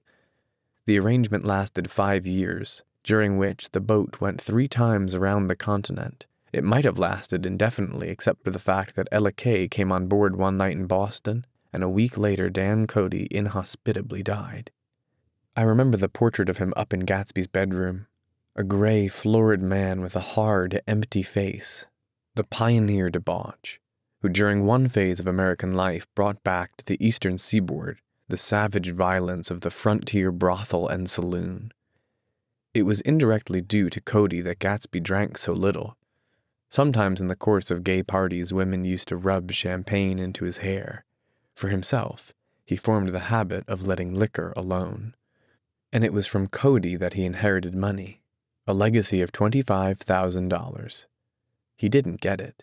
He never understood the legal device that was used against him, but what remained of the millions went intact to Ella Kay. He was left with his singularly appropriate education. The vague contour of J. Gatsby had filled out to the substantiality of a man. He told me all of this very much later, but I've put it down here with the idea of exploding those first wild rumors about his antecedents, which weren't even faintly true. Moreover, he told it to me at a time of confusion, when I had reached the point of believing everything and nothing about him. So I take advantage of this short halt, while Gatsby, so to speak, caught his breath, to clear this set of misconceptions away. It was a halt, too, in my association with his affairs. For several weeks I didn't see him, or hear his voice on the phone. Mostly I was in New York, trotting around with Jordan and trying to ingratiate myself with her senile aunt. But finally I went over to his house one Sunday afternoon. I hadn't been there 2 minutes when somebody brought Tom Buchanan in for a drink. I was startled, naturally, but the really surprising thing was that it hadn't happened before. They were a party of 3 on horseback, Tom and a man named Sloane and a pretty woman in a brown riding habit who had been there previously. "I'm delighted to see you," said Gatsby, standing on his porch. "I'm delighted that you dropped in." As though they cared. "Sit right down. Have a cigarette or a cigar." He walked around the room, quickly ringing bells. "I'll have something to drink for you in just a minute." He was profoundly affected by the fact that Tom was there, but he would be uneasy anyhow until he had given them something, realizing in a vague way that that was all they came for. Mr. Sloane wanted nothing. "A lemonade? No, thanks. A little champagne? No, nothing at all, thanks. I'm sorry." "Did you have a nice ride?" "Very good roads around here. I suppose the automobiles, yeah." Moved by an irresistible impulse, Gatsby turned to Tom, who had accepted the introduction as a stranger. "I believe we've met somewhere before, Mr. Buchanan." "Oh, yes," said Tom, gruffly polite, but obviously not remembering. "So we did, I remember very well." "About 2 weeks ago?" "That's right. You were with Nick here." "I know your wife," continued Gatsby, almost aggressively. "That's so." Tom turned to me. "You live here, Nick?" "Next door." "That's so." Mr. Sloane didn't enter into the conversation, but lounged back haughtily in his chair. The women said nothing either, until unexpectedly, after 2 highballs, she became cordial. "We'll all come over to your next party, Mr. Gatsby," she suggested. "What do you say?" "Certainly. I'd be delighted to have you." "Be very nice," said Mr. Sloane without gratitude. "Well, think ought to be starting home." "Please don't hurry," Gatsby urged them. He had control of himself now, and he wanted to see more of Tom. Why don't you stay for supper? I wouldn't be surprised if some other people dropped in from New York." "You come to supper with me," said the lady enthusiastically. "Both of you." This included me. Mr. Sloane got to his feet. "Come along," he said, but to her only. "I mean it," she insisted. "I'd love to have you. Lots of room." Gatsby looked at me questioningly. He wanted to go, and he didn't see that Mr. Sloane had determined he shouldn't. "I'm afraid I won't be able to," I said. "Well, you come," she urged, concentrating on Gatsby. Mr. Sloane murmured something close to her ear. "We won't be late if we start now," she insisted aloud. "I haven't got a horse," said Gatsby. "I used to ride in the army, but I've never bought a horse. I'll have to follow you in my car. Excuse me for just a minute." The rest of us walked out into the porch where Sloane and the lady began an impassioned conversation aside. "My God, I believe the man's coming," said Tom. "Doesn't he know she doesn't want him?" "She says she does want him. She has a big dinner party and he won't know a soul there." He frowned. "I wonder where in the devil he met Daisy.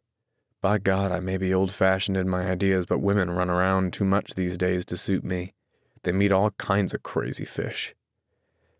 Suddenly, Mr. Sloane and the lady walked down the steps and mounted their horses. "Come on," said Mr. Sloane to Tom. "We're late. We've got to go." And then to me, "Tell him we couldn't wait, will you?" Tom and I shook hands. The rest of us exchanged a cool nod, and they trotted quickly down the drive, disappearing under the August foliage just as Gatsby, with hat and light overcoat in hand, came out the front door.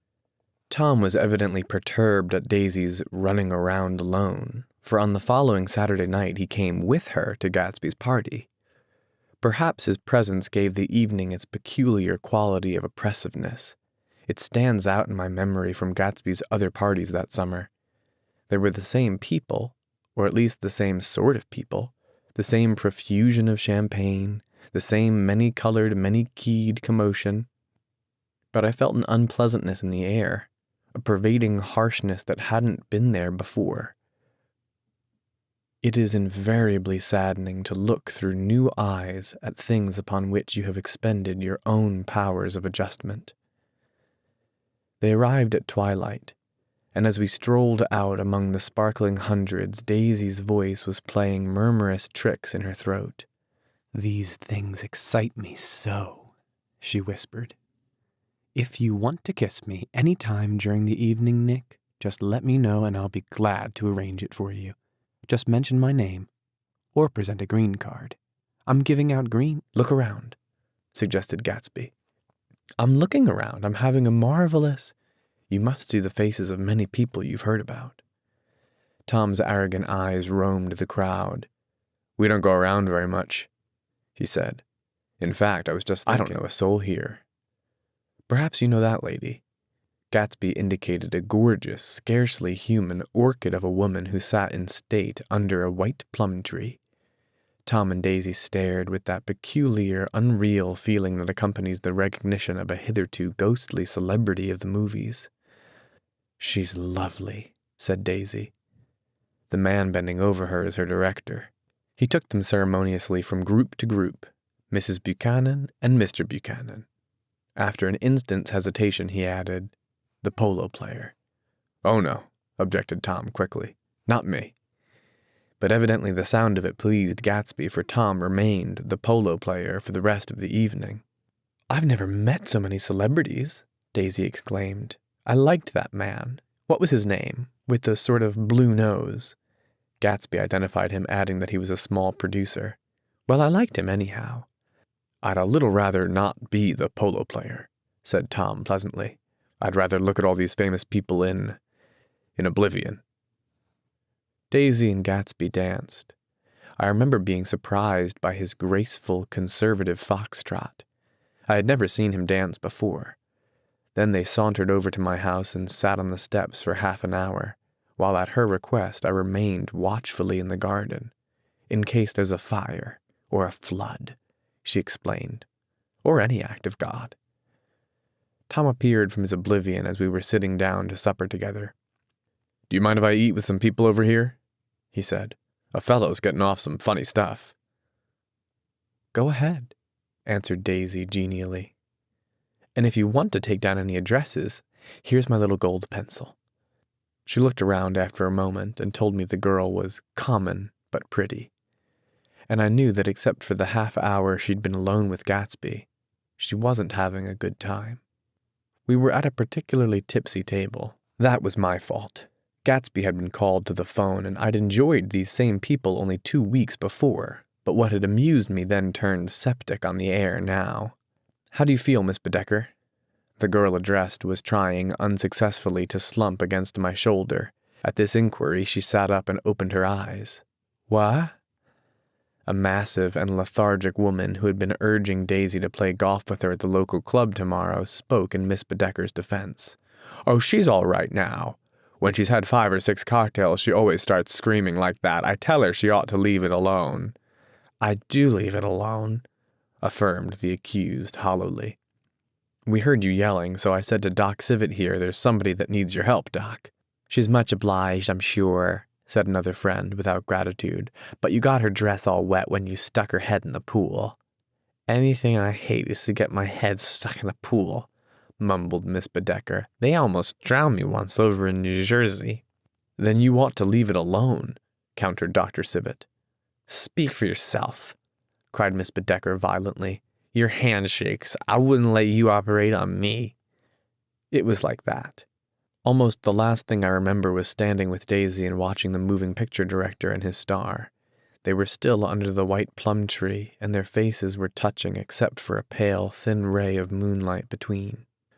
It occurred to me that he had been very slowly bending toward her all evening to attain this proximity, and even while I watched, I saw him stoop one ultimate degree and kiss at her cheek. "I like her," said Daisy. "I think she's lovely." But the rest offended her, and inarguably because it wasn't a gesture but an emotion.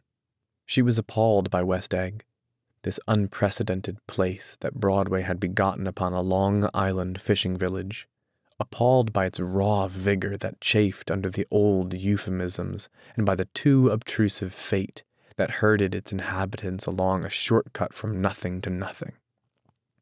She saw something awful in the very simplicity she failed to understand. I sat on the front steps with them while they waited for their car. It was dark here in front, only the bright door sent 10 square feet of light volleying out into the soft black morning. I sat on the front steps with them while they waited for their car. It was dark here in front, only the bright door sent 10 square feet of light volleying out into the soft black morning. Sometimes a shadow moved against the dressing room blind above, gave way to another shadow, an indefinite procession of shadows, who rouged and powdered in an invisible glass. "Who is Gatsby, anyhow?" demanded Tom suddenly. "Some big bootlegger?" "Where'd you hear that?" I inquired. "I didn't hear it. I imagined it. A lot of these newly rich people are just big bootleggers, you know." "Not Gatsby," I said shortly. He was silent for a moment. The pebbles of the drive crunched under his feet. Well, he certainly must have strained himself to get this menagerie together. A breeze stirred the gray haze of Daisy's fur collar. "At least they're more interesting than people we know," she said with an effort. "You didn't look so interested." "Well, I was." Tom laughed and turned to me. "Did you notice Daisy's face when that girl asked her to put her under a cold shower?"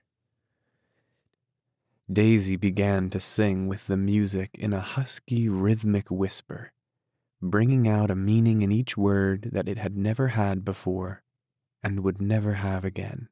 When the melody rose, her voice broke up sweetly, following it, in a way contralto voices have, and each change tipped out a little of her warm, human magic upon the air. "Lots of people come who haven't been invited," she said suddenly. "That girl hadn't been invited. They simply forced their way in, and he's too polite to object." "I'd like to know who he is and what he does," insisted Tom. "And I think I'll make a point of finding out."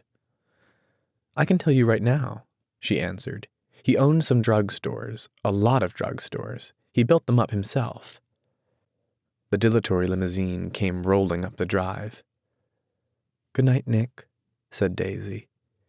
Her glance left me and sought the lighted top of the steps, where 3 o'clock in the morning, a neat, sad little waltz of the year was drifting out the open door. After all, in the very casualness of Gatsby's party, there were romantic possibilities totally absent from her world. What was it up there in the song that seemed to be calling her back inside? What would happen now in the dim, incalculable hours? Perhaps some unbelievable guest would arrive, a person infinitely rare and to be marveled at, some authentically radiant young girl who, with one fresh glance at Gatsby, one moment of magical encounter, would blot out those 5 years of unwavering devotion. I stayed late that night. Gatsby asked me to wait until he was free, and I lingered in the garden until the inevitable swimming party had run up, chilled and exalted, from the black beach, until the lights were extinguished in the guest rooms overhead. When he came down the steps at last, the tanned skin was drawn unusually tight on his face, and his eyes were bright and tired.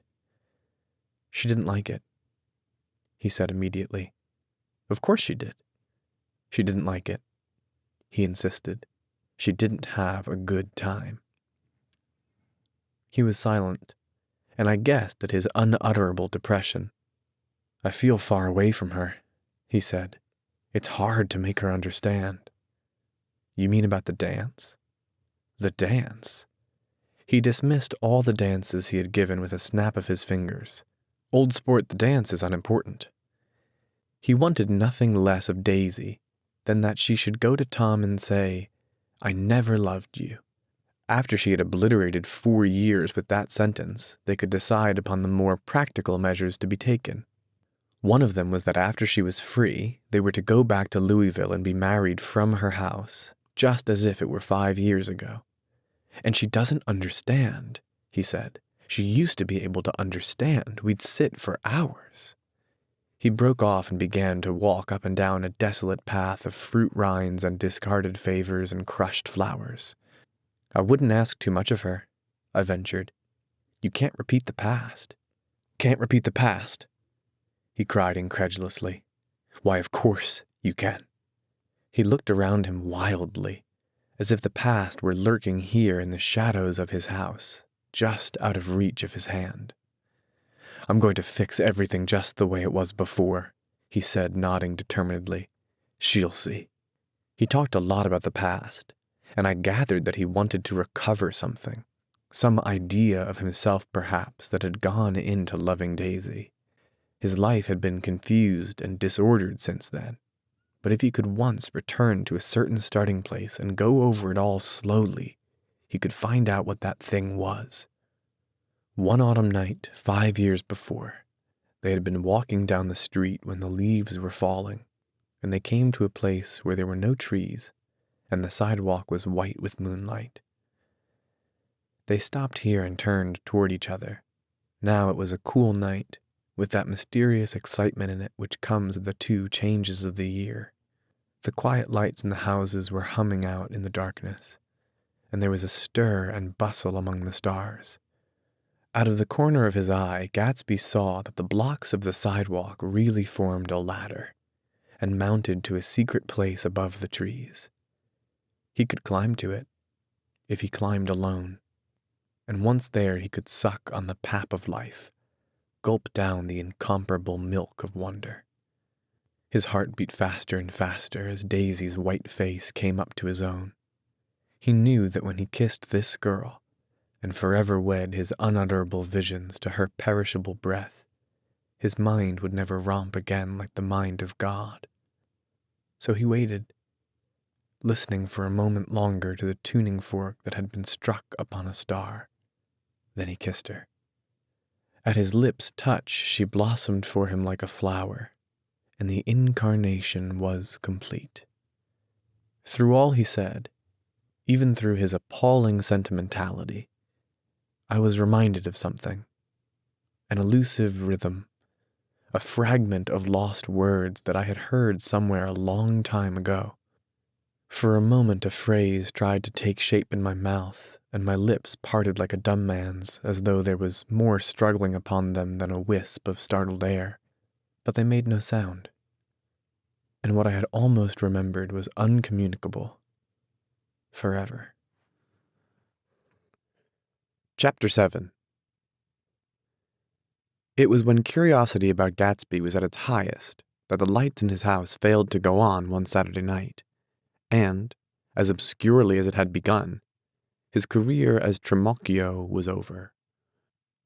Only gradually did I become aware that the automobiles which turned expectantly into his drive stayed just for a minute and then drove sulkily away. Wondering if he were sick, I went over to find out. An unfamiliar butler with a villainous face squinted at me suspiciously from the door. "Is Mr. Gatsby sick?" "Nope." After a pause, he added, "Sir," in a dilatory, grudging way. I hadn't seen him around, and I was rather worried. "Tell him Mr. Carroway came over." "Who?" he demanded rudely. "Carroway." "Carroway. All right, I'll tell him." Abruptly, he slammed the door. My Finn informed me that Gatsby had dismissed every servant in his house a week ago and replaced them with 6 others who never went into West Egg Village to be bribed by the tradesmen, but ordered moderate supplies over the telephone. The grocery boy reported that the kitchen looked like a pigsty, and the general opinion in the village was that the new people weren't servants at all. Next day, Gatsby called me on the phone. "Going away?" I inquired. "No, old sport. I hear you fired all your servants. I wanted somebody who wouldn't gossip. Daisy comes over quite often, in the afternoons." So the whole caravansary had fallen in like a card house at the disapproval in her eyes. "There's some people Wolfsheim wanted to do something for. They're all brothers and sisters. They used to run a small hotel." "I see." He was calling up at Daisy's request. Would I come to lunch at her house tomorrow?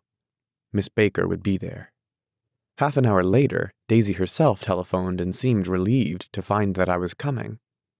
Something was up, and yet I couldn't believe that they would choose this occasion for a scene, especially for the rather harrowing scene that Gatsby had outlined in the garden.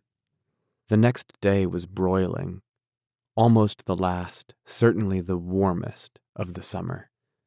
As my train emerged from the tunnel into sunlight, only the hot whistles of the National Biscuit Company broke the simmering hush at noon. The straw seats of the car hovered on the edge of combustion. The woman next to me perspired delicately for a while into her white shirtwaist, and then, as her newspaper dampened under her fingers, lapsed despairingly into deep heat with a desolate cry. Her pocketbook slapped to the floor. "Oh my," she gasped. I picked it up with a weary bend and handed it back to her, holding it at arm's length and by the extreme tip of the corners to indicate that I had no designs upon it. But everyone nearby, including the woman, suspected me just the same. "Hot," said the conductor to familiar faces. "Some weather. Hot, hot, hot.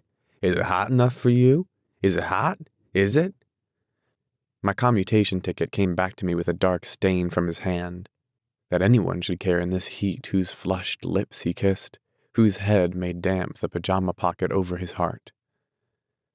Through the hall of the Buchanan's house blew a faint wind, carrying the sound of the telephone bell out to Gatsby and me as we waited at the door. "The master's body," roared the butler into the mouthpiece. "I'm sorry, madame, but we can't furnish it. It's far too hot to touch this noon." What he really said was, Yes, I'll see." He set down the receiver and came toward us, glistening slightly to take our stiff straw hats. "Madame expects you in the salon," he cried, needlessly indicating the direction. In this heat, every extra gesture was an affront to the common store of life. The room, shadowed well with awnings, was dark and cool. Daisy and Jordan lay upon an enormous couch like silver idols weighing down their own white dresses against the singing breeze of the fans. "We can't move," they said together. Jordan's fingers, powdered white over their tan, rested for a moment in mine. "And Mr. Thomas Buchanan, the athlete?" I inquired. Simultaneously I heard his voice, gruff, muffled, husky at the hall telephone. Gatsby stood in the center of the crimson carpet and gazed around with fascinated eyes. Daisy watched him and laughed, her sweet, exciting laugh. A tiny gust of powder rose from her bosom into the air. "The rumor is," whispered Jordan, "that's Tom's girl on the telephone." We were silent. The voice in the hall rose high with annoyance. "Very well, then, I won't sell you the car at all. I'm under no obligation to you at all. And as for your bothering me about it at lunchtime, I won't stand that at all." "Holding down the receiver," said Daisy cynically. "No, he's not," I assured her. "It's a bona fide deal. I happen to know about it." Tom flung open the door, blocked out its space for a moment with his thick body, and hurried into the room. "Mr. Gatsby." He put out his broad, flat hand with well-concealed dislike. "I'm glad to see you, sir." "Nick?" "Make us a cold drink," cried Daisy. As he left the room again, she got up and went over to Gatsby and pulled his face down, kissing him on the mouth. "You know I love you," she murmured. "You forget there's a lady present," said Jordan. Daisy looked around doubtfully. "You kissed Nick, too." "What a low, vulgar girl." "I don't care," cried Daisy, and began to clog on the brick fireplace.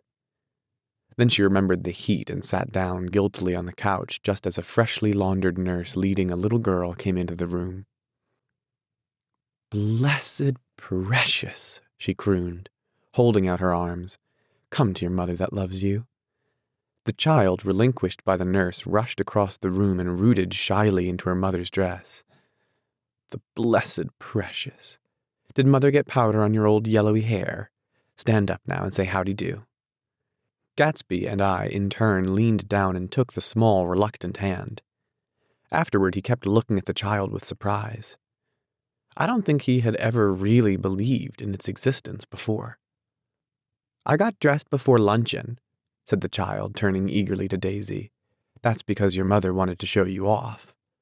Her face bent into the single wrinkle of the small white neck. "You dream, you absolute little dream." "Yes," admitted the child calmly. "Aunt Jordan's got on a white dress, too." "How do you like mother's friends?" Daisy turned her around so that she faced Gatsby. "Do you think they're pretty?" Where's Daddy?" "She doesn't look like her father," explained Daisy. "She looks like me. She's got my hair and shape of the face." Daisy sat back upon the couch. The nurse took a step forward and held out her hand. "Come, Pammy. Goodbye, sweetheart." With a reluctant backward glance, the well-disciplined child held to her nurse's hand and was pulled out the door, just as Tom came back preceding 4 gin rickeys that clicked full of ice. Gatsby took up his drink. "They certainly look cool," he said with visible tension. We drank in long, greedy swallows. "I read somewhere that the sun's getting hotter every year," said Tom genially. "It seems that pretty soon the Earth's gonna fall into the sun. Or, wait a minute, it's just the opposite. The sun's getting colder every year. Come outside," he suggested to Gatsby. "I'd like you to have a look at the place." I went with him out to the veranda. On the green sound, stagnant in the heat, one small sail crawled slowly toward the fresher sea. Gatsby's eyes followed it momentarily. He raised his hand and pointed across the bay. "I'm right across from you." "So you are." Our eyes lifted over the rose beds and the hot lawn and the weedy refuse of the dog days along shore. Slowly the white wings of the boat moved against the blue, cool limit of the sky. Ahead lay the scalloped ocean and the abounding Blessed Isles. "There's sport for you," said Tom, nodding. "I'd like to be out there with him for about an hour." We had luncheon in the dining room, darkened too against the heat, and drank down nervous gaiety with the cold ale. "What'll we do with ourselves this afternoon?" cried Daisy, "and the day after that, and the next 30 years. "Don't be morbid," Jordan said. "Life starts all over again when it gets crisp in the fall."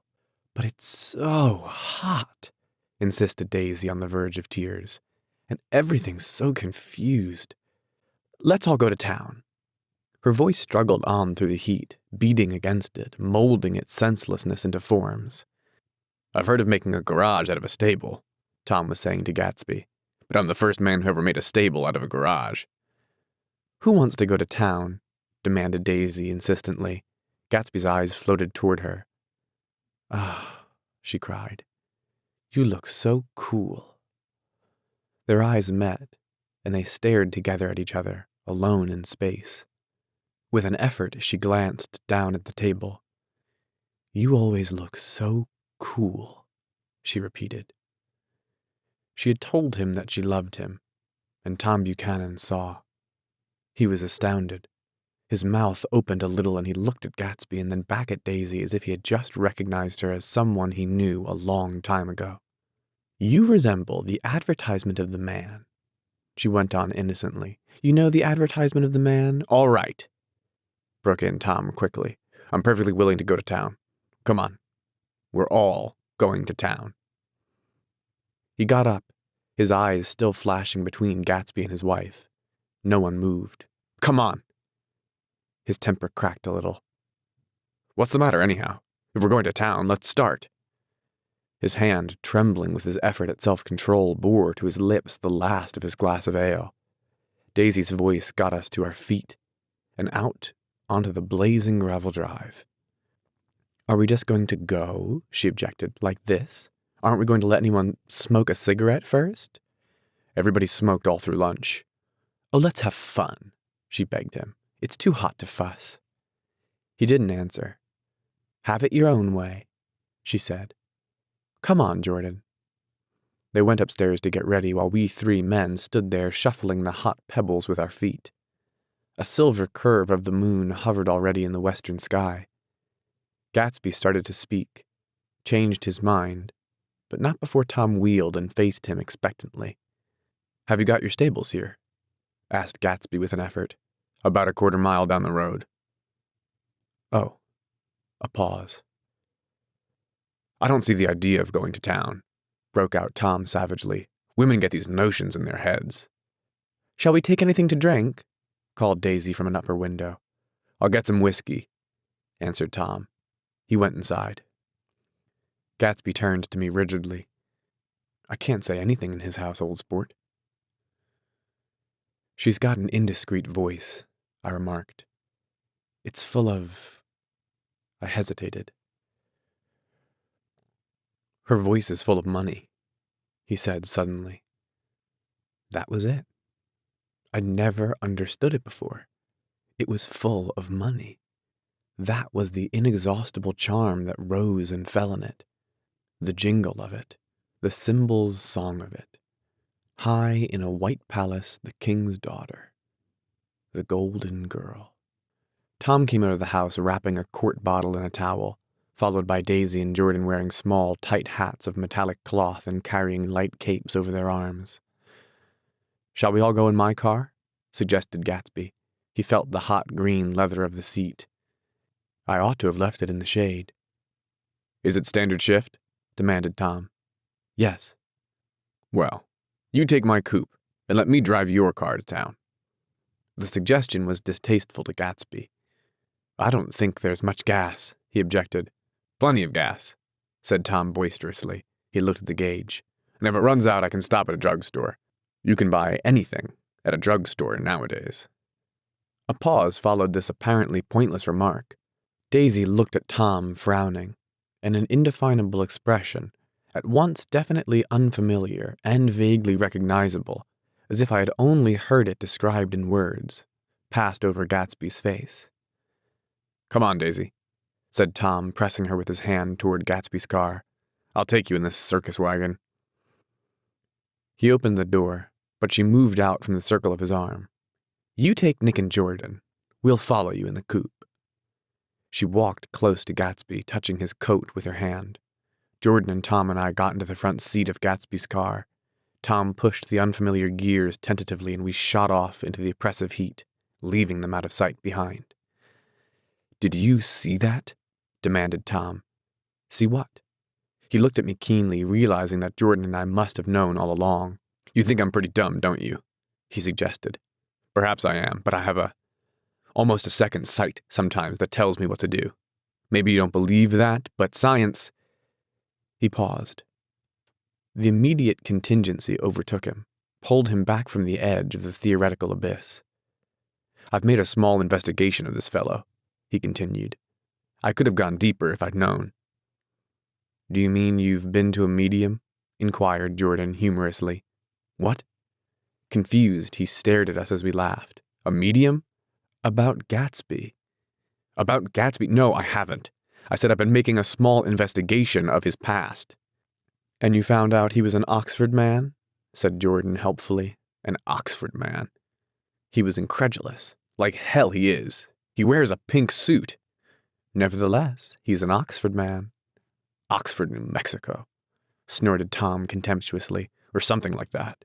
"Listen, Tom, if you're such a snob, why did you invite him to lunch?" demanded Jordan crossly. "Daisy invited him. She knew him before we were married, God knows where." We were all irritable now with the fading ale and aware of it. We drove for a while in silence. Then, as Dr. T.J. Eckelberg's faded eyes came into sight down the road, I remembered Gatsby's caution about gasoline. "We've got enough to get us to town," said Tom. "But there's a garage right here," objected Jordan. "I don't want to get stalled in this baking heat." Tom threw on both brakes impatiently, and we slid to an abrupt, dusty stop under Wilson's sign. After a moment, the proprietor emerged from the interior of his establishment and gazed hollow-eyed at the car. "Let's have some gas," cried Tom thoroughly. "What do you think we stopped for, to admire the view?" "I'm sick," said Wilson without moving. "Been sick all day." "What's the matter?" "I'm all run down." "Well, shall I help myself?" Tom demanded. "You sounded well enough on the phone." With an effort, Wilson left the shade and support of the doorway, and breathing hard unscrewed the cap of the tank. In the sunlight, his face was green. "I didn't mean to interrupt your lunch," he said, "but I need money pretty bad, and I was wondering what you were going to do with your old car." "How do you like this one?" inquired Tom. "I bought it last week." "It's a nice yellow one," said Wilson as he strained at the handle. "Like to buy it?" "Big chance." Wilson smiled faintly. "No, but I could make some money on the other." "What do you want money for all of a sudden?" I've been here too long. I want to get away. My wife and I want to go west." "Your wife does?" exclaimed Tom, startled. "She's been talking about it for 10 years. He rested for a moment against the pump, shading his eyes. "And now she's going whether she wants to or not. I'm going to get her away." The coupe flashed by us with a flurry of dust and the flash of a waving hand. "What do I owe you?" demanded Tom harshly. "I just got wised up to something funny the last 2 days," remarked Wilson. "That's why I want to get away. That's why I've been bothering you about the car. What do I owe you?" $1.20. The relentless beating heat was beginning to confuse me, and I had a bad moment there before I realized that so far his suspicions hadn't alighted on Tom. He had discovered that Myrtle had some sort of life apart from him in another world, and the shock had made him physically sick. I stared at him and then at Tom, who had made a parallel discovery less than an hour before, and it occurred to me that there was no difference between men, in intelligence or race, so profound as the difference between the sick and the well. Wilson was so sick that he looked guilty, unforgivably guilty, as if he had just got some poor girl with child. "I'll let you have that car," said Tom. "I'll send it over tomorrow afternoon." That locality was always vaguely disquieting, even in the broad glare of afternoon, and now I turned my head as though I had been warned of something behind. Over the ash heaps the giant eyes of Dr. T.J. Eckelberg kept their vigil, but I perceived, after a moment, that other eyes were regarding us with peculiar intensity from less than 20 feet away. In one of the windows over the garage, the curtains had been moved aside a little, and Myrtle Wilson was peering down at the car. So engrossed was she that she had no consciousness of being observed, and one emotion after another crept into her face like objects into a slowly developing picture. Her expression was curiously familiar. It was an expression I had often seen on women's faces, but on Myrtle Wilson's face it seemed purposeless and inexplicable, until I realized that her eyes, wide with jealous terror, were fixed not on Tom, but on Jordan Baker, whom she took to be his wife.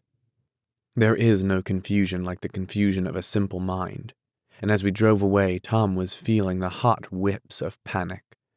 His wife and his mistress, until an hour ago secure and inviolate, were slipping precipitately from his control. Instinct made him step on the accelerator with the double purpose of overtaking Daisy and leaving Wilson behind. And we sped along toward Astoria at 50 miles an hour, until, among the spidery girders of the elevated, we came in sight of the easygoing blue coupe. "Those big movies around 50th Street are cool," suggested Jordan. "I love New York on summer afternoons when everyone's away. There's something very sensuous about it, overripe, as if all sorts of funny fruits were going to fall into your hands." The word sensuous had the effect of further disquieting Tom, but before he could invent a protest, the coupe came to a stop, and Daisy signaled us to draw up alongside. "Where are we going?" she cried. "How about the movies?" "It's so hot," she complained. "You go. We'll ride around and meet you after." With an effort her wit rose faintly. "We'll meet you on some corner. I'll be the man smoking 2 cigarettes. "We can't argue about it here," Tom said impatiently as a truck gave out a cursing whistle behind us. "You follow me to the south side of Central Park, in front of the plaza." Several times he turned his head and looked back for their car, and, if the traffic delayed them, he slowed up until they came into sight. I think he was afraid they would dart down a side street and out of his life forever. But they didn't, and we all took the less explicable step of engaging the parlor of a suite in the Plaza Hotel. The prolonged and tumultuous argument that ended by herding us into that room eludes me, though I have a sharp physical memory that in the course of it, my underwear kept climbing like a damp snake around my legs, and intermittent beads of sweat raced cool across my back. The notion originated with Daisy's suggestion that we hire 5 bathrooms and take cold baths, and then assumed more tangible form as a place to have a mint julep. Each of us said over and over that it was a crazy idea. We all talked at once to a baffled clerk and thought, or pretended to think, that we were being very funny. The room was large and stifling, and though it was already 4 o'clock, opening the windows admitted only a gust of hot shrubbery from the park. Daisy went to the mirror and stood with her back to us, fixing her hair. "It's a swell suite," whispered Jordan respectfully, and everyone laughed. "Open another window," commanded Daisy without turning around. "There aren't any more." "Well, we'd better telephone for an axe." "The thing to do is to forget about the heat," said Tom impatiently. "You make it 10 times worse by crabbing about it." He unrolled the bottle of whiskey from the towel and put it on the table. "Why not let her alone, old sport?" remarked Gatsby. "You're the one that wanted to come to town." There was a moment of silence. The telephone book slipped from its nail and splashed to the floor, whereupon Jordan whispered, "Excuse me," but this time no one laughed. I'll pick it up," I offered. "I've got it." Gatsby examined the parted string, muttered, in an interesting way, and tossed the book on a chair. "That's a great expression of yours, isn't it?" said Tom sharply. "What is?" "All this old sport business. Where'd you pick that up?" "Now see here, Tom," said Daisy, turning around from the mirror. "If you're going to make personal remarks, I won't stay here a minute. Call up and order some ice for the mint juleps." As Tom took up the receiver, the compressed heat exploded into sound, and we were listening to the portentous chords of Mendelssohn's Wedding March from the ballroom below. "Imagine marrying anybody in this heat," cried Jordan dismally. "Still, I was married in the middle of June," Daisy remembered. "Louisville in June. Somebody fainted. Who was it fainted, Tom?" "Biloxi," he answered shortly. "A man named Biloxi. Biloxi. And he made boxes. That's a fact. And he was from Biloxi, Tennessee." "They carried him into my house," appended Jordan, "because we lived just 2 doors from the church, and he stayed 3 weeks until Daddy told him he had to get out. The day after he left, Daddy died." After a moment, she added, as if she might have sounded irreverent, "There wasn't any connection." "I used to know a Bill Biloxi from Memphis," I remarked. "That was his cousin. I knew his whole family history before he left. He gave me an aluminum putter that I use today." The music had died down as the ceremony began, and now a long cheer floated in at the window, followed by an intermittent cries of "Yay!" and followed by a burst of jazz as the dancing began. "We are getting old," said Daisy. "If we were young, we'd rise and dance." "Remember Biloxi," Jordan warned her. "Where'd you know him, Tom?" "Biloxi?" He concentrated with an effort. "I didn't know him. He was a friend of Daisy's." "He was not," she denied. "I'd never seen him before. He came down in a private car." "Well, he said he knew you. He said he was raised in Louisville. Asa Bird brought him around at the last minute and asked if we had a room for him." Jordan smiled. "He was probably bumming his way home. He told me he was president of your class at Yale." Tom and I looked at each other blankly. "Biloxi? First place, we didn't have any president." Gatsby's foot beat a short, restless tattoo, and Tom eyed him suddenly. "By the way, Mr. Gatsby, I understand you're an Oxford man?" "Not exactly." "Oh, yes, I understand you went to Oxford." "Yes, I went there." A pause. Then Tom's voice, incredulous and insulting. "You must have gone there about the time Biloxi went to New Haven." Another pause. A waiter knocked and came in with crushed mint and ice, but the silence was unbroken by his thank you, and the soft closing of the door. This tremendous detail was to be cleared up at last. "I told you I went there," said Gatsby. "I heard you, but I'd like to know when." "It was in 1919. I only stayed 5 months, that's why I really can't call myself an Oxford man." Tom glanced around to see if we mirrored his unbelief, but we were all looking at Gatsby. "It was an opportunity they gave to some of the officers after the armistice," he continued. "We could go to any of the universities in England or France." I wanted to get up and slap him on the back. I had one of those renewals of complete faith in him that I'd experienced before. Daisy rose, smiling faintly, and went to the table. "Open the whiskey, Tom," she ordered, and I'll make you a mint julep. Then you won't seem so stupid to yourself. Look at the mint." "Wait a minute," snapped Tom. "I want to ask Mr. Gatsby one more question." "Go on," said Gatsby politely. "What kind of a row are you trying to cause in my house, anyhow?" They were out in the open at last, and Gatsby was content. "He isn't causing a row." Daisy looked desperately from one to the other. "You're causing a row. Please have a little self-control." "Self-control?" repeated Tom incredulously. "I suppose the latest thing is to sit back and let Mr. Nobody from nowhere make love to your wife. Well, if that's the idea, you can count me out. Nowadays, people begin by sneering at family life and family institutions, and next they'll throw everything overboard and have intermarriage between black and white." Flushed with his impassioned gibberish, he saw himself standing alone on the last barrier of civilization. "We're all white here," murmured Jordan. "I know I'm not very popular. I don't give big parties.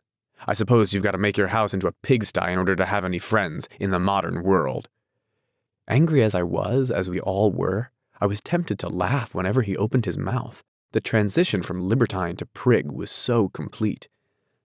"I've got something to tell you, old sport," began Gatsby, but Daisy guessed at his intention. "Please don't," she interrupted helplessly. "Please, let's all go home. Why don't we all go home?" "That's a good idea." I got up. "Come on, Tom, nobody wants a drink. I want to know what Mr. Gatsby has to tell me." "Your wife doesn't love you," said Gatsby. "She's never loved you. She loves me." "You must be crazy," exclaimed Tom automatically. Gatsby sprang to his feet with vivid excitement. "She never loved you, do you hear?" he cried. "She only married you because I was poor and she was tired of waiting for me. It was a terrible mistake, but in her heart she never loved anyone except me." At this point, Jordan and I tried to go, but Tom and Gatsby insisted with competitive firmness that we remain, as though neither of them had anything to conceal, and it would be a privilege to partake vicariously of their emotions. "Sit down, Daisy." Tom's voice groped unsuccessfully for the paternal note. "What's been going on?" "I want to hear all about it." "I told you what's been going on," said Gatsby. "Going on for 5 years, and you didn't know." Tom turned to Daisy sharply. "You've been seeing this fellow for 5 years?" "Not seeing," said Gatsby. "No, we couldn't meet. But both of us loved each other all that time, old sport. And you didn't know. I used to laugh sometimes, but there was no laughter in his eyes. To think that you didn't know." "Oh, that's all." Tom tapped his thick fingers together like a clergyman and leaned back in his chair. "You're crazy," he exploded. "I can't speak about what happened 5 years ago because I didn't know Daisy then. And I'll be damned if I see how you got within a mile of her unless you brought the groceries to the back door. But all the rest of that's a goddamn lie. Daisy loved me when she married me, and she loves me now." "No," said Gatsby, shaking his head. "She does, though. The trouble is that sometimes she gets foolish ideas in her head and doesn't know what she's doing." He nodded sagely. "And what's more, I love Daisy too. Once in a while, I go off on a spree and make a fool of myself, but I always come back, and in my heart, I love her all the time." "You're revolting," said Daisy. She turned to me, and her voice, dropping an octave lower, filled the room with thrilling scorn. "Do you know why we left Chicago? I'm surprised they didn't treat you to the story of that little spree." Gatsby walked over and stood beside her. "Daisy, that's all over now," he said earnestly. "It doesn't matter anymore. Just tell him the truth, that you never loved him.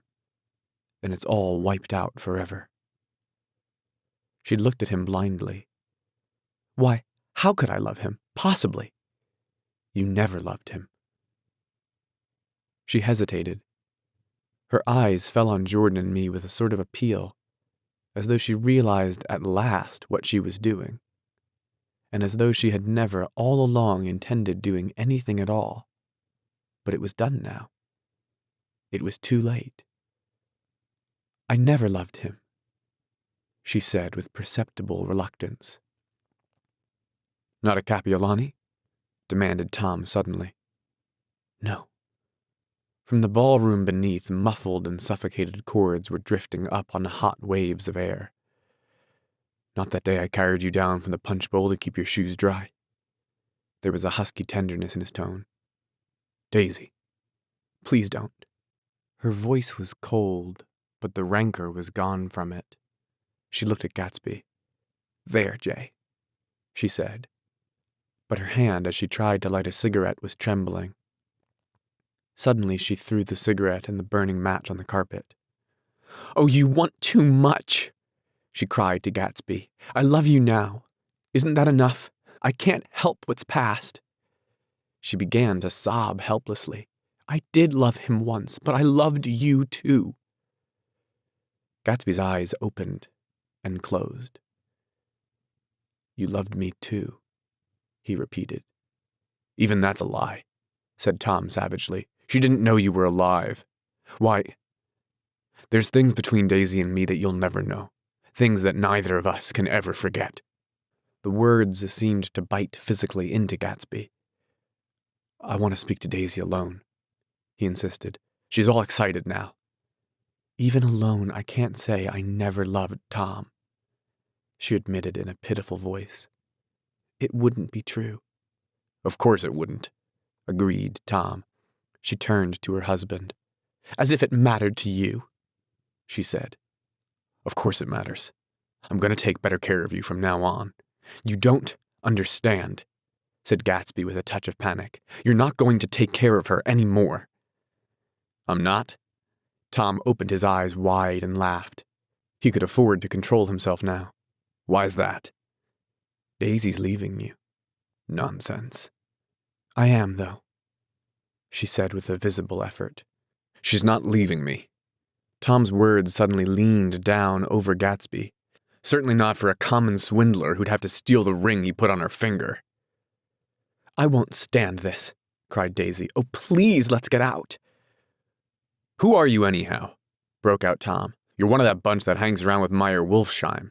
That much I happen to know. I made a little investigation into your affairs, and I'll carry it further tomorrow. You can suit yourself about that, old sport, said Gatsby steadily. I found out what your drugstores were. He turned to us and spoke rapidly. He and this Wolfsheim bought up a lot of side street drugstores here and in Chicago and sold grain alcohol over the counter. That's one of his little stunts. I picked him for a bootlegger the first time I saw him, and I wasn't far wrong. What about it? Said Gatsby politely. I guess your friend Walter Chase wasn't too proud to come in on it. And you left him in the lurch, didn't you? You let him go to jail for a month over in New Jersey. God, you ought to hear Walter on the subject of you. He came to us dead broke. He was very glad to pick up some money, old sport. Don't you call me old sport, cried Tom. Gatsby said nothing. Walter could have you up on the betting laws, too, but Wolfsheim scared him into shutting his mouth. That unfamiliar yet recognizable look was back again in Gatsby's face. That drugstore business was just small change, continued Tom slowly. But you've got something on now that Walter's afraid to tell me about. I glanced at Daisy, who was staring terrified between Gatsby and her husband, and at Jordan, who had begun to balance an invisible but absorbing object on the tip of her chin. Then I turned back to Gatsby, and was startled at his expression. He looked, and this is said in all contempt for the babbled slander of his garden, as if he had killed a man. For a moment the set of his face could be described in just that fantastic way. It passed, and he began to talk excitedly to Daisy, denying everything, defending his name against accusations that had not been made. But with every word she was drawing further and further into herself. So he gave that up, and only the dead dream fought on as the afternoon slipped away, trying to touch what was no longer tangible, struggling, unhappily, undespairingly, toward that lost voice across the room. The voice begged again to go. Please, Tom, I can't stand this anymore. Her frightened eyes told that whatever intentions, whatever courage she had had, were definitely gone. You two start on home, Daisy, said Tom, in Mr. Gatsby's car. She looked at Tom, alarmed now, but he insisted with magnanimous scorn. Go on. He won't annoy you. I think he realizes that his presumptuous little flirtation is over. They were gone without a word, snapped out, made accidental, isolated like ghosts, even from our pity. After a moment, Tom got up and began wrapping the unopened bottle of whiskey in the towel. Want any of this stuff? Jordan? Nick? I didn't answer. Nick? He asked again. What? Want any? No. I just remembered that today's my birthday. I was 30. Before me stretched the portentous, menacing road of a new decade. It was 7 o'clock when we got into the coupe with him and started for Long Island.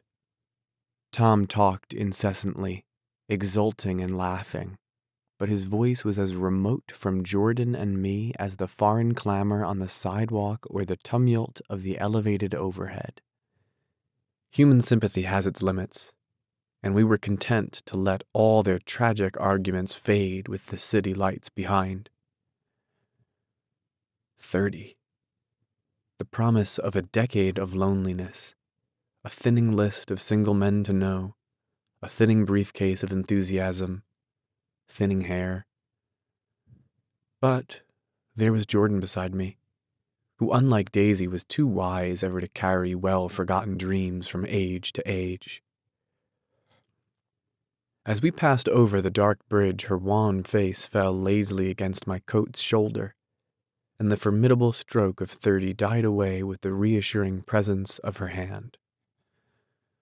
So we drove on toward death, through the cooling twilight. The young Greek Michaelis, who ran the coffee joint just beside the ash heaps, was the principal witness at the inquest. He had slept through the heat until after 5 when he strolled over to the garage and found George Wilson sick in his office. Really sick. Pale as his own pale hair and shaking all over. Michaelis advised him to go to bed, but Wilson refused, saying that he'd miss a lot of business if he did. While his neighbor was trying to persuade him, a violent racket broke out overhead. I've got my wife locked in up there, explained Wilson calmly. She's going to stay there till the day after tomorrow, and then we're going to move away. Michaelis was astonished. They had been neighbors for 4 years, and Wilson had never seemed faintly capable of such a statement. Generally, he was one of these worn-out men. When he wasn't working, he sat in a chair in the doorway and stared at the people in the cars that passed along the road. When anyone spoke to him, he invariably laughed in an agreeable, colorless way. He was his wife's man, and not his own. So naturally, Michaelis tried to find out what had happened, but Wilson wouldn't say a word. Instead, he began to throw curious, suspicious glances at his visitor.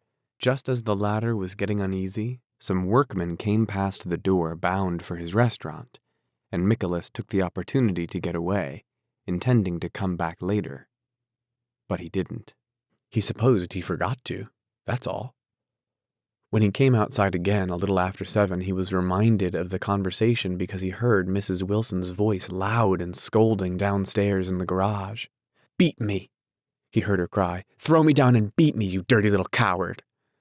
A moment later, she rushed into the dusk, waving her hands and shouting.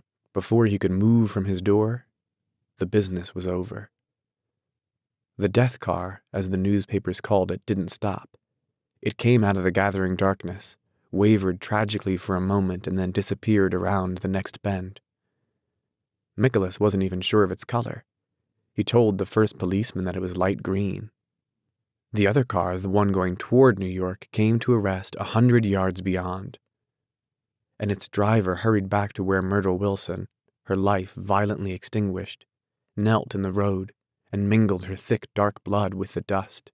Michaelis and this man reached her first, but when they had torn open her shirtwaist, still damp with perspiration, they saw that her left breast was swinging loose like a flap, and there was no need to listen for the heart beneath. The mouth was wide open and ripped at the corners, as though she had choked a little in giving up the tremendous vitality she had stored so long. We saw the three or four automobiles in the crowd when we were still some distance away. "Wreck," said Tom. "That's good. Wilson will have a little business at last." He slowed down, but still without any intention of stopping, until, as we came nearer, the hushed, intent faces of the people at the garage door made him automatically put on the brakes. "We'll take a look," he said doubtfully. "Just a look." I became aware now of a hollow, wailing sound which issued incessantly from the garage. A sound which, as we got out of the coupe and walked toward the door, resolved itself into the words, "Oh my God," uttered over and over in a gasping moan. "There's some bad trouble here," said Tom excitedly. He reached up on tiptoes and peered over a circle of heads into the garage, which was lit only by a yellow light in a swinging wire basket overhead. Then he made a harsh sound in his throat, and with a violent thrusting movement of his powerful arms pushed his way through. The circle closed up again with a running murmur of expostulation. It was a minute before I could see anything at all. Then new arrivals deranged the line, and Jordan and I were pushed suddenly inside. Myrtle Wilson's body, wrapped in a blanket and then in another blanket, as though she suffered from a chill in the hot night, lay on a work table by the wall, and Tom, with his back to us, was bending over it motionless. Next to him stood a motorcycle policeman taking down names with much sweat and correction in a little book. At first I couldn't find the source of the high, groaning words that echoed clamorously through the bare garage. Then I saw Wilson standing on the raised threshold of his office, swaying back and forth and holding to the doorposts with both hands. Some man was talking to him in a low voice and attempting from time to time to lay a hand on his shoulder, but Wilson neither heard nor saw. His eyes would drop slowly from the swinging light to the laden table by the wall, and then jerk back to the light again, and he gave out incessantly his high, horrible call. "Oh my God, oh my God, oh my God, oh my God, oh my God." Presently Tom lifted his head with a jerk, and after staring around the garage with glazed eyes, addressed a mumbled, incoherent remark to the policeman. "M-A-Y, the policeman was saying. "Oh, no, R, corrected the man. "Mavro." "Listen to me," muttered Tom fiercely. "R," said the policeman. "O, G, G." He looked up as Tom's broad hand fell sharply on his shoulder. "What do you want, fella?" "What happened? That's what I want to know." "Auto hit her. Instantly killed." "Instantly killed," repeated Tom, staring. "She ran out in the road. Son of a bitch didn't even stop his car." "There was 2 cars," said Nicholas. "One coming, one going, see?" "Going where?" asked the policeman keenly. "One going each way. Well, his hand rose toward the blankets but stopped halfway and fell to his side. "She ran out there, and the one coming from New York knocked right into her, going 30 or 40 miles an hour." "What's the name of this place here?" demanded the officer. "Hasn't got any name." A pale, well-dressed Negro stepped near. "It was a yellow car," he said. "Big yellow car. New." "See the accident?" said the policeman. "No, but the car passed me down the road going faster than 40, going 50, 60. Come here and let's have your name. Look out now, I want to get his name." Some words of this conversation must have reached Wilson swaying in the office door, for suddenly a new theme found voice among his gasping cries. "You don't have to tell me what kind of car it was. I know what kind of car it was." Watching Tom, I saw the wad of muscle back of his shoulder tighten under his coat. He walked quickly over to Wilson and, standing in front of him, seized him firmly by the upper arms. "You've got to pull yourself together," he said with soothing gruffness. Wilson's eyes fell upon Tom. He started up on his tiptoes and then would have collapsed to his knees had not Tom held him upright. "Listen," said Tom, shaking him a little. "I just got here a minute ago from New York. I was bringing you that coupe we've been talking about. That yellow car I was driving this afternoon wasn't mine. Did you hear? I haven't seen it all afternoon." Only the Negro and I were near enough to hear what he said, but the policeman caught something in the tone and looked over with translucent eyes. "What's all that?" he demanded. "I'm a friend of his." Tom turned his head but kept his hands firm on Wilson's body. "He says he knows the car that did it. It was a yellow car."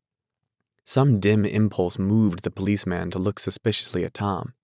"And what color's your car?" "It's a blue car. A coupe." "We've come straight from New York," I said. Someone who had been driving a little behind us confirmed this, and the policeman turned away.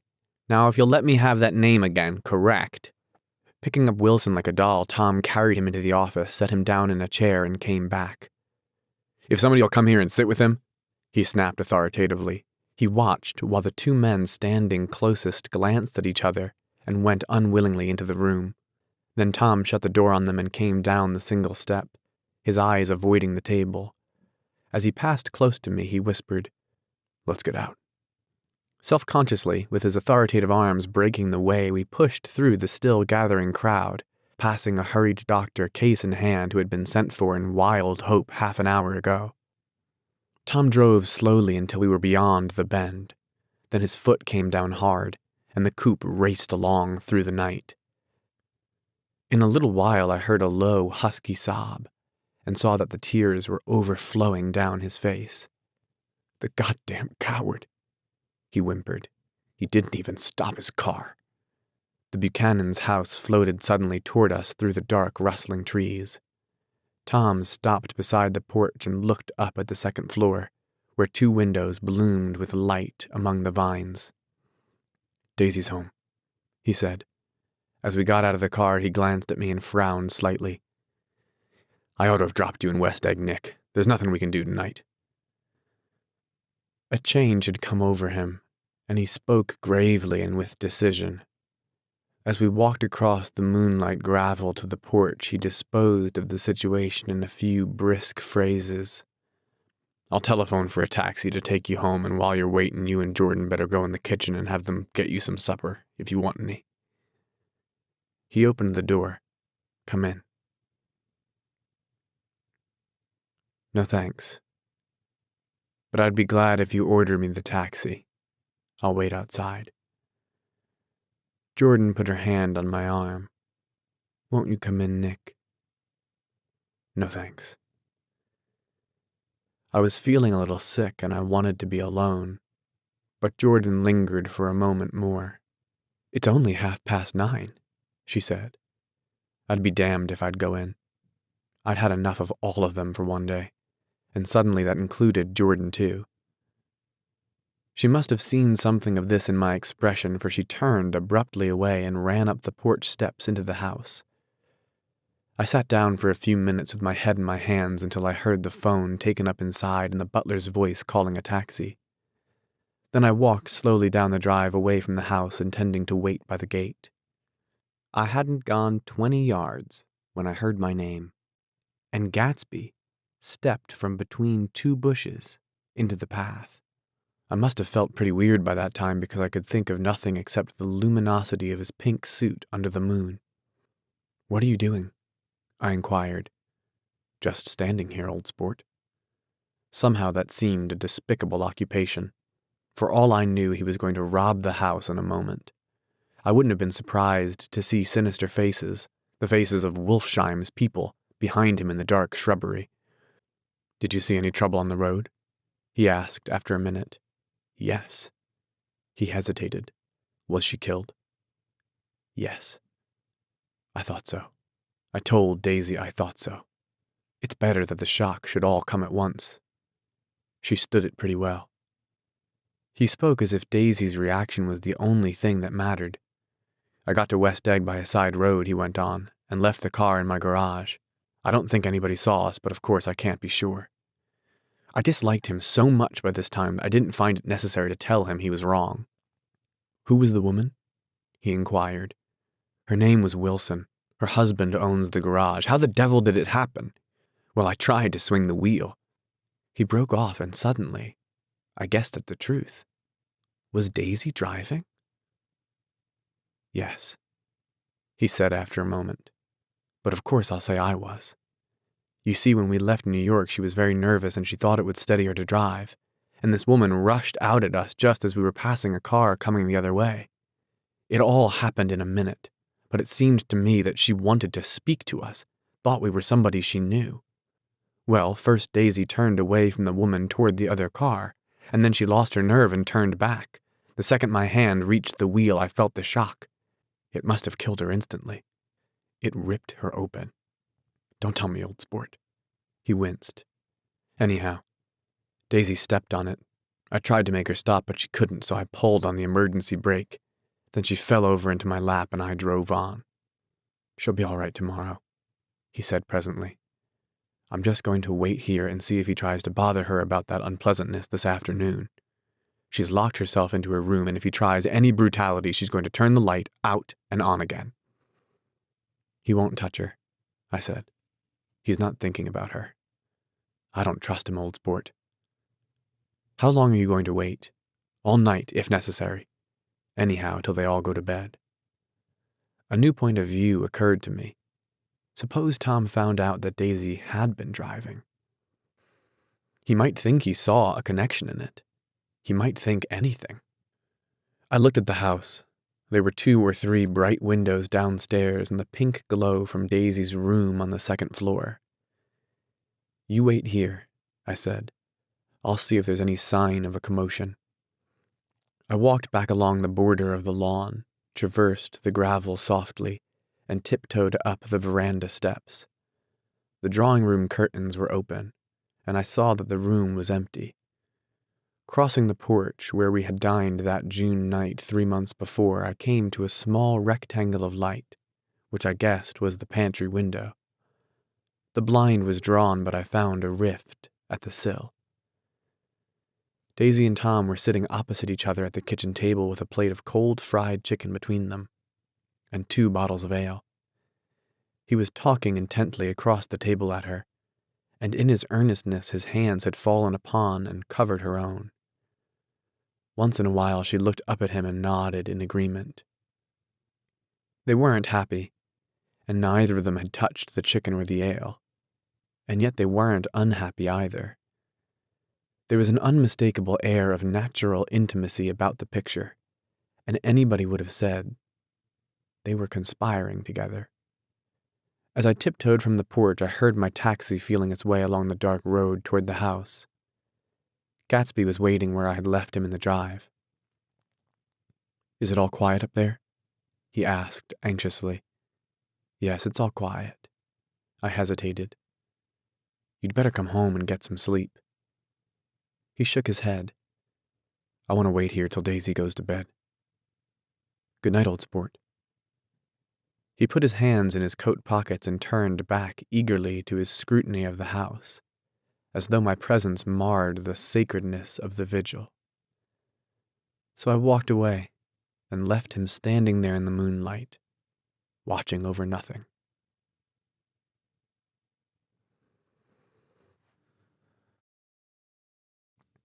Chapter 8. I couldn't sleep all night. A foghorn was groaning incessantly on the sound, and I tossed half-sick between grotesque reality and savage, frightening dreams. Toward dawn, I heard a taxi go up Gatsby's drive, and immediately I jumped out of bed and began to dress. I felt that I had something to tell him, something to warn him about, and morning would be too late. Crossing his lawn, I saw that his front door was still open, and he was leaning against a table in the hall, heavy with dejection or sleep. "Nothing happened," he said wanly. I waited, and about 4 o'clock she came to the window and stood there for a minute, and then turned out the light. His house had never seemed so enormous to me as it did that night when we hunted through the great rooms for cigarettes. We pushed aside curtains that were like pavilions, and felt over innumerable feet of dark wall for electric light switches. Once I tumbled with a sort of splash upon the keys of a ghostly piano. There was an inexplicable amount of dust everywhere, and the rooms were musty, as though they hadn't been aired for many days. I found the humidor on an unfamiliar table with 2 stale, dry cigarettes inside. Throwing open the French windows of the drawing room, we sat smoking out into the darkness. "You ought to go away," I said. "It's pretty certain they'll trace your car." "Go away now, old sport?" "Go to Atlantic City for a week, or up to Montreal." He wouldn't consider it. He couldn't possibly leave Daisy until he knew what she was going to do. He was clutching at some last hope, and I couldn't bear to shake him free. It was this night that he told me the strange story of his youth with Dan Cody. Told it to me because Jay Gatsby, had been broken up like glass against Tom's hard malice, and the long secret extravaganza was played out. I think that he would have acknowledged anything now, without reserve, but he wanted to talk about Daisy. She was the first nice girl he had ever known. In various unrevealed capacities he had come in contact with such people, but always with indiscernible barbed wire between. He found her excitingly desirable. He went to her house, at first with other officers from Camp Taylor, then alone. It amazed him. He had never been in such a beautiful house before, but what gave it an air of breathless intensity was that Daisy lived there. It was as casual a thing to her as his tent out at camp was to him. There was a ripe mystery about it, a hint of bedrooms upstairs more beautiful and cool than other bedrooms, of gay and radiant activities taking place through its corridors, and of romances that were not musty and laid away already in lavender, but fresh and breathing and redolent of this year's shining motor cars, and of dances whose flowers were scarcely withered. It excited him, too, that many men had already loved Daisy. It increased her value in his eyes. He felt their presence all about the house, pervading the air with the shades and echoes of still vibrant emotions. But he knew that he was in Daisy's house by a colossal accident. However glorious might be his future as J. Gatsby, he was at present a penniless young man without a past, and at any moment the invisible cloak of his uniform might slip from his shoulders. So he made the most of his time. He took what he could get, ravenously and unscrupulously. Eventually, he took Daisy. One still October night, took her because he had no real right to touch her hand. He might have despised himself, for he had certainly taken her under false pretenses. I don't mean that he had traded on his phantom millions, but he had deliberately given Daisy a sense of security. He let her believe that he was a person from much the same stratum as herself, that he was fully able to take care of her. As a matter of fact, he had no such facilities. He had no comfortable family standing behind him, and he was liable at the whim of an impersonal government to be blown anywhere about the world. But he didn't despise himself, and it didn't turn out as he had imagined. He had intended, probably, to take what he could and go. But now he found that he had committed himself to the following of a grail. He knew that Daisy was extraordinary, but he didn't realize just how extraordinary a nice girl could be. She vanished into her rich house, into her rich, full life, leaving Gatsby nothing. He felt married to her. That was all. When they met again 2 days later, it was Gatsby who was breathless, who was somehow betrayed. Her porch was bright with the bought luxury of starshine. The wicker of the settee squeaked fashionably as she turned toward him, and he kissed her curious and lovely mouth. She had caught a cold, and it made her voice huskier and more charming than ever, and Gatsby was overwhelmingly aware of the youth and mystery that wealth imprisons and preserves, of the freshness of many clothes, and of Daisy, gleaming like silver, safe and proud above the hot struggles of the poor. I can't describe to you how surprised I was to find out I loved her, old sport. I even hoped for a while that she'd throw me over, but she didn't, because she was in love with me too. She thought I knew a lot because I knew different things from her. Well, there I was, way off my ambitions, getting deeper in love every minute, and all of a sudden I didn't care. What was the use of doing great things if I could have a better time telling her what I was going to do? On the last afternoon before he went abroad, he sat with Daisy in his arms for a long, silent time. It was a cold fall day with fire in the room and her cheeks flushed. Now and then she moved, and he changed his arm a little, and once he kissed her dark, shining hair. The afternoon had made them tranquil for a while, as if to give them a deep memory for the long parting the next day promised. They had never been closer in their month of love, nor communicated more profoundly one with another than when she brushed silent lips against his coat's shoulder, or when he touched the end of her fingers, gently, as though she were asleep. He did extraordinarily well in the war. He was a captain before he went to the front, and following the Argonne battles, he got his majority and the command of the divisional machine guns. After the armistice, he tried frantically to get home, but some complication or misunderstanding sent him to Oxford instead. He was worried now. There was a quality of nervous despair in Daisy's letters. She didn't see why he couldn't come. She was feeling the pressure of the world outside, and she wanted to see him and feel his presence beside her and be reassured that she was doing the right thing after all. For Daisy was young, and her artificial world was redolent of orchids and pleasant, cheerful snobbery and orchestras which set the rhythm of the year, summing up the sadness and suggestiveness of life in new tunes. All night the saxophones wailed the hopeless comment of the Beale Street Blues, while 100 pairs of golden and silver slippers shuffled the shining dust. At the gray tea hour there were always rooms that throbbed incessantly with this low, sweet fever, while fresh faces drifted here and there like rose petals blown by the sad horns around the floor. Through this twilight universe Daisy began to move again with the season. Suddenly she was again keeping 6 dates a day with 6 men, and drowsing asleep at dawn with the beads and chiffon of an evening dress tangled among dying orchids on the floor beside her bed. And all the time something within her was crying for a decision.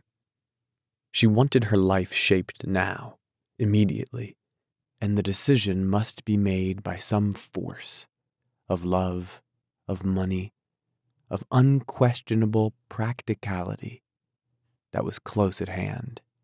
That force took shape in the middle of spring with the arrival of Tom Buchanan. There was a wholesome bulkiness about his person and his position, and Daisy was flattered. Doubtless there was a certain struggle and a certain relief. The letter reached Gatsby while he was still at Oxford. It was dawn now on Long Island, and we went about opening the rest of the windows downstairs, filling the house with gray-turning, gold-turning light. The shadow of a tree fell abruptly across the dew, and ghostly birds began to sing among the blue leaves. There was a slow, pleasant movement in the air, scarcely a wind, promising a cool, lovely day. I don't think she ever loved him. Gatsby turned around from a window and looked at me challengingly. You must remember, old sport. She was very excited this afternoon. He told her those things in a way that frightened her, that made it look as if I was some kind of cheap sharper, and the result was she hardly knew what she was saying. He sat down gloomily. Of course she might have loved him just for a minute, when they were first married, and loved me more even then. Do you see? Suddenly he came out with a curious remark. In any case, he said, it was just personal. What could you make of that? Except to suspect some intensity in his conception of the affair that couldn't be measured. He came back from France when Tom and Daisy were still on their wedding trip, and made a miserable but irresistible journey to Louisville on the last of his army pay. He stayed there a week, walking the streets where their footsteps had clicked together through the November night, and revisiting the out-of-the-way places to which they had driven in her white car. Just as Daisy's house had always seemed to him more mysterious and gay than other houses, so his idea of the city itself, even though she was gone from it, was pervaded with a melancholy beauty. He left feeling that if he had searched harder, he might have found her, that he was leaving her behind. The day coach, he was penniless now, was hot. He went out to the open vestibule and sat down on a folding chair, and the station slid away and the backs of unfamiliar buildings moved by. Then out into the spring fields, where a yellow trolley raced them for a minute, with people in it who might once have seen the pale magic of her face along the casual street. The track curved, and now it was going away from the sun, which as it sank lower seemed to spread itself in benediction over the vanishing city where she had drawn her breath. He stretched out his hand desperately, as if to snatch only a wisp of air. to save a fragment of the spot that she had made lovely for him. But it was all going by too fast now for his blurred eyes, and he knew that he had lost that part of it, the freshest and the best, forever. It was 9 o'clock when we finished breakfast and went out on the porch. The night had made a sharp difference in the weather, and there was an autumn flavor in the air. The gardener, the last one of Gatsby's former servants, came to the foot of the steps. "I'm going to drain the pool today, Mr. Gatsby. Leaves'll start falling pretty soon, and then there's always trouble with the pipes." "Don't do it today," Gatsby answered. He turned to me apologetically. "You know, old sport, I've never used that pool all summer." I looked at my watch and stood up. 12 minutes to my train. I didn't want to go to the city. I wasn't worth a decent stroke of work, but it was more than that. I didn't want to leave Gatsby. I missed that train, and then another, before I could get myself away. "I'll call you up," I said finally. "Do, old sport. I'll call you about noon." We walked slowly down the steps. "I suppose Daisy'll call too." He looked at me anxiously as if he'd hoped I'd corroborate this. "I suppose so. Well, goodbye." We shook hands and I started away. Just before I reached the hedge, I remembered something and turned around. "They're a rotten crowd," I shouted across the lawn. "You're worth the whole damn bunch put together." I've always been glad I said that. It was the only compliment I ever gave him, because I disapproved of him from beginning to end. First, he nodded politely, and then his face broke into that radiant and understanding smile, as if we'd been in ecstatic cahoots on that fact all the time. His gorgeous pink rag of a suit made a bright spot of color against the white steps, and I thought of the night when I first came to his ancestral home, 3 months before. The lawn and drive had been crowded with the faces of those who guessed at his corruption, and he had stood on those steps concealing his incorruptible dream as he waved them goodbye. I thanked him for his hospitality. We were always thanking him for that, I and the others. "Goodbye," I called. "I enjoyed breakfast, Gatsby." Up in the city, I tried for a while to list the quotations on an interminable amount of stock, then I fell asleep in my swivel chair. Just before noon, the phone woke me, and I started up with sweat breaking out on my forehead. It was Jordan Baker. She often called me up this hour because the uncertainty of her own movements between hotels and clubs and private houses made her hard to find in any other way. Usually her voice came over the wire as something fresh and cool, as if a divot from green golf links had come sailing in at the office window. But this morning it seemed harsh and dry. "I've left Daisy's house," she said. "I'm at Hampstead, and I'm going down to Southampton this afternoon." Probably it had been tactful to leave Daisy's house, but the act annoyed me, and her next remark made me rigid.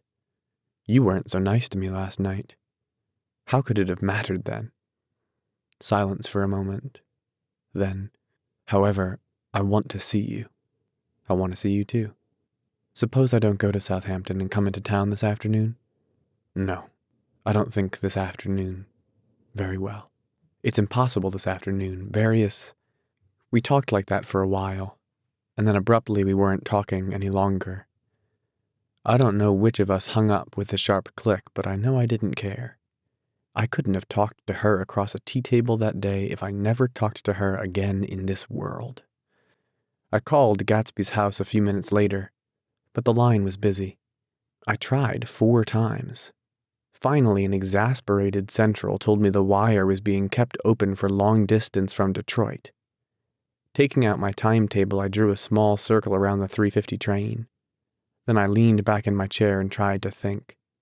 It was just noon. When I passed the ash heaps on the train that morning, I had crossed deliberately to the other side of the car. I supposed there'd be a curious crowd around there all day with little boys searching for dark spots in the dust, and some garrulous man telling over and over what had happened until it became less and less real even to him, and he could tell it no longer. and Myrtle Wilson's tragic achievement was forgotten. Now I want to go back a little and tell what happened at the garage after we left there the night before. They had difficulty in locating the sister, Catherine. She must have broken her rule against drinking that night, for when she arrived she was stupid with liquor and unable to understand that the ambulance had already gone to Flushing. When they convinced her of this, she immediately fainted, as if that was the intolerable part of the affair. Someone, kind or curious, took her in his car and drove her in the wake of her sister's body. Until long after midnight, a changing crowd lapped up against the front of the garage while George Wilson rocked himself back and forth on the couch inside. For a while, the door of the office was open, and everyone who came into the garage glanced irresistibly through it. Finally, someone said it was a shame and closed the door. Nicholas and several other men were with him. First 4 or 5 men. Later 2 or 3 men.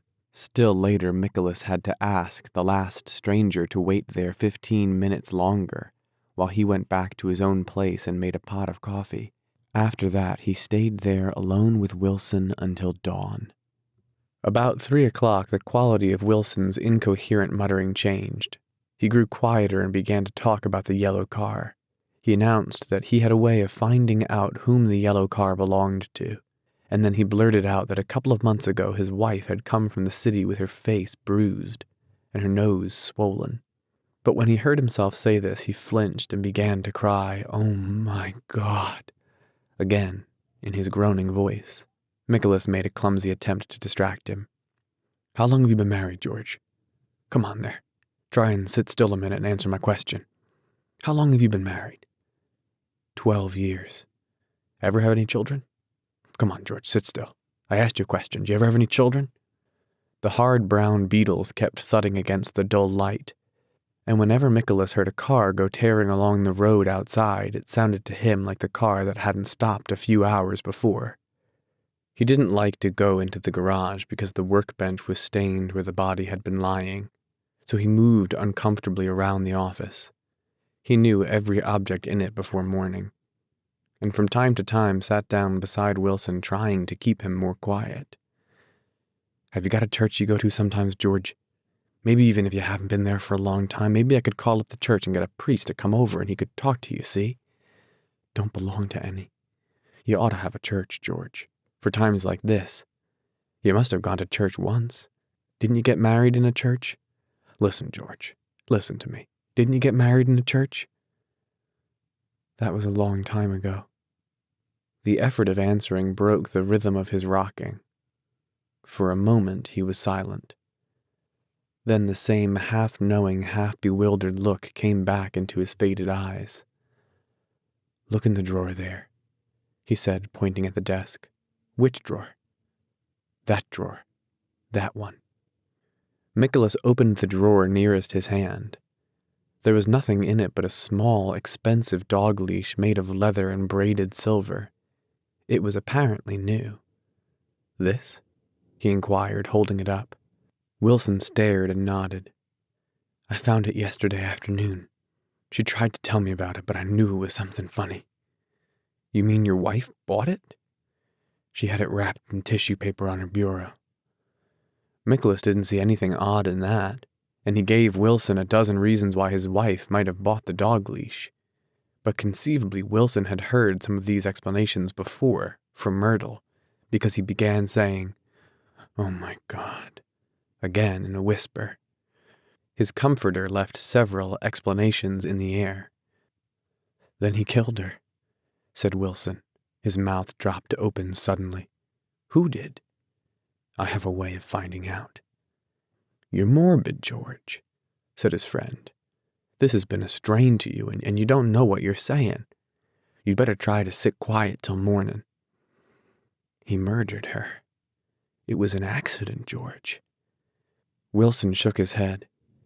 His eyes narrowed and his mouth widened slightly with the ghost of a superior "I know," he said defiantly. "I'm one of these trusting fellas, and I don't think any harm to anybody. But when I get to know a thing, I know it. It was the man in that car. She ran out to speak to him, and he wouldn't stop." Nicholas had seen this too. but it hadn't occurred to him that there was any special significance in it. He believed that Mrs. Wilson had been running away from her husband, rather than trying to stop any particular car. How could she have been like that? "She's a deep one," said Wilson, as if that answered the question. He began to rock again, and Nicholas stood twisting the leash in his hand. "Maybe you got some friend that I could telephone for. George." This was a forlorn hope. He was almost sure that Wilson had no friend. There was not enough of him for his wife. He was glad a little later when he noticed a change in the room, a blue quickening by the windows, and realized that dawn wasn't far off. About 5 o'clock, it was blue enough outside to snap off the light. Wilson's glazed eyes turned out to the ash heaps, where small gray clouds took on fantastic shape and scurried here and there in the faint dawn wind. "I spoke to her," he muttered after a long silence. "I told her she might fool me, but she couldn't fool God. I took her to the window." With an effort he got up and walked to the rear window and leaned with his face pressed against it. "And I said, God knows what you've been doing. Everything you've been doing. You may fool me, but you can't fool God." Standing behind him, Nicholas saw with a shock that he was looking at the eyes of Dr. T.J. Eckelberg, which had just emerged, pale and enormous, from the dissolving night. "God sees everything," repeated Wilson. "That's an advertisement," Nicholas assured him. Something made him turn away from the window and look back into the room, but Wilson stood there a long time, his face close to the window pane, nodding into the twilight. By 6 o'clock, Nicholas was worn out, and grateful for the sound of a car stopping outside. It was one of the watchers of the night before who had promised to come back. So he cooked breakfast for 3, which she and the other man ate together. Wilson was quieter now, and Nicholas went home to sleep. When he awoke 4 hours later and hurried back to the garage, Wilson was gone. His movements, he was on foot all the time, were afterward traced to Port Roosevelt, and then to Gad's Hill, where he bought a sandwich that he didn't eat and a cup of coffee. He must have been tired and walking slowly, for he didn't reach Gad's Hill until noon. Thus far, there was no difficulty in accounting for his time. There were boys who had seen a man acting sort of crazy, and motorists at whom he stared oddly from the side of the road. Then for 3 hours he disappeared from view. The police, on the strength of what he said to Nicholas that he had a way of finding out, supposed that he spent that time going from garage to garage thereabout, inquiring for a yellow car. On the other hand, no garage man who had seen him ever came forward, and perhaps he had an easier, surer way of finding out what he wanted to know. By 2:30, he was in West Egg, where he asked someone the way to Gatsby's house. So by that time, he knew Gatsby's name. At 2 o'clock, Gatsby put on his bathing suit and left word with the butler that if anyone phoned, word was to be brought to him at the pool. He stopped at the garage for a pneumatic mattress that had amused his guests during the summer, and the chauffeur helped him pump it up. Then he gave instructions that the open car wasn't to be taken out under any circumstances, and this was strange because the front right fender needed repair. Gatsby shouldered the mattress and started for the pool. Once he stopped and shifted it a little, and the chauffeur asked him if he needed help, but he shook his head, and in a moment disappeared among the yellowing trees. No telephone message arrived, but the butler went without his sleep and waited for it until 4 o'clock, until long after there was anyone to give it to if it came. I have an idea that Gatsby himself didn't believe it would come, and perhaps he no longer cared. If that was true, he must have felt that he had lost the old warm world, paid a high price for living too long with a single dream. He must have looked up at an unfamiliar sky through frightening leaves, and shivered as he found what a grotesque thing a rose is, and how raw the sunlight was upon the scarcely created grass. A new world, material without being real, where poor ghosts, breathing dreams like air, drifted fortuitously about, like that ashen fantastic figure gliding toward him through the amorphous trees. The chauffeur, He was one of Wolfsheim's protégés, heard the shots. Afterward, he could only say that he hadn't thought anything much about them.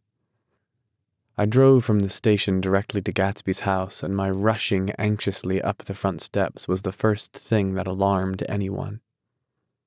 But they knew then, I firmly believe. With scarcely a word said, 4 of us, the chauffeur, butler, gardener, and I, hurried down to the pool. There was a faint, barely perceptible movement of the water as the fresh flow from one end urged its way towards the drain at the other. With little ripples that were hardly the shadows of waves, the laden mattress moved irregularly down the pool. A small gust of wind that scarcely corrugated the surface was enough to disturb its accidental course with its accidental burden. The touch of a cluster of leaves revolved it slowly, tracing like the leg of a compass a thin red circle in the water. It was after we started with Gatsby towards the house that the gardener saw Wilson's body a little way off in the grass. And the Holocaust was complete.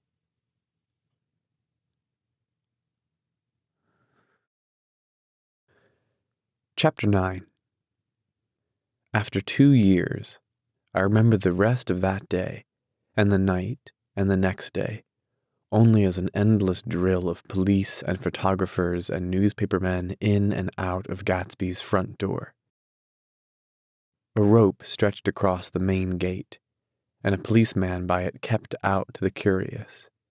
But little boys soon discovered that they could enter through my yard, and there were always a few of them clustered open-mouthed about the pool. Someone with a positive manner, perhaps a detective, used the expression madman as he bent over Wilson's body that afternoon, and the adventitious authority of his voice set the key for the newspaper reports next morning. Most of those reports were a nightmare, grotesque, circumstantial, eager, and untrue. When Nicholas's testimony at the inquest brought to light Wilson's suspicion of his wife, I thought the whole tale would shortly be served up in racy pasquinade. But Catherine, who might have said anything, didn't say a word. She showed a surprising amount of character about it, too. Looked at the coroner with determined eyes under that corrected brow of hers, and swore that her sister had never seen Gatsby, that her sister was completely happy with her husband, that her sister had been into no mischief whatever. She convinced herself of it, and cried into her handkerchief, as if the very suggestion was more than she could endure. So Wilson was reduced to a man deranged by grief, in order that the case might remain in its simplest form, and it rested there. But all this part of it seemed remote and unessential. I found myself on Gatsby's side, and alone. From the moment I telephoned news of the catastrophe to West Egg Village, every surmise about him and every practical question was referred to me. At first I was surprised and confused. Then, as he lay in his house and didn't move or breathe or speak, hour upon hour, it grew upon me that I was responsible, because no one else was interested. Interested, I mean, with that intense personal interest to which everyone has some vague right at the end. I called up Daisy half an hour after we found him, called her instinctively and without hesitation. But she and Tom had gone away early that afternoon and taken baggage with them. Left no address? No. Say when they'd be back? No. Any idea where they are? How I could reach them? I don't know. Can't say. I wanted to get somebody for him. I wanted to go into that room where he lay and reassure him. I wanted to get somebody for him. I wanted to go into that room where he lay and reassure him, I'll get somebody for you, Gatsby. Don't worry. Just trust me and I'll get somebody for you. Meyer Wolfsheim's name wasn't in the phone book, but the butler gave me his office address on Broadway and I called information, but by the time I had the number it was long after 5 and no one answered the phone. Will you ring again? I've rung them 3 times. It's very important. Sorry, I'm afraid no one's there. I went back to the drawing room and thought for an instant that they were chance visitors, all these official people who suddenly filed in. But as they drew back the sheet and looked at Gatsby with unmoved eyes, his protest continued in my brain. Look here, old sport. You've got to get somebody for me. You've got to try hard. I can't go through this alone. Someone started to ask me questions, but I broke away and going upstairs looked hastily through the unlocked parts of his desk. He'd never told me definitely that his parents were dead, but there was nothing. Only the picture of Dan Cody, a token of forgotten violence staring down from the wall. Next morning I sent the butler to New York with a letter to Wolfsheim, which asked for information and urged him to come out on the next train. That request seemed superfluous when I wrote it. I was sure he'd start when he saw the newspapers, just as I was sure there'd be a wire from Daisy before noon. But neither a wire nor Mr. Wolfsheim arrived. No one arrived, except more police and photographers and newspapermen. When the butler brought back Wolfsheim's answer, I began to have a feeling of defiance, of scornful solidarity between Gatsby and me against them all. Dear Mr. Carroway, this has been one of the most terrible shocks of my life to me. I hardly can believe it that it is true at all. Such a mad act as that man did should make us all think. I cannot come down now as I am tied up in some very important business, and cannot get mixed up in this thing now.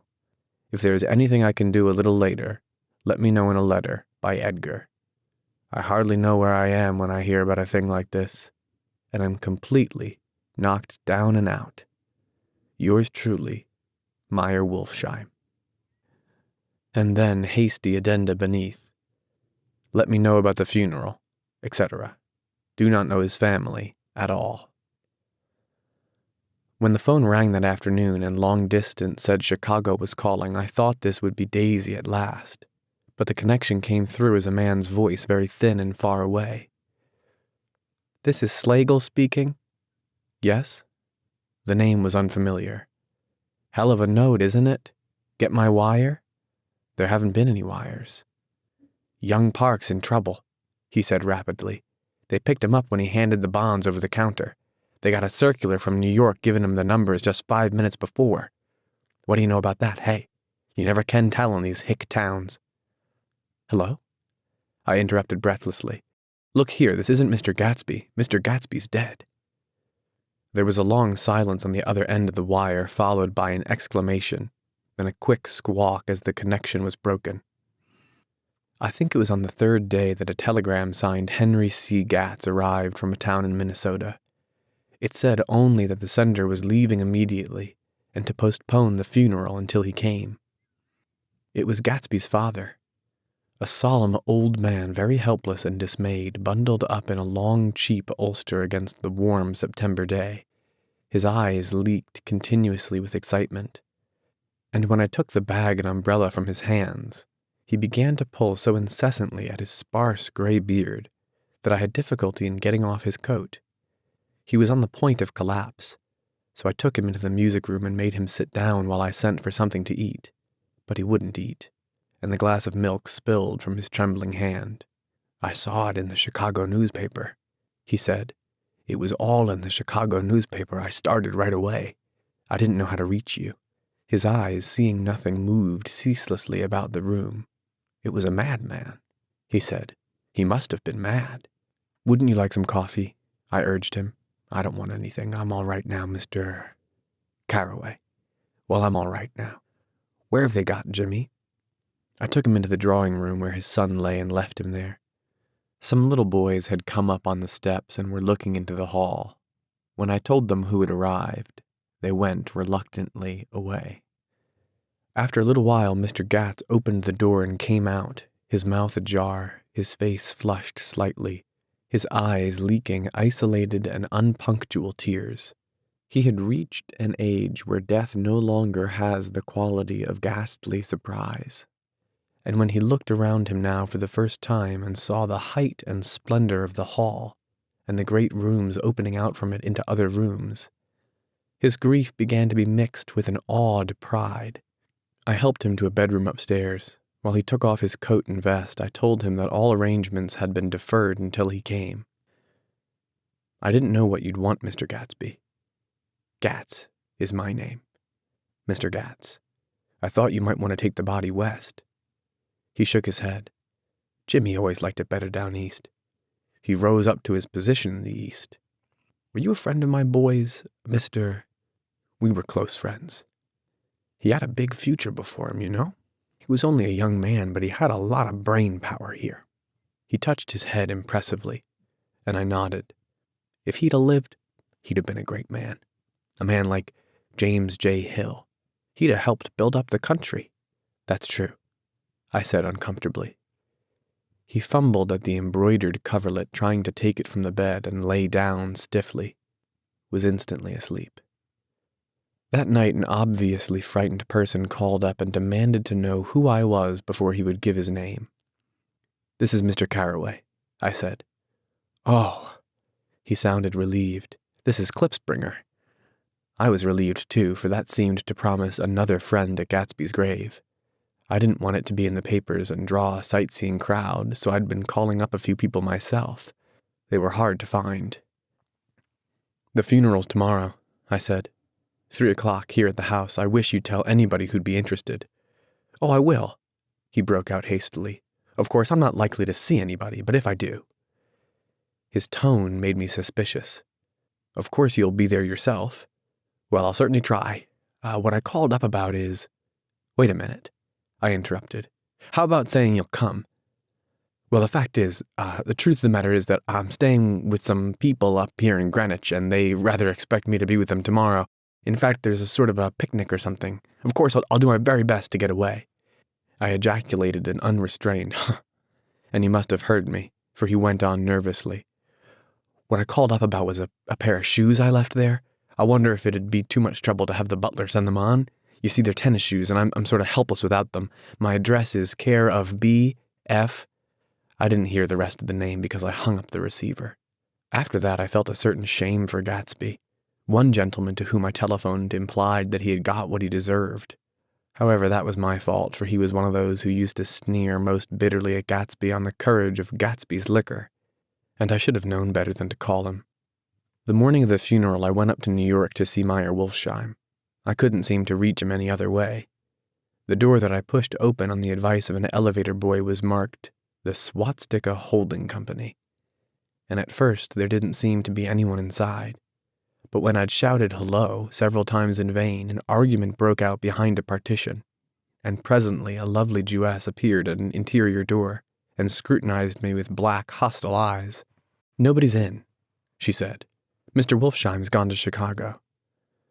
The first part of this was obviously untrue, for someone had begun to whistle the rosary tunelessly inside. "Please say that Mr. Carraway wants to see him.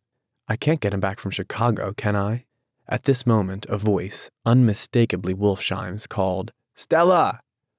from the other side of the door. "Leave your name on the desk," she said quickly. "I'll give it to him when he gets back. But I know he's there." She took a step toward me and began to slide her hands indignantly up and down her hips. "You young men think you can force your way in here any time," she scolded. "We're getting sick and tired of it. When I say he's in Chicago, he's in Chicago." I mentioned Gatsby. "Oh." She looked at me over again. "Will you what was your name?" She vanished. In a moment, Meyer Wolfsheim stood solemnly in the doorway, holding out both hands.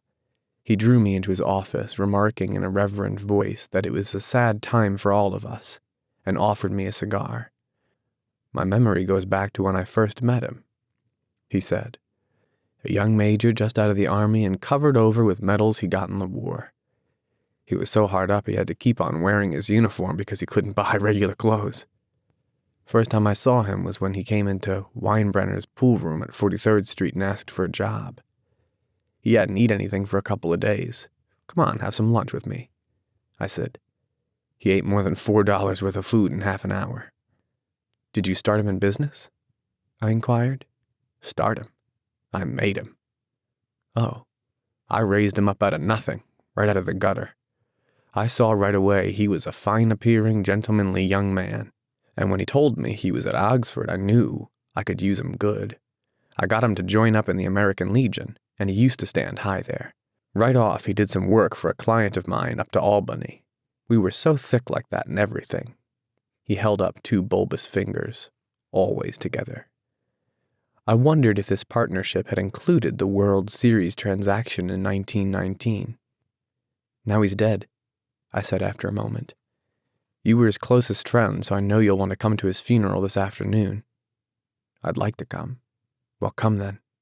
The hair in his nostrils quivered slightly, and as he shook his head, his eyes filled with tears. I can't do it. I can't get mixed up in it, he said. There's nothing to get mixed up in. It's all over now. When a man gets killed, I never like to get mixed up in it in any way. I keep out. When I was a young man, it was different. If a friend of mine died, no matter how, I stuck with them to the end. You may think that's sentimental, but I mean it, to the bitter end. I saw that for some reason of his own, he was determined not to come, so I stood up. Are you a college man? He inquired suddenly. For a moment I thought he was going to suggest a connection, but he only nodded and shook my hand. Let us learn to show our friendship for a man when he is alive, and not after he is dead, he suggested. After that, my own rule is to let everything alone. When I left his office, the sky had turned dark and I got back to West Egg in a drizzle. After changing my clothes, I went next door and found Mr. Gatz walking up and down excitedly in the hall. His pride in his son and his son's possessions was continually increasing, and now he had something to show me. Jimmy sent me this picture. He took out his wallet with trembling fingers. It was a photograph of the house, cracked in the corners and dirty with many hands. He pointed out every detail to me eagerly. Look there, and then sought admiration from my eyes. He had shown it so often that I think it was more real to him now than the house itself. Jimmy sent it to me. I think it's a very pretty picture. It shows up well. Very well. Had you seen him lately? He come out to see me 2 years ago and bought me the house I live in now. Of course, we was broke up when he run off from home, but I see now there was a reason for it. He knew he had a big future in front of him, and ever since he made a success, he was very generous with me. He seemed reluctant to put away the picture, held it for another minute lingeringly before my eyes. Then he returned the wallet and pulled from his pocket a ragged old copy of a book called Hopalong Cassidy. Look here. This is a book he had when he was a boy. It just shows you. He opened it at the back cover and turned it around for me to see. On the last flyleaf was printed the word schedule and the date September 12th, 1906, and underneath, rise from bed, 6 o'clock a.m., dumbbell exercise and wall scaling, 6:15 to 6:30, study electricity, etc., 7:15 to 8:15, work, 8:30 to 4:30 p.m., baseball and sports, 4:30 to 5, practice elocution, poise, and how to attain it, 5 to 6, study needed inventions, 7 to 9, general resolves, no wasting time at shafters, or, a name indecipherable, no more smoking or chewing, bath every other day, read 1 improving book or magazine per week, save $5, crossed out, $3 per week. Be better to parents. I came across this book by accident, said the old man. It just shows you, don't it? It just shows you. Jimmy was bound to get ahead. He always had some resolves like this or something. Do you notice what he's got about improving his mind? He was always great for that. He told me I ate like a hog once and I beat him for it. He was reluctant to close the book, reading each item aloud and then looking eagerly at me. I think he rather expected me to copy down the list for my own use. A little before 3, the Lutheran minister arrived from Flushing, and I began to look involuntarily out the windows for other cars. So did Gatsby's father. And as the time passed and the servants came in and stood waiting in the hall, his eyes began to blink anxiously, and he spoke of the rain in a worried, uncertain way. The minister glanced several times at his watch, so I took him aside and asked him to wait for half an hour. But it wasn't any use. Nobody came. About 5 o'clock, our procession of 3 cars reached the cemetery and stopped in a thick drizzle beside the gate. First, a motor hearse, horribly black and wet. Then Mr. Gatz and the minister and I in the limousine. And a little later 4 or 5 servants and the postman from West Egg in Gatsby's station wagon, all wet to the skin. As we started through the gate into the cemetery, I heard a car stop, and then the sound of someone splashing after us over the soggy ground. I looked around. It was the man with the owl-eyed glasses whom I had found marveling over Gatsby's books in the library one night 3 months before. I'd never seen him since then. I don't know how he knew about the funeral, or even his name.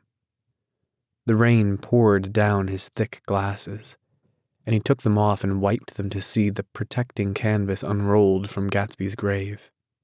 I tried to think about Gatsby then for a moment, but he was already too far away, and I could only remember, without resentment, that Daisy hadn't sent a message or a flower. Dimly I heard someone murmur, "Blessed are the dead that the rain falls on." And then the owl-eyed man said, "Amen to that," in a brave voice. We straggled down quickly through the rain to the cars. Owl Eyes spoke to me by the gate. "I couldn't get to the house," he remarked. Neither could anybody else. "Go on," he started. "Why, my God, they used to go there by the hundreds." He took off his glasses and wiped them again, outside and in. "The poor son of a bitch," he said. One of my most vivid memories is of coming back west from prep school and later from college at Christmas time. Those who went farther than Chicago would gather in the old, dim Union Station at 6 o'clock of a December evening, with a few Chicago friends already caught up into their own holiday gaieties, to bid them a hasty goodbye. I remember the fur coats of the girls returning from Miss This or That's, and the chatter of frozen breath, and the hands waving overhead as we caught sight of old acquaintances, and the matchings of invitations. "Are you going to the Ordways, the Herseys, the Schultzes?" And the long green tickets clasped tight in our gloved hands. And the last murky yellow cars of the Chicago, Milwaukee, and St. Paul Railroad looking cheerful as Christmas itself on the tracks beside the gate. When we pulled out into the winter night, and the real snow, our snow, began to stretch out beside us and twinkle against the windows, and the dim lights of small Wisconsin stations moved by, a sharp, wild brace came suddenly into the air. We drew in deep breaths of it as we walked back from dinner through the cold vestibules, unutterably aware of our identity with this country for one strange hour, before we melted indistinguishably into it again. That's my Middle West. Not the wheat or the prairies or the lost Swede towns, but the thrilling returning trains of my youth, and the street lamps and sleigh bells in the frosty dark, and the shadows of holly wreaths thrown by lighted windows on the snow. I am part of that, a little solemn with the feel of those long winters, a little complacent from growing up in the Caraway house in a city where dwellings are still called through decades by a family's name. I see now that this has been a story of the West. After all, Tom and Gatsby, Daisy and Jordan and I were all Westerners. And perhaps we possessed some deficiency in common, which made us subtly unadaptable to Eastern life. Even when the East excited me most, even when I was most keenly aware of its superiority to the bored, sprawling, swollen towns beyond the Ohio, with their interminable inquisitions which spared only the children and the very old, even then, it had always for me a quality of distortion. West Egg especially still figures in my more fantastic dreams. I see it as a night scene by El Greco, 100 houses, at once conventional and grotesque, crouching under a sullen, overhanging sky, and a lustreless moon. In the foreground, 4 solemn men in dress suits are walking along the sidewalk with a stretcher on which lies a drunken woman in a white evening dress. Her hand, which dangles over the side, sparkles cold with jewels. Gravely the men turn in at a house, the wrong house, but no one knows the woman's name, and no one cares. After Gatsby's death, the East was haunted for me like that, distorted beyond my eyes' power of correction. So when the blue smoke of brittle leaves was in the air, and the wind blew the wet laundry stiff on the line, I decided to come back home. There was one thing to be done before I left, an awkward, unpleasant thing that perhaps had better have been left alone, but I wanted to leave things in order, and not just trust that obliging and indifferent sea to sweep my refuse away. I saw Jordan Baker, and talked over and around what had happened to us together, and what had happened afterward to me. And she lay perfectly still, listening in a big chair. She was dressed to play golf, and I remember thinking she looked like a good illustration. Her chin raised a little jauntily, her hair the color of an autumn leaf, her face the same brown tint as the fingerless glove on her knee. When I had finished, she told me without comment that she was engaged to another man. I doubted that, though there were several she could have married at a nod of her head, but I pretended to be surprised. For just a minute, I wondered if I wasn't making a mistake. Then I thought it all over again quickly, and got up to say goodbye. "Nevertheless, you did throw me over," said Jordan suddenly. "You threw me over on the telephone. I don't give a damn about you now, but it was a new experience for me, and I felt a little dizzy for a while." We shook hands. "Oh, and do you remember," she added, "a conversation we had once about driving a car?" "Why, not exactly. You said a bad driver was only safe until she met another bad driver." "Well, I met another bad driver. Didn't I? I mean, it was careless of me to make such a wrong guess. I thought you were rather an honest, straightforward person. I thought it was your secret pride." "I'm 30, I said. "I'm 5 years too old to lie to myself and call it honor." She didn't answer. Angry, and half in love with her, and tremendously sorry, I turned away. One afternoon, late in October, I saw Tom Buchanan. He was walking ahead of me along Fifth Avenue in his alert, aggressive way, his hands out a little from his body as if to fight off interference, his head moving sharply here and there, adapting itself to his restless eyes. Just as I slowed up to avoid overtaking him, he stopped and began frowning into the windows of a jewelry store. Suddenly he saw me and walked back, holding out his hand. "What's the matter, Nick? Do you object to shaking hands with me?" "Yes. You know what I think of you." "You're crazy, Nick," he said quickly. "Crazy as hell. I don't know what's the matter with you." "Tom," I inquired, "what did you say to Wilson that afternoon?" He stared at me without a word, and I knew I had guessed right about those missing hours. I started to turn away, but he took a step after me and grabbed my arm. "I told him the truth," he said. "He came to the door while we were getting ready to leave, and when I sent down word that we weren't in, he tried to force his way upstairs. He was crazy enough to kill me if I hadn't told him who owned the car. His hand was on a revolver in his pocket every minute he was in the house." He broke off defiantly. "What if I did tell him? That fellow had it coming to him. He threw dust into your eyes just like he did in Daisy's. But he was a tough one. He ran over Myrtle like he'd run over a dog, and never even stopped his car." There was nothing I could say, except the one unutterable fact that it wasn't true. "And if you think I didn't have my share of suffering, look here.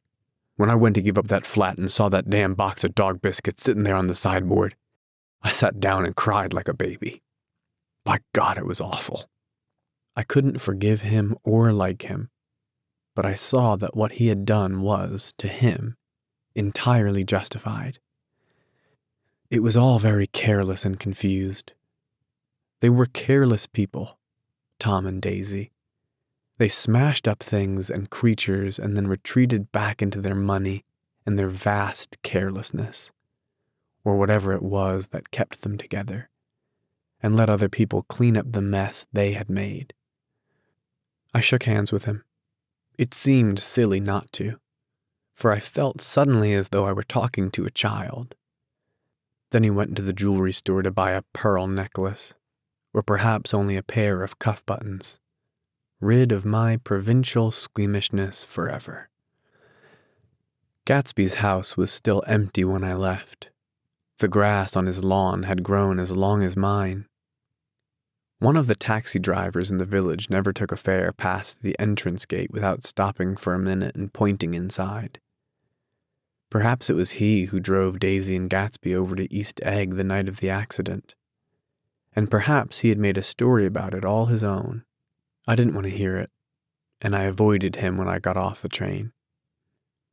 I spent my Saturday nights in New York because those gleaming, dazzling parties of his were with me so vividly that I could still hear the music and the laughter, faint and incessant from his garden, and the cars going up and down his drive. One night I did hear a material car there, and saw its lights stop at his front steps. But I didn't investigate. Probably it was some final guest who had been away at the ends of the earth and didn't know that the party was over.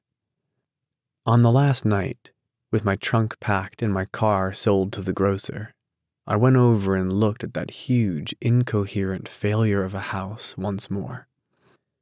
On the white steps, an obscene word, scrawled by some boy with a piece of brick, stood out clearly in the moonlight, and I erased it, drawing my shoe raspingly along the stone. Then I wandered down to the beach and sprawled out on the sand. Most of the big shore places were closed now, and there were hardly any lights except the shadowy moving glow of a ferry boat across the sound. And as the moon rose higher, the inessential houses began to melt away, until gradually I became aware of the old I grew up again closer, forward once for Dutch sailors' eyes, a fresh green breast of the new world, its vanished trees. The trees that had made way for Gatsby's house had once pandered in whispers to the last and greatest of all human dreams. For a transitory, enchanted moment, man must have held his breath in the presence of this continent, compelled into an aesthetic contemplation he neither understood nor desired, face to face for the last time in history with something commensurate to his capacity for wonder. And as I sat there brooding on the old unknown world, I thought of Gatsby's wonder when he first picked out the green light at the end of Daisy's dock. He had come a long way to this blue lawn, and his dream must have seemed so close that he could hardly fail to grasp it. He did not know that it was already behind him, somewhere back in that vast obscurity beyond the city, where the dark fields of the Republic rolled on under the night. Gatsby believed in the green light, the orgastic future that year by year recedes before us. It eluded us then, but that's no matter. Tomorrow we will run faster, stretch out our arms farther, and one fine morning. So we beat on, boats against the current, borne back ceaselessly into the past.